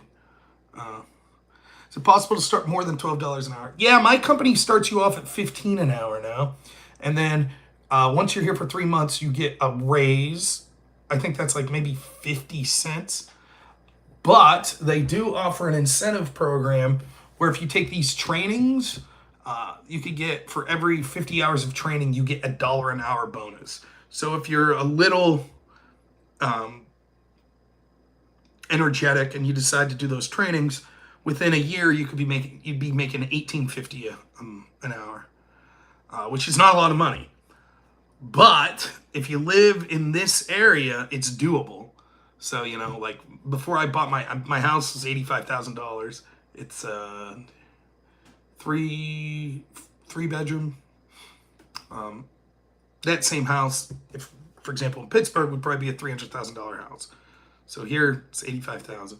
You know, I paid rent in a single bedroom apartment, me and my wife, above a bar in the town I'm at. It was $250 a month was rent. So when I was working this job and I'm making 13, 14 an hour, I'm paying $250 a month for rent. So that's different than living in DC or New York or Chicago. That's not going to cut it, you know. Yeah, I would have guessed my house is worth more now because I bought it. When did I? It was before COVID, 2009. I think I've been in my house for like 5 years. So, yeah, I mean, house costs have gone through the roof. So I'm sure it's worth more now. But the problem is, what are you gonna do? Sell your house and move somewhere else, and then pay out the nose for a different house? Yeah, you know, it's a beautiful. I love it here too. You know, it's rural. There ain't shit to do, but I like that. I hang out with family. That's my shit to do. And I'm basically an hour and 45 minutes away from Pittsburgh. What are the most high-paying jobs in my area? I mean, normal shit like lawyer. I would guess the most prominent jobs are, there's a college, Clarion University, so like being professor and stuff. I guess if you're a tenured professor, you're probably making decent money. So the college has to do with, in the little town that I'm in now, college has to do with a lot of the economy. So either being an employee at the university or working at somewhere that's reliant on the university, like a restaurant or a bar. There used to be a big glass plant here called Owens, Illinois, and they made beer bottles, and that employed a bunch of people. That closed down. And then right across the street from Owens, Illinois was a window company that my dad worked at, and it was called R&S Vinyl Products, and it closed down. So a lot of those factory jobs have disappeared from this area, and it's really hurt the area. It's really, really hurt the area. And so now what we have is there are a lot of they're not really mobile homes, but they're similar. So like double wide time homes that are made. There's a couple companies that do that. They employ a lot of people around here. other than the university, that would be the biggest employer probably in my county. And then a lot that jobs that center around that. So like being a truck driver that hauls these houses into homes, or being a maintenance person that goes on site and helps repair these homes, things of that nature. Yeah, abandoned steel mills. So I've lived in the same sort of 20-mile radius my whole life. My brother, Jojo Geeker, who streams on Twitch, he lives in a little town, and his house is right across. There used to be these kilns that would make bricks right across, literally right across from his house. We used to drink there when we were underage. You go to these old abandoned kilns and drink. But they're all abandoned. And there's a town back in there called St. Charles that was a big kiln. And it's so creepy. You could film a horror movie there. It's just like these empty factory buildings with these kilns, with just like vines growing up over it. And it's like, this was big shit in like the 70s and early 80s. And then it just died in like the late 80s. And there it is. It's just overgrown. Like, it's just like a whole town. It's just a fucking town. Like, it's in the woods, kind of. But it's just, there it is. Isn't my father-in-law an oversized truck driver? I don't think he's that fat. No, he drives oversized loads. Yeah, from those company primarily hauls houses. Shack shaker. Yep, that's what he does. Yeah. And my wife used to drive escort car for him, and then I drove once or twice. I'm going. Mutual friends have an offer for me. I'm not running drugs. No OnlyFans shit. Yeah, I would be willing to hear offers. The only problem is you have to understand financially, I can't take risks. So I'd need to make at least as much money as I am now, plus more if I have to independently get my own insurance, because the big thing is having insurance for my son particularly, but also my wife.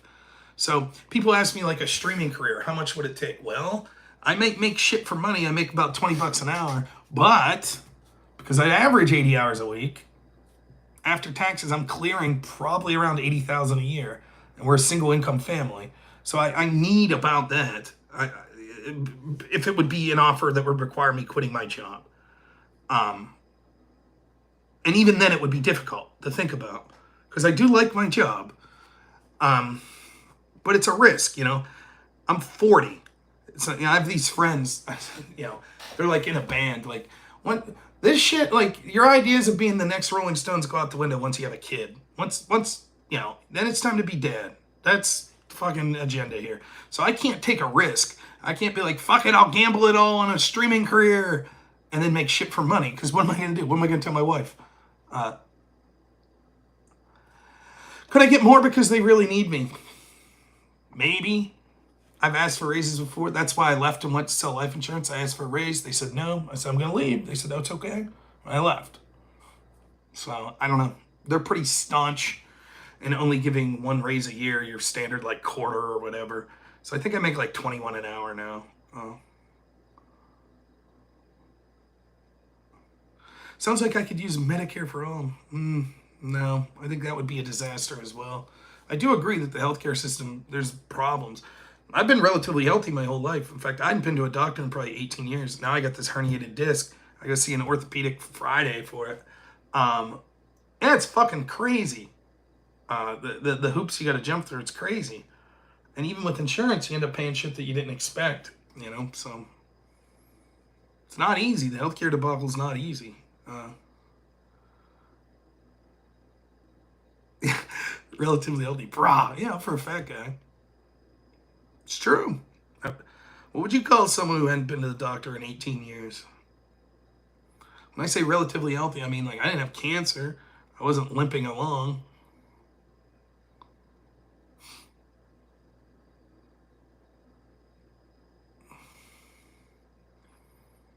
My teeth are pretty good now. I haven't been to the dentist in a long time. Yeah, I don't really want to talk, but yeah, it was a work-related injury. It had to do with stopping someone falling. But yeah, no, I don't know if there's like legal obligations, but yeah, that I am. But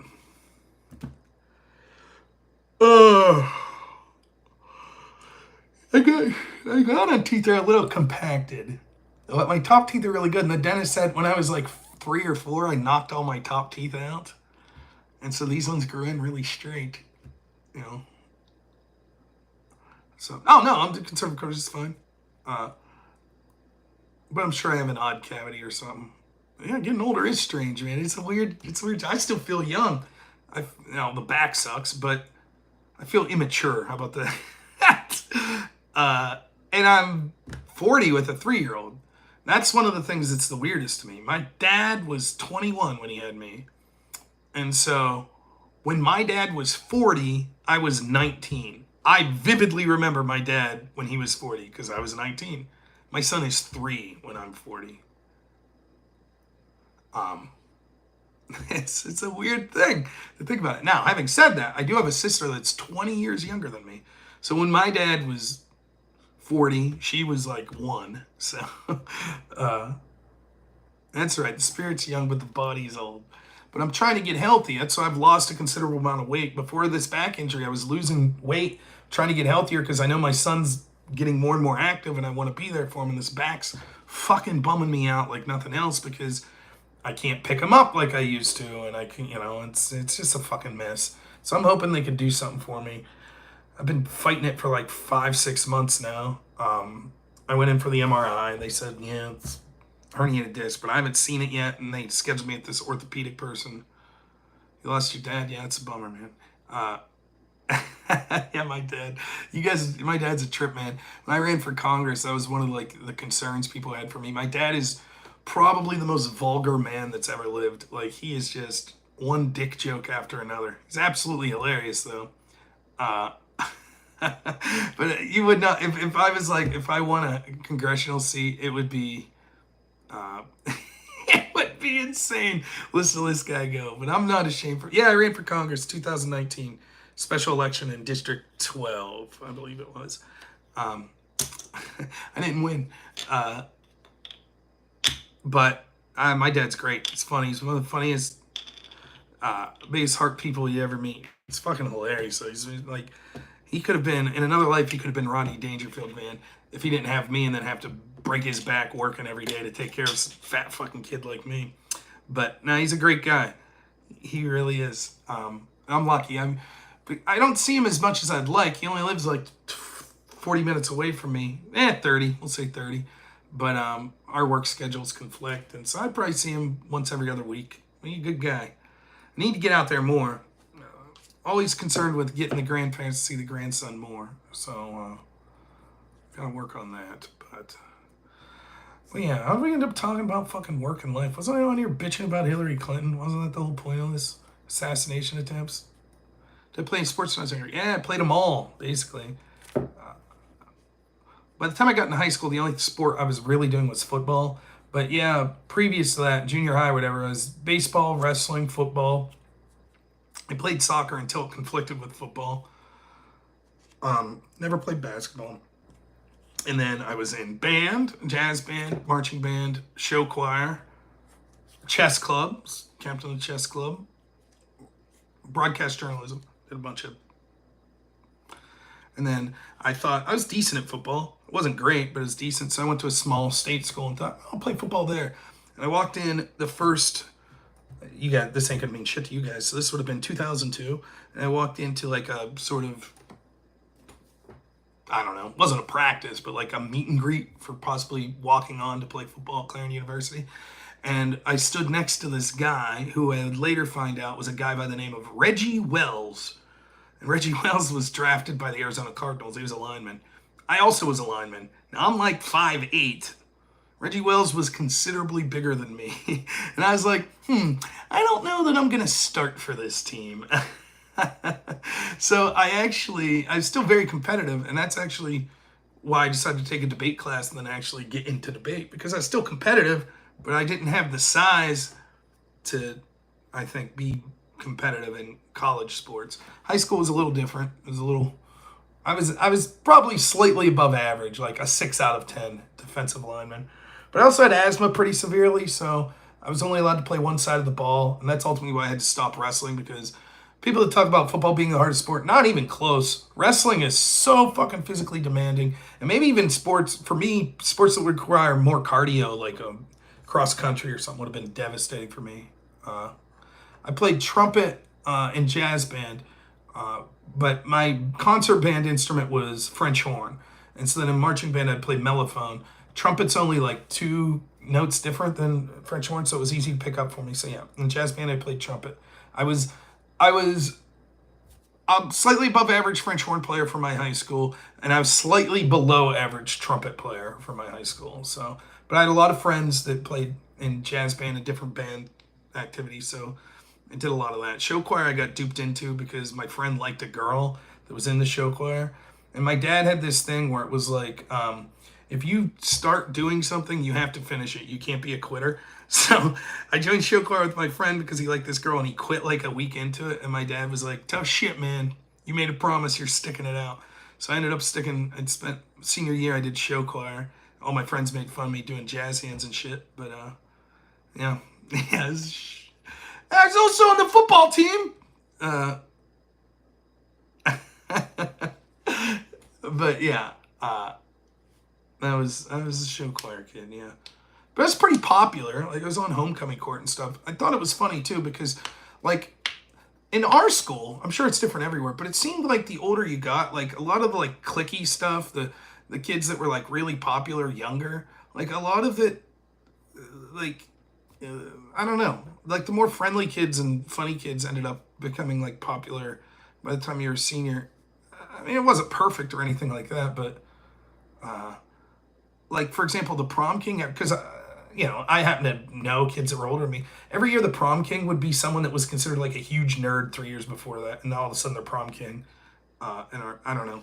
So I guess just lucky to grow up in a school like that. But yeah, I mean, I had a lot of friends. I was a very friendly guy, and it was, the group I ended up hanging out with the most was probably the stoners. So I hung out with all these stoner kids that became like lifelong friends with me. But then obviously I was hanging out with like the football team and stuff like that. Then I had this group of friends that were like, working on trucks, 4-wheeler crew. I would hang out with them. And then I was friends with people in band and shit. So I just had different groups of friends. Yeah, the stoners were cool as shit, man. I loved them. And I wasn't into weed and shit. And they were always very cool. They were never pressuring me. Now, later in life, I'd done some shit, but not then, not in high school. I was pretty straight laced. Drank some beer my senior year, but that was about it. And then by the time I got into college, I was pounding booze every night. But sort of a boring town, so drinking was a thing. It was, But, well, another thing, sleep.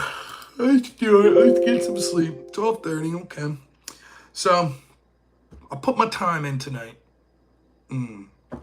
Hope you all enjoyed the show. I enjoyed talking about this shit. Whether it be life or politics, I enjoy it. So you guys make the show what it is. Thank you. Thank you to everyone that donated. 2 hours ago, I was about to end the show, and I was saying, should be streaming tomorrow night around 7, 8 p.m., around those times. Thursday night. We'll try to do a call-in show Thursday. Friday, I think I have a guest. So tomorrow night show, I don't know what to expect. I'll try to line up some debates.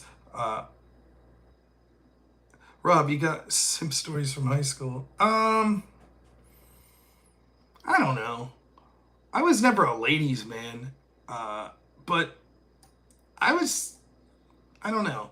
I wasn't also the type of guy that was like secretly pining and like, I don't know. I just kind of was like the class clown was, I guess, most, and so that was it, It wasn't anything like, I don't really have anything. I got a ton of funny stories, but nothing like that I really know of. What the hell is this? Chess.com sending me weird notifications. Get out of here with your shit. So, all right, I'm out. Oh, John Beer, Vegemite Fund. I have told John I ate Vegemite once in 4th grade. It was terrible. It's fucking terrible Vegemite. I have all sorts of stories. I have all sorts of funny stories. I'll be happy to tell at some point, but not tonight. That'd be a can of worms. I'm leaving. I'm out. Zen's forehead's gonna start streaming. Go over to his stream. just got here. Start from the beginning. Too much. I'll tell you, I got like 3 hours of stories to tell you. Well, not that long. When I roadied for this band for a month, Ode Lang Syne. Look them up. I played them. Look up the song "Where My Fortunes Lie" by Ode Lang Syne. That's spelled AULD, and then Lang, LANG, Syne, SYNE, like the New Year's song. That was the name of this band. They're fucking badass. They're a great band. And I roadied with them. We went from Rochester to New Orleans and then back.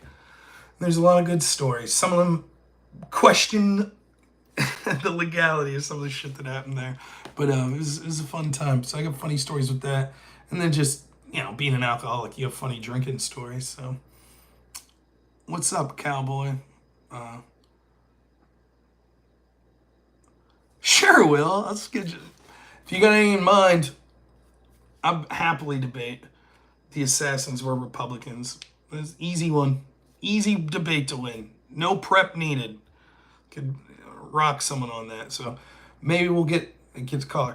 Also, I've thought about setting up a space, X spaces, but the couple times I've tried that, I've had one or two people that listen. But I think it'd be nice to have a space and allow people. I think that's an easier platform for people, particularly that disagree with me, to come on, because it's less intensive. You just click one button and there you are. You're on the space. Now, I will admit, on my phone, I sound like I have a terrible lisp because the audio compression on this, the way the spaces are in. But that's okay. I still rock people sound like Mike Tyson. It don't bother me. I'll smack them around. So, all right, we'll see you guys later. As always, have a good one. Maybe if I get this